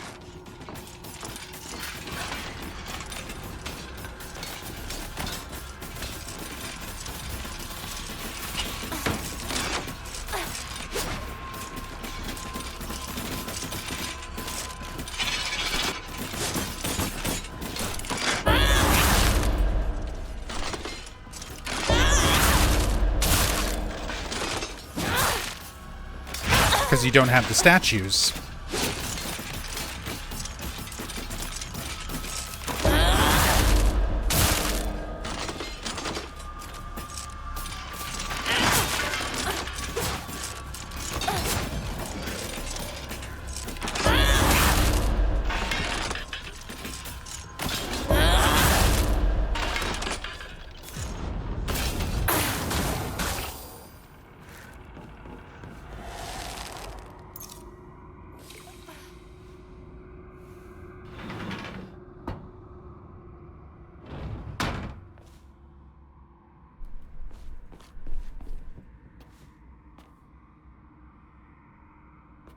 Yeah, you don't have the statues. I'm trying to see if there is something cluing you in to go right instead of left here.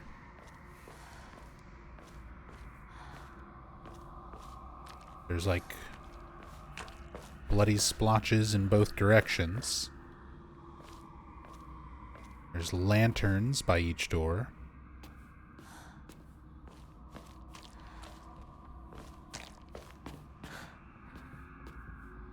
These are not facing towards one or the other.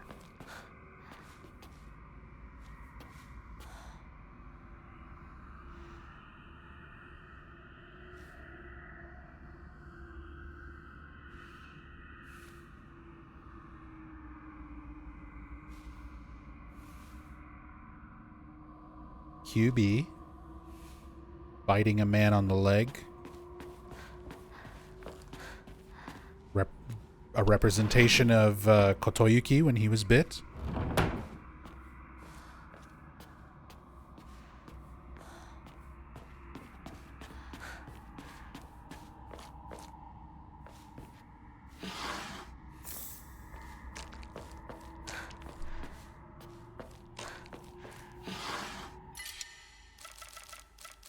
No room for Arare. My snacks.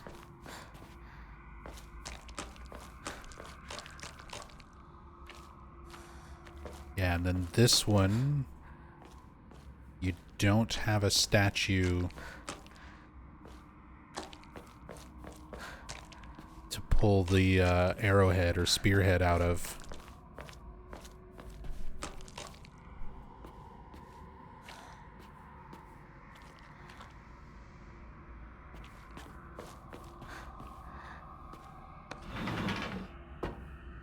Yeah, this is the wrong one. Yeah, whenever you go to the wrong one here, it's another little torture chamber. You just have to fight. Gotta kill the things so you can go back through.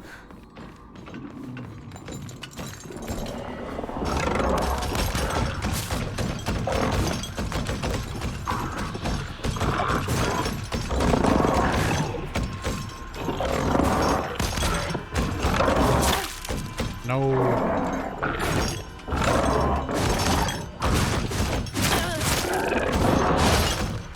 Do the move I can counter. Do the move I can counter. Do the counterable move. Thank you.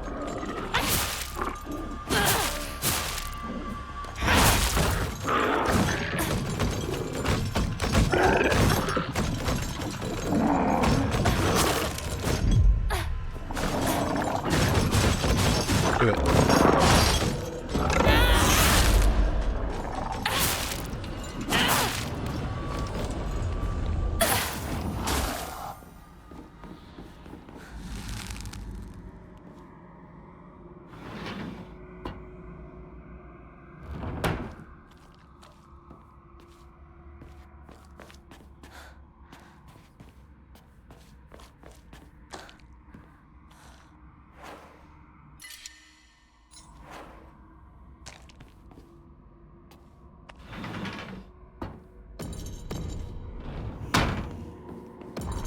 Okay, so it's like neither of the side rooms.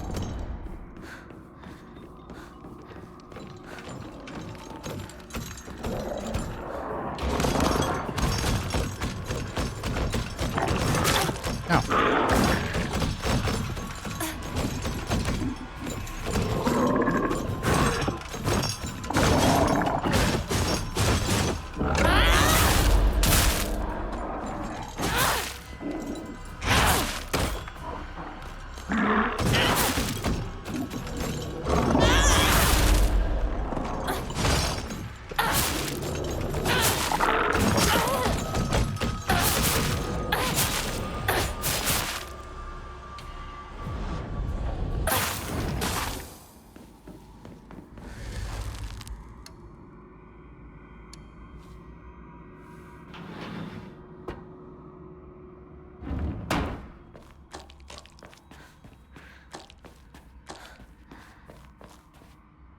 So it's this one. Like the only one none of the foxes are looking at all.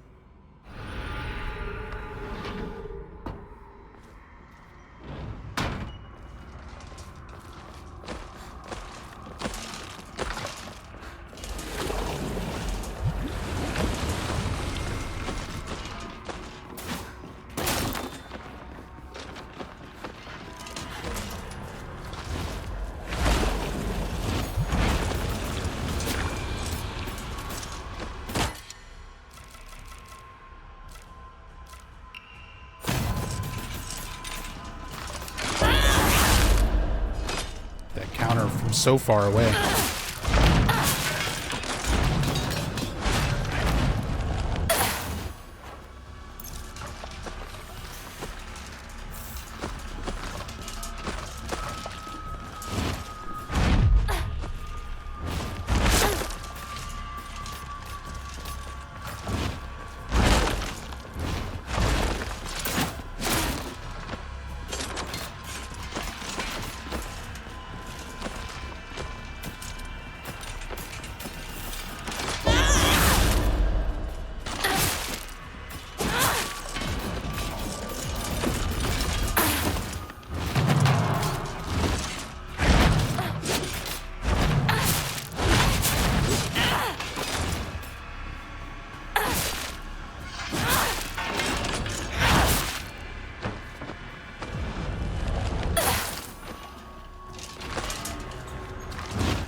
Take that, Drum Chungus.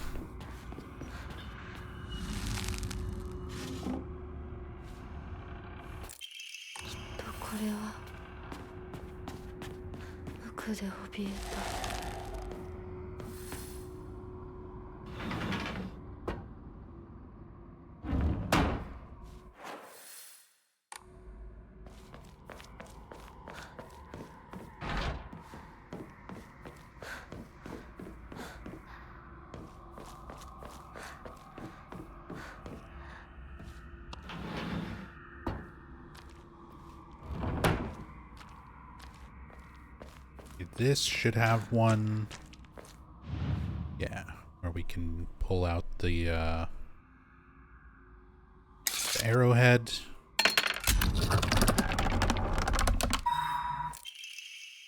And get the scroll of pity. Rejoice, smile, serve, obey.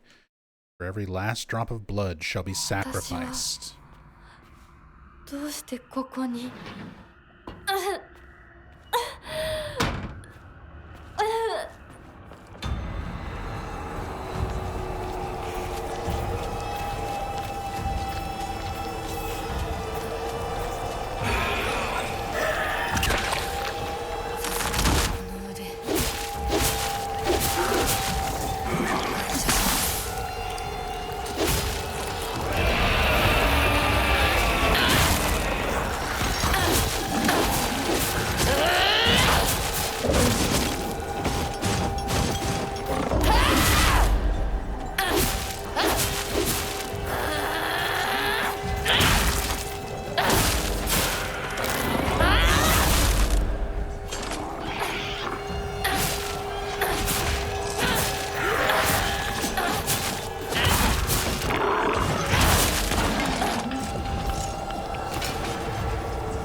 純子さん。お取り込み中ごめんなさい。ひなことほんの少しだけ話がしたいのだけれど、よろしいかしら。では。お姉ちゃん。まだ生きてるのね。うん。しっかりなさい。しっかりって。未練は拙速では立てない。そう思い時間を与えたけれど、生きていてもいいなんて考えてないわよね。そんな甘えは許さない。殺せ、必ず。もう少し外していた方がいいかな。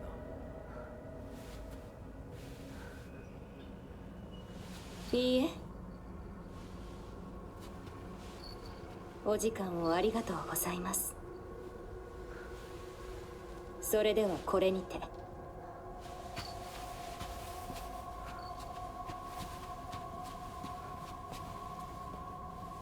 姉妹で語り合えたかね。はい。My sister keeps telling me to kill my childhood self, who may or may not actually exist as an entity.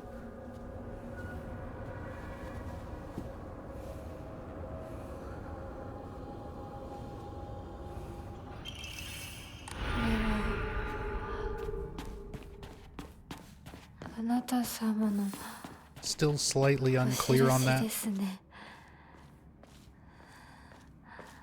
That's kind of everything at this point of trying to understand this game, though, is like how much of this is literal? How much of this is actual gods and spirits and Hinako having two selves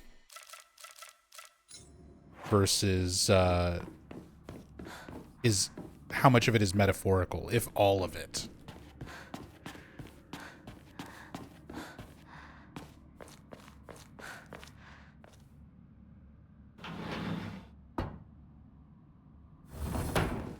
Puzzle time.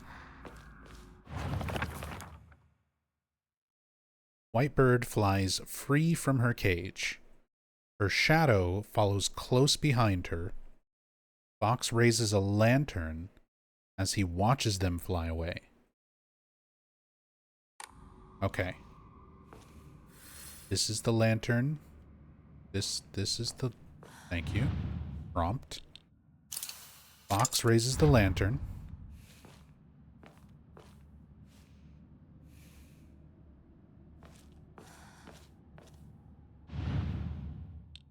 Bird flies away. Oops. And Shadow close behind.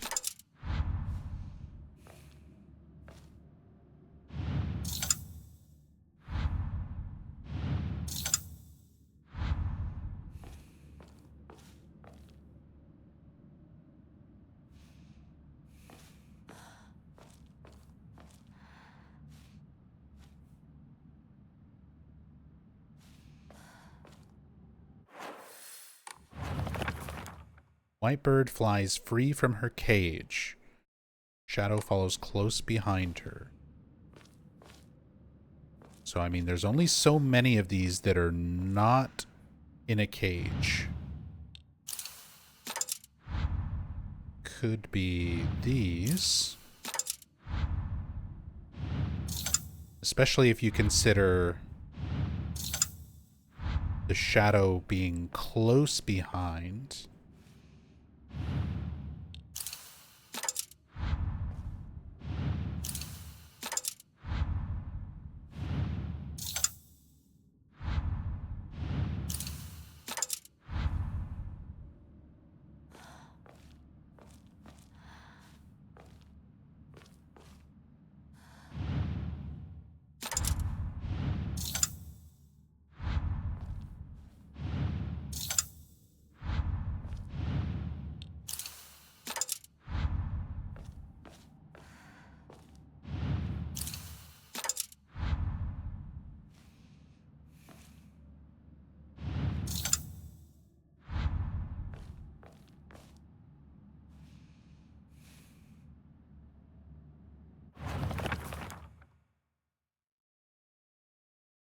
Whitebird flies free from her cage. Shadow follows close behind her. Fox raises a lantern as he watches them fly away. It makes it sound like they're all three supposed to be very close together.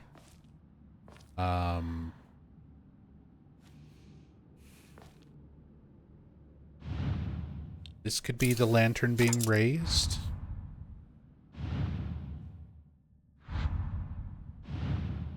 This could be flying free out of a cage, and this could be close behind. As could this.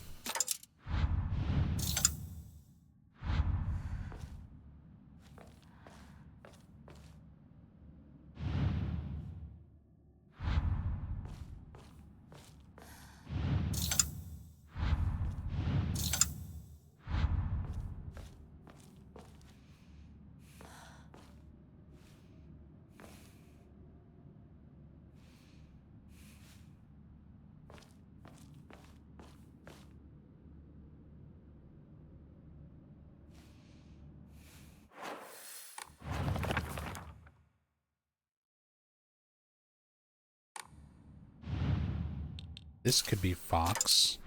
They're holding out a lantern. I mean, there's so many of them holding lanterns. What is going to be considered raising a lantern as he watches them fly away? This feels like the most appropriate for that.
Free from her cage.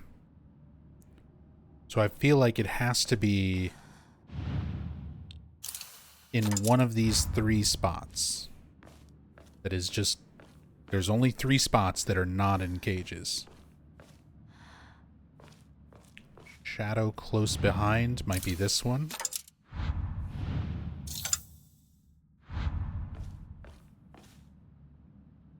This is like the first one I tried. Yeah, it's not that.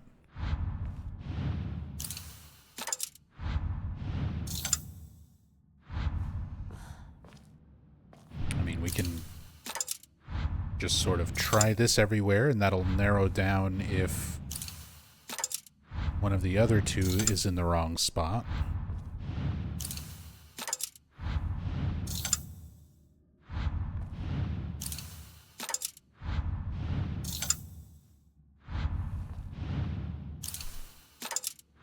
Okay, so one of those is not in the correct spot.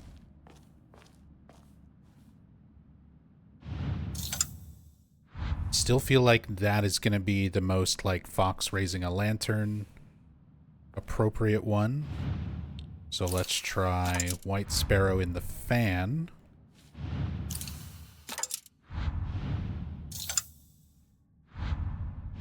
Oops. And then Black Sparrow being the shadow.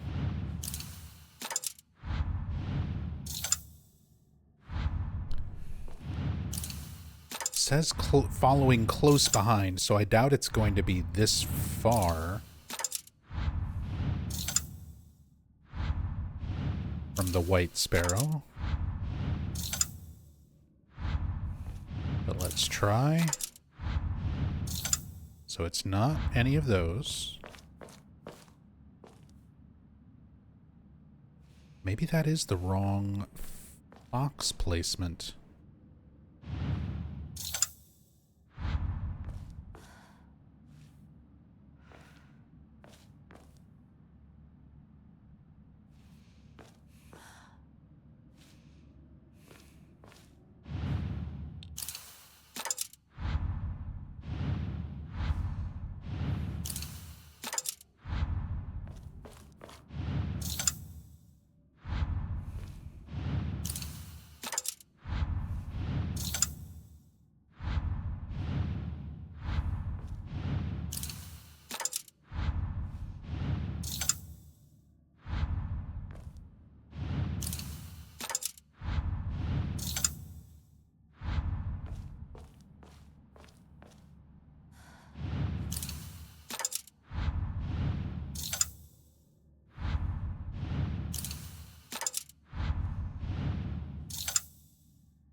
Okay, first half of this is the same on all the difficulties. That doesn't really give any hints.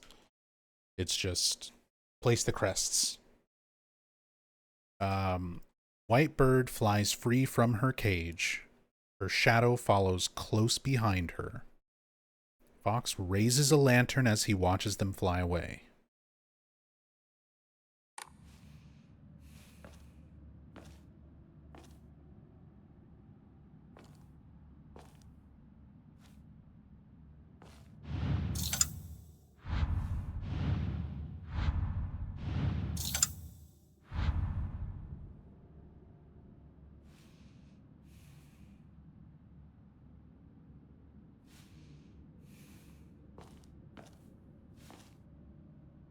This is the only one who's like really raising up a lantern.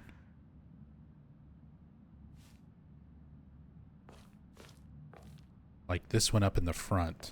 Like this one might be... Wait. Raises a lantern, not raises a cage. I'm looking at the damn bird cages as lanterns again.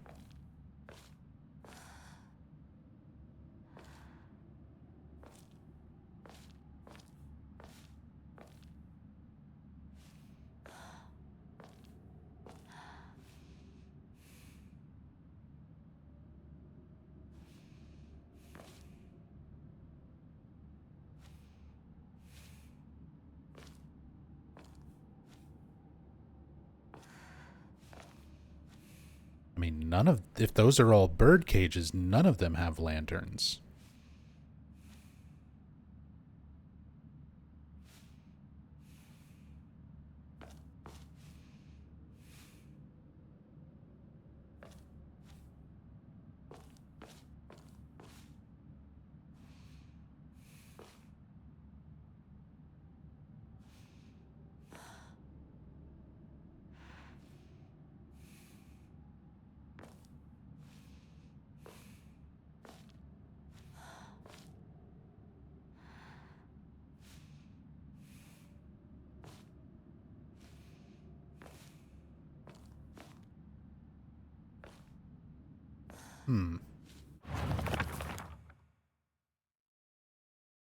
Watches them fly away.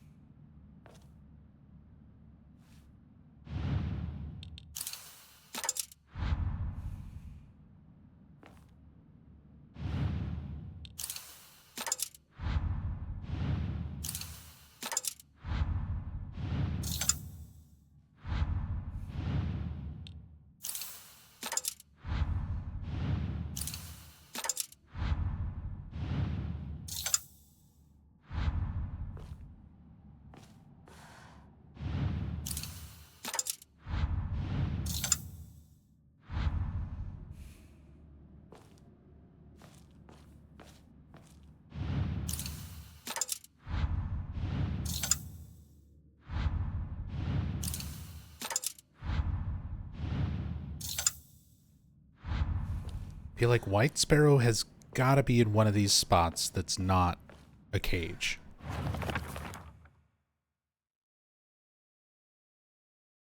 Shadow follows close behind.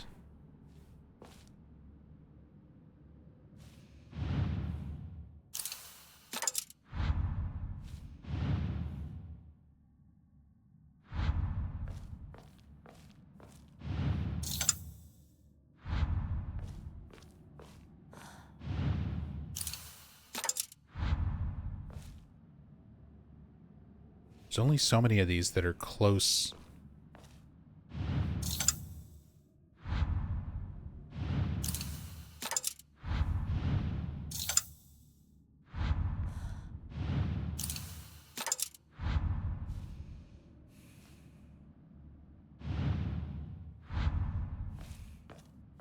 Unless that one is supposed to be a bird getting out of its cage, which is why they're like focused on it.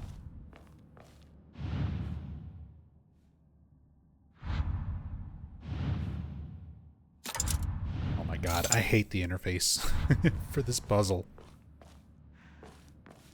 Couldn't you let me like zoom in and go quickly from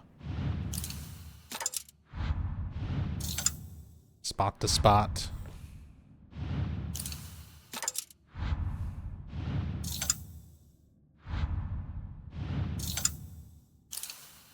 Damn it.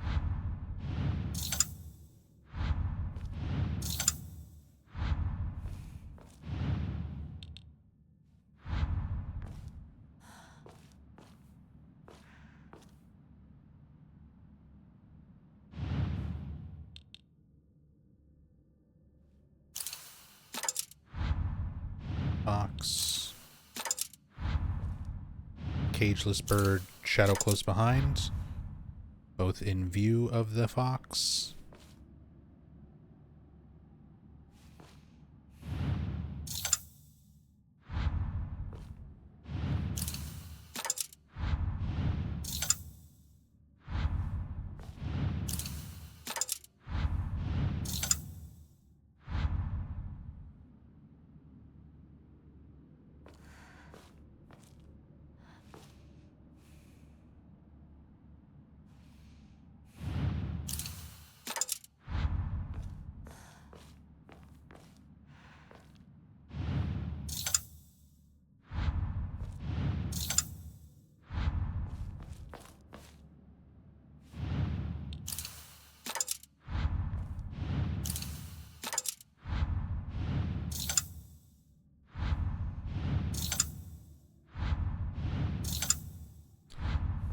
Okay, puzzle.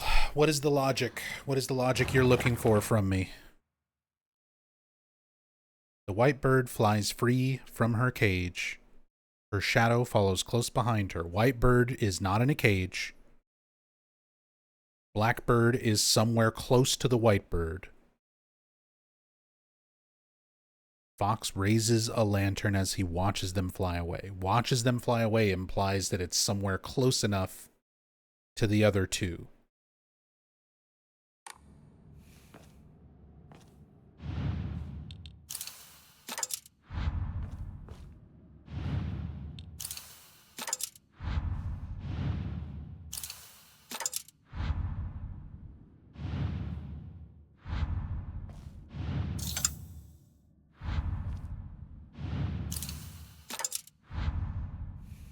If the solution winds up having the white and black sparrows far apart from each other, or the white sparrow in a cage, I'm gonna lose my shit.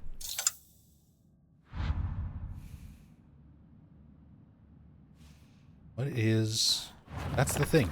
This is what I was talking about earlier with this game's puzzles. They're so designed for you to overthink, to not get the right train of logic that they want you to utilize. And you just kind of have to cycle through, like, okay, what is this? What could this mean? What is this? What could this mean? Like, we know what the white bird is. We know what the fox is. It doesn't specifically say anything about the blackbird. It just says her shadow. So your implication is like, that is the blackbird. But maybe that's the wrong logic? The white bird flies free from her cage, to me, sounds like it would be in one of the positions that is not in a cage.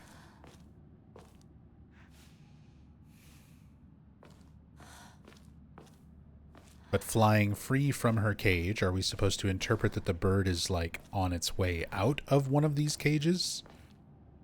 Where we would still place it in one?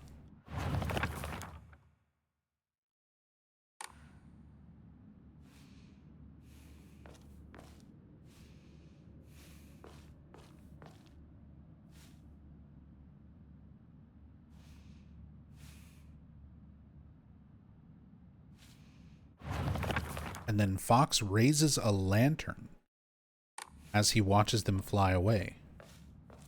None of them have lanterns.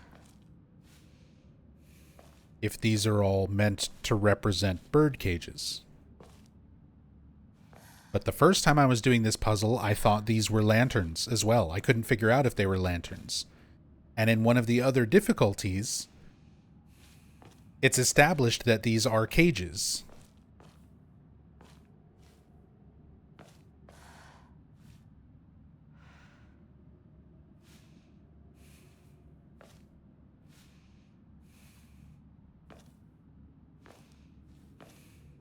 If they switch up what the image is supposed to represent from difficulty to difficulty, that's kind of bullshit.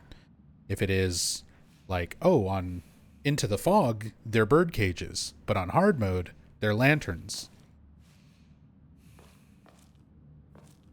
But even this one has reference of the white bird flying free from her cage.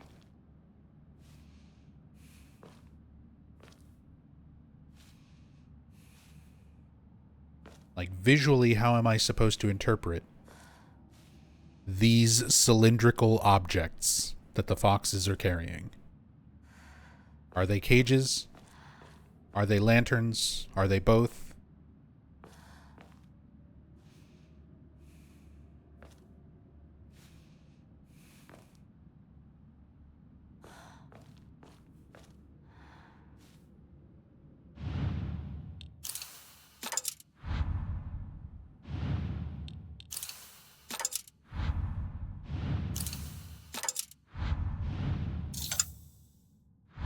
Those two are close by.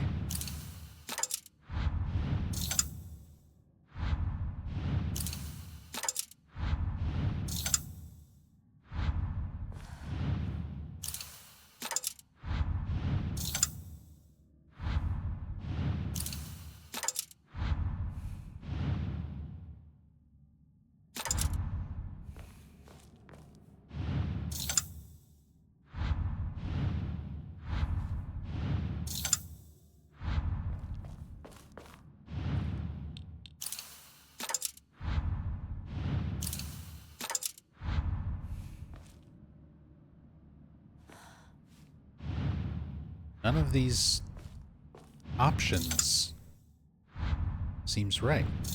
I mean, clearly I haven't solved it, so none of these are right, but none of my potential placements make sense to me.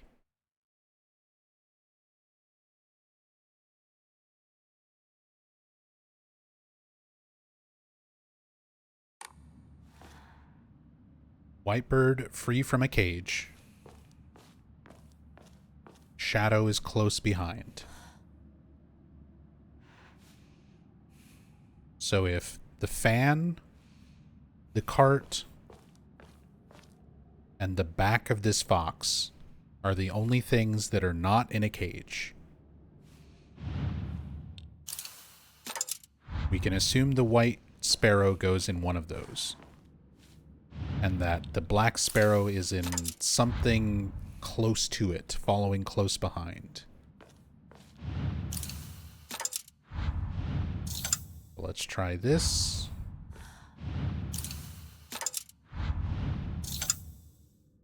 And then see if the fox fits in. Not on this. Is this a raised lantern? No. Is this a raised lantern? No.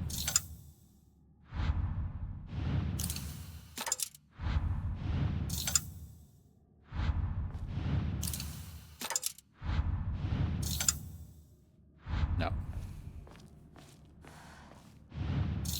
So these are not in the right spot. If this is flying free, this could be shadow, and that could be shadow as well. Down below it.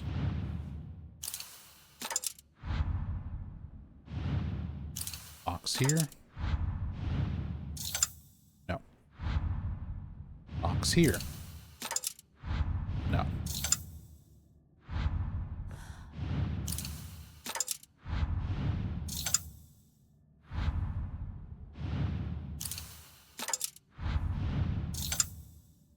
See, now the fox is going to be so far away that if one of these is correct, the puzzle doesn't make sense to me because it says he can watch them and there's nothing else he can do. So yeah, that's not correct.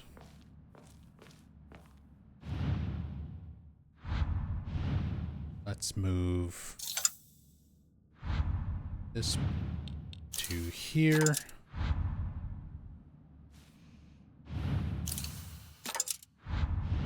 Try fox in every other spot again.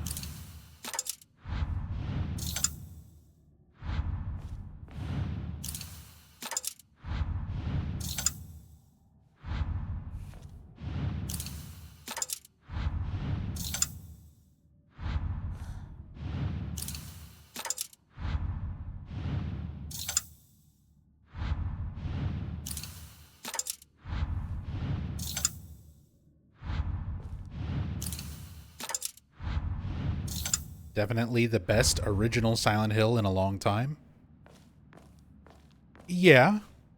Although that's, that's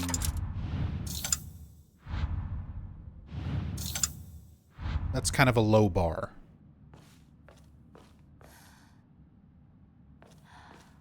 Not including remakes and you know, like Silent Hill 2 remake and stuff. This is better than Ascension. It's better than Short Message. And before that, we haven't had anything since PT back in 2014. Before that was Downpour and Book of Memories in 2012. So, I mean, yeah. Best original Silent Hill in a long time. That is a incredibly low bar.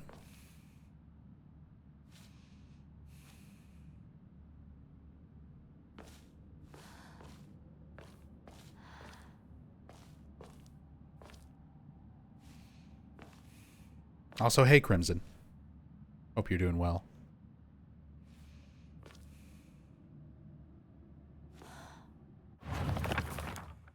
Damn. I really dislike the logic on this one. The other versions, the other difficulties for this made more sense to me. The way that the phrasing for them was. Like, I still kind of got stumped on this one, even on In the Fog and a little bit on story, but this one is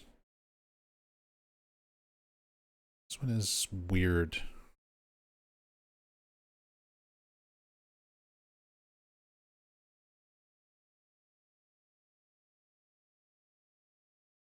White bird flies free from her cage.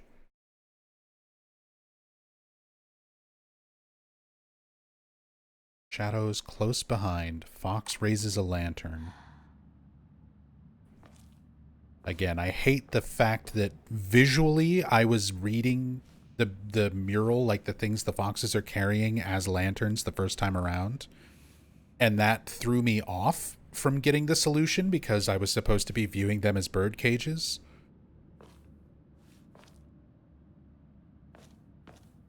If this is now flipping that to where you're supposed to be perceiving everything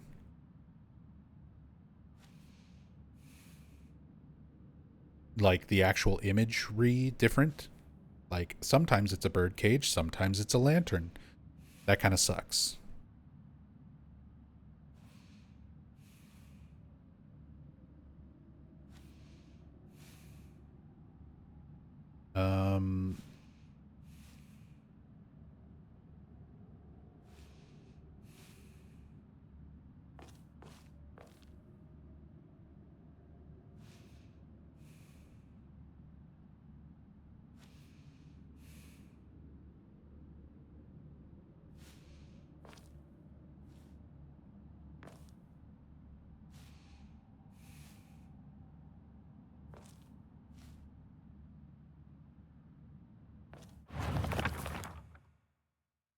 Bird flies free. Okay, so maybe I'm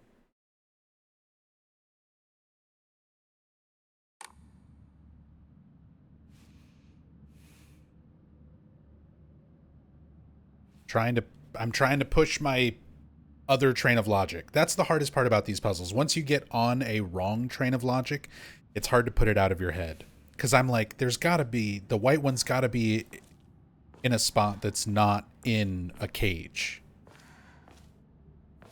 But if these are not cages this time, they were cages in other difficulties.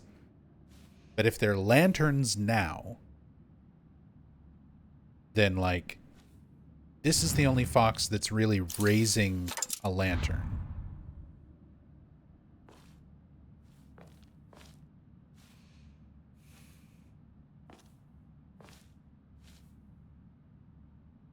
I've already tried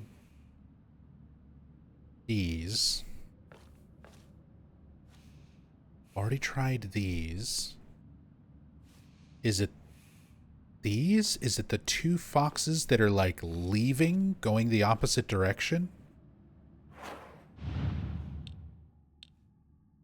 Are you flying free? And are you the shadow close by? Oh my god.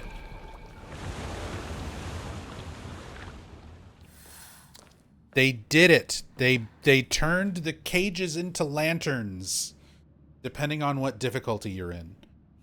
I don't like that. I don't like that. I don't like the inconsistent logic from difficulty to difficulty. If the mural is supposed to depict what the foxes are carrying as cages, they should be cages consistently, as opposed to switching it up on difficulty and be like, oh no, they're lanterns now. Because you did have to put the fucking white bird in one of them. It was more about the foxes that are carrying it leaving the group, like flying free with the other one behind it. I don't like that. I don't like that so much. It's already easy enough to overthink and get on the wrong train of logic, but then to then subvert your logic based on previous playthroughs to change how you visually interpret something that is the same exact visual. If they changed the visual, if the mural was slightly different depending on difficulty, to make more clear, like, what is a cage, what is a lantern, I wouldn't mind that so much. But that kind of sucks. Okay, whatever. We got it. We're moving on.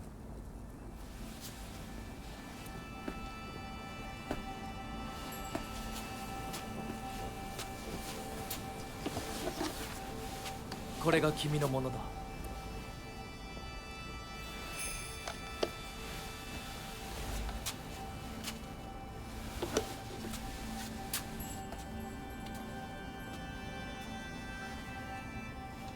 さあ、君も。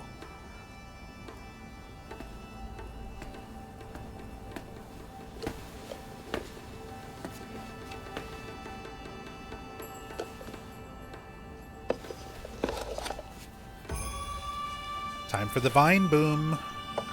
My favorite stock sound effect.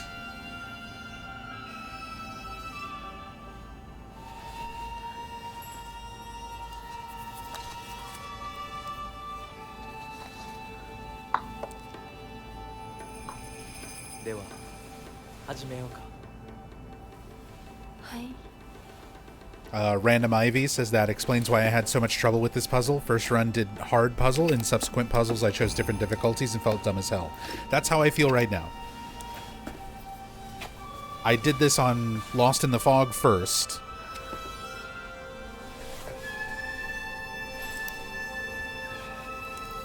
And interpreted the visuals in an entirely different way to correctly solve that. Which is also fairly consistent with story mode puzzles. God, that fucking vine boom sound effect. これで最後。よくここまでついてきてくれた。一緒だからここまで来られました。もうわずかの辛抱だ。はい。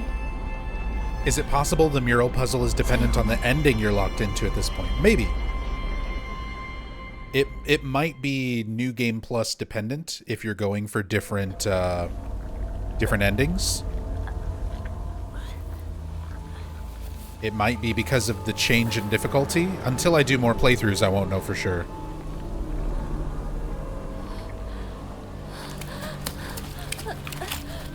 Because some stuff is different because of the difficulty level, some stuff is different because of the New Game Plus aspect, some stuff is different because of the ending that I'm locked into at this point. And I don't know which is which.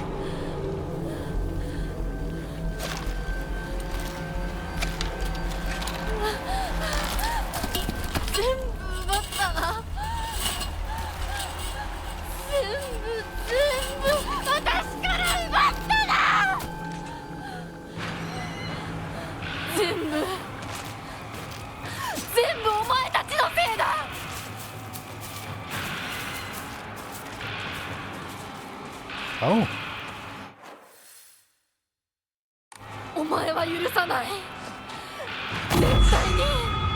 Oh, it doesn't let you get that close. I don't think I ever followed that closely behind Bride Hinako. And then you're forced to fight here anyway.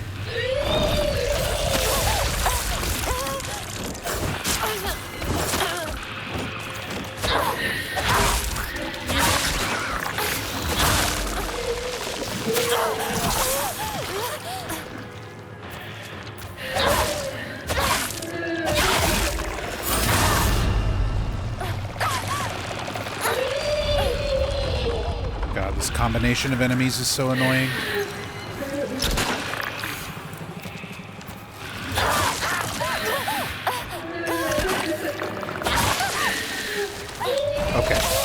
Okay, alright. Just fucking, you need to die. And quit putting your crap all over the floor.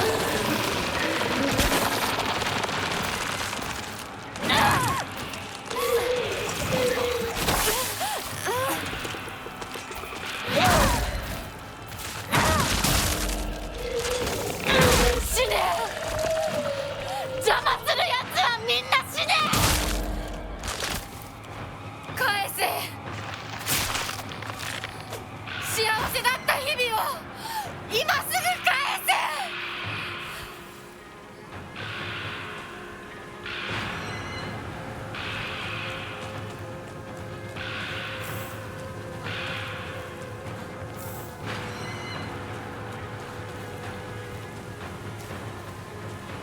Reason I ask is because the mural puzzles stories we've gotten seem to reflect different overall story endings. I mean, I haven't seen the ending that I'm going to get for this playthrough yet, so I don't know how much the mural lines up with a scene that I have not watched.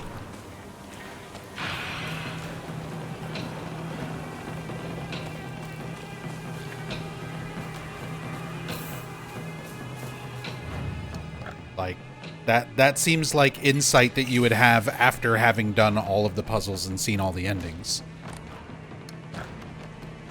Which I have not yet.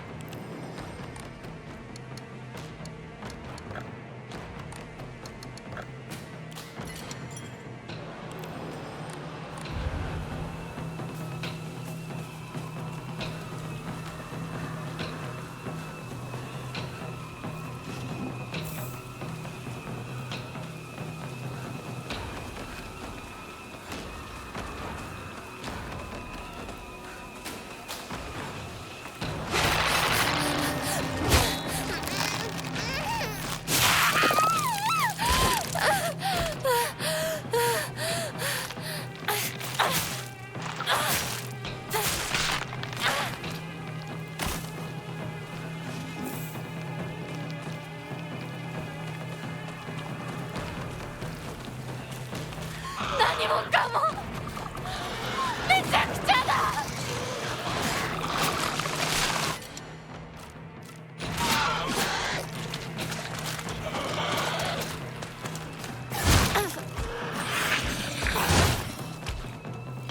返して、私の全てを返してよ。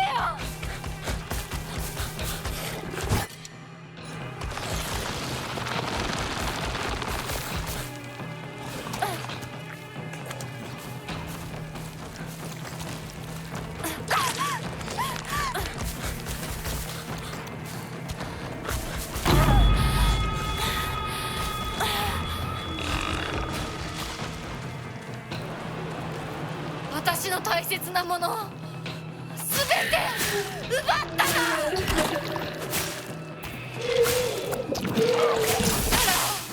私自身も奪うがいい。だがな、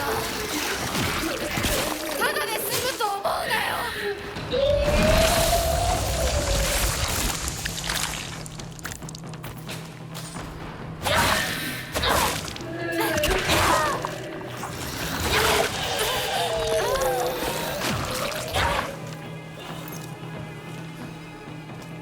That is not what I meant to use.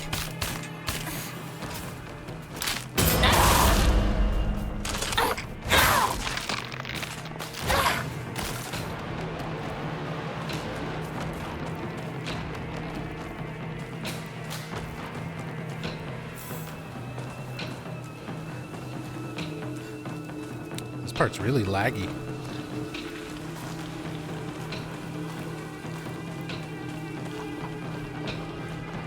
嫌だ、もう嫌。私の町を返して。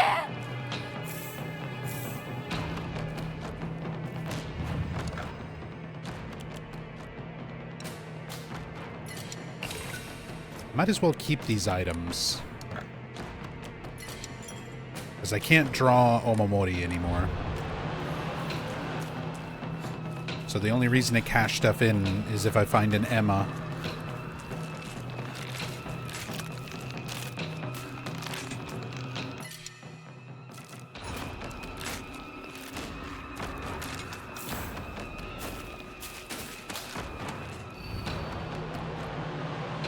Okay, that's still the same. こうはならない。絶対。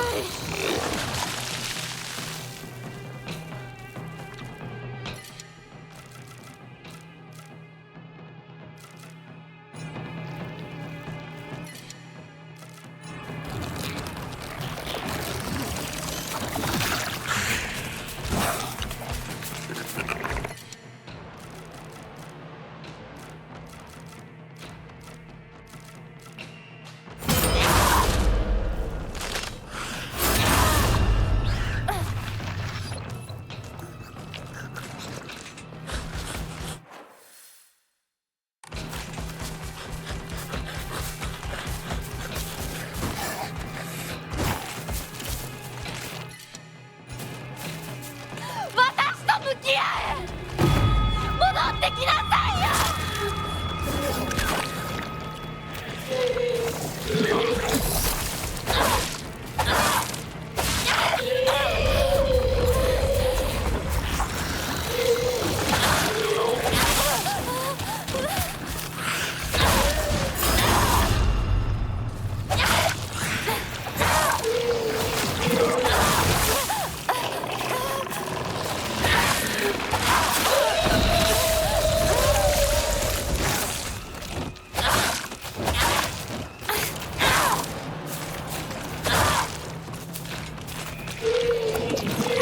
I'm actually stuck inside of the creature now. I can't move.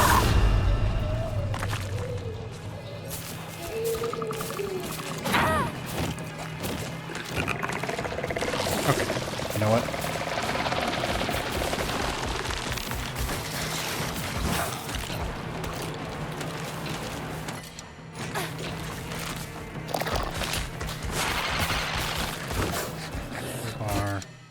Oh, toolkit.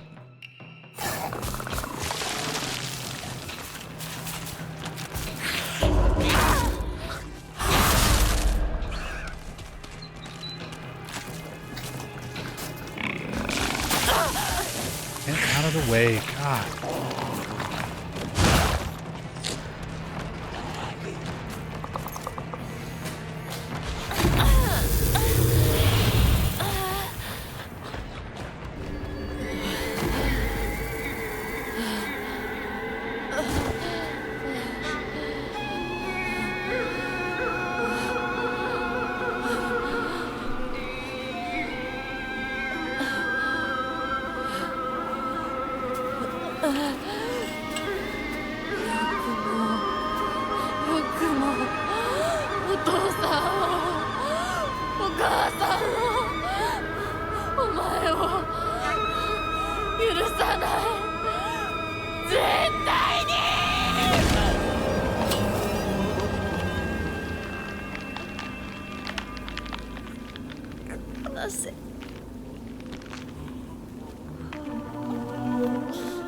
こんなことだろうと思いました。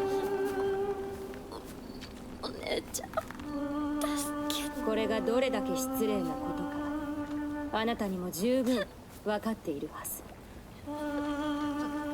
殺しなさい。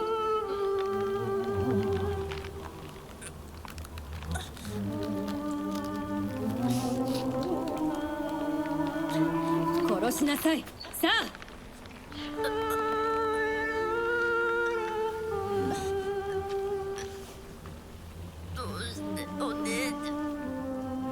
それがあなたのためです。死になさい。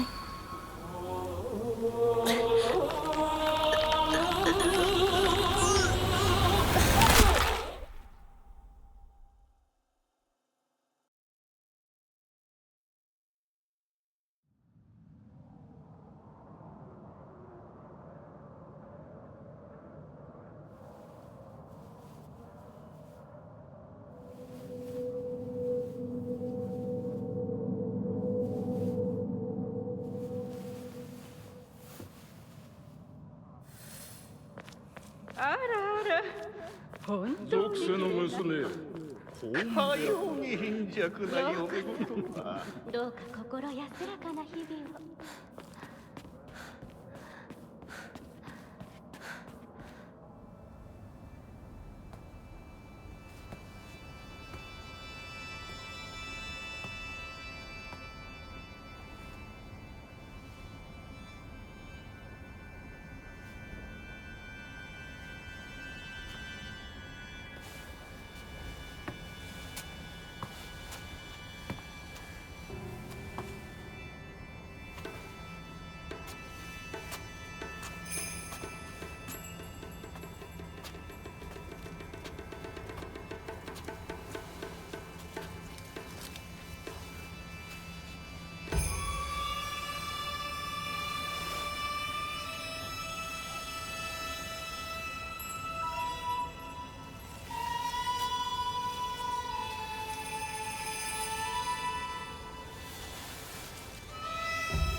それではお別れを。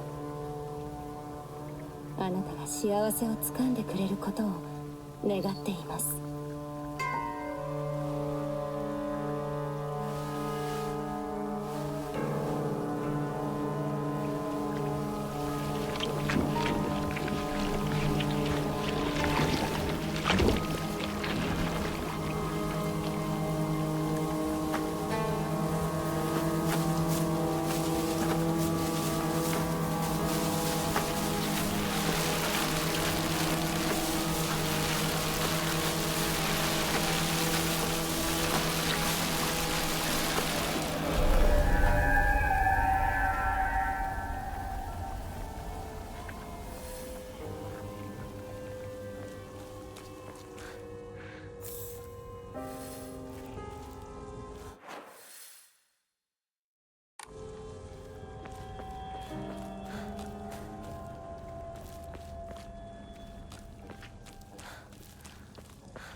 I like how it starts us this sort of symbolic moment of killing off youthful Hinako.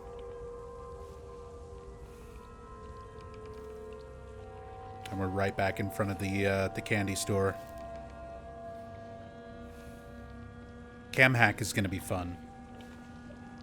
I wonder if Sakuko is underneath all those flowers somewhere in there.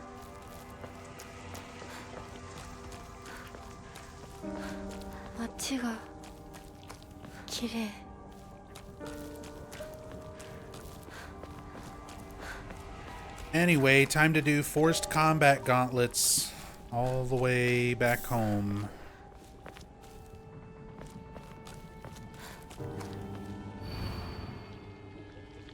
Not for your futile efforts, no one would have been hurt.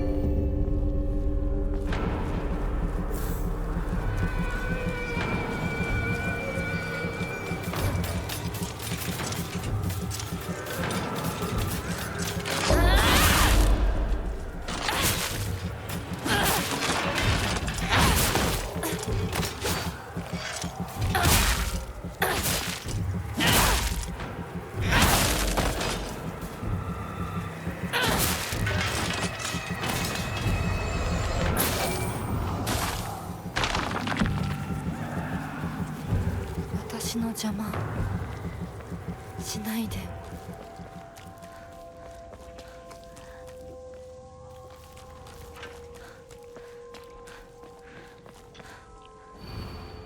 そうよ、これは私の選択。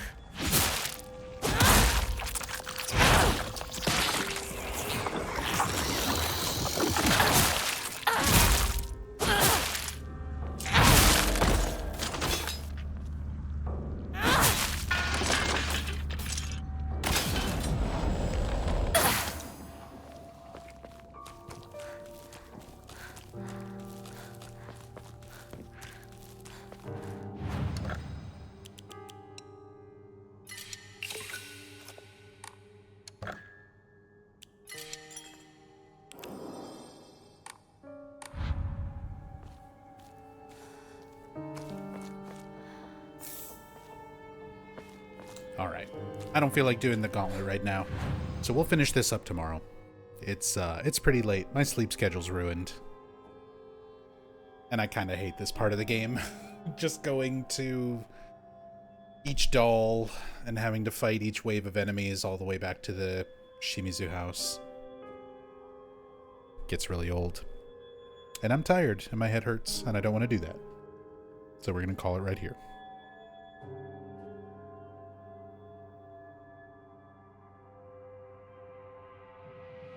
But thanks you guys for coming by, hanging out as always. Appreciate all the love and support. We'll finish this up tomorrow and get the ending. Or tonight. It's already like 5 a.m. for me. What's up, Freddy? How did you like the English VA? Not very much. I definitely prefer the Japanese. There is some meme-worthy line deliveries in the English to the point where it is comical. It is funny. There's parts of it that are not so bad. Like, overall, it's not a terrible English dub. But this game, it's a Japanese game. It's a Japanese setting. The performances are much better in Japanese. Like, it is just... It's meant to have the Japanese language. I'm sorry. You can feel about it however you do, one way or the other. But yeah, the English... Exactly, the English feels out of place. It doesn't mesh with the tone of the rest of the game. Japanese feels a lot closer to tonally what they're trying to go for.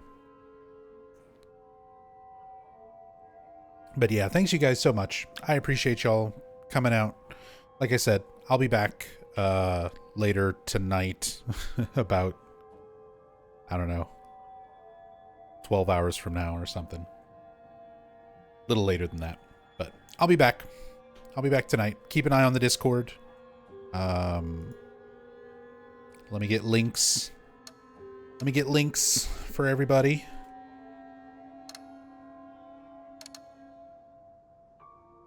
If you would like to join the Discord, it's the best way to keep up with when streams are happening, when I'm going live, what I'm doing, if things get canceled or postponed, and to just keep up with discussion, share your thoughts, ideas, theories on this game, on any Silent Hill games, on any video games in general.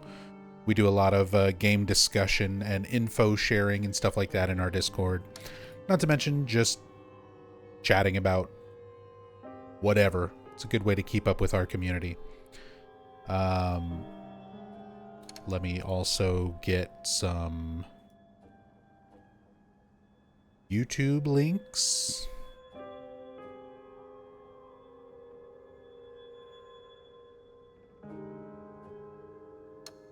If you're not already following or subscribed rather on YouTube, youtube.com/@nubzombie. Helps me out immensely if you check things out. I'll have edited versions of all the VODs and playthroughs and everything go up on to that channel, usually within the same day as a stream. And then immediately after the stream, the VODs, completely unedited, are on that Nub Zombie Archives channel, @NubZombie Archives.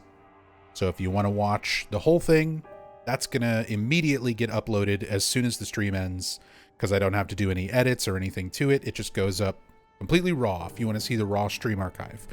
That's the channel for all of that.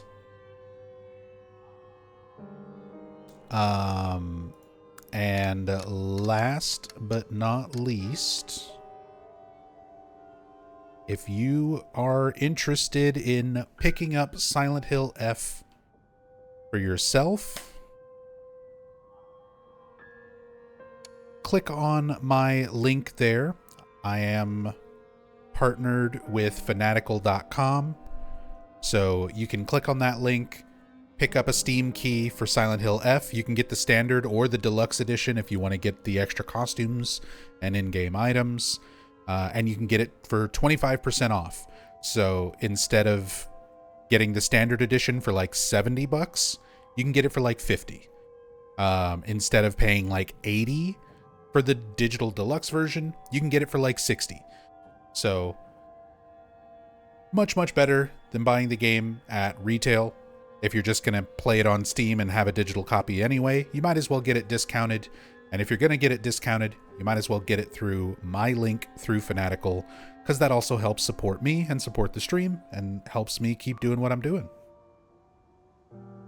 But that's going to be it for me, you guys. Thank you so much. As said, I'll be back later tonight for the finale, for ending number 3. And then we still have 2 more playthroughs, at least, just to see the other endings. That's assuming I don't screw anything up and have to like lock myself out of an ending and start over or anything like that. We'll see.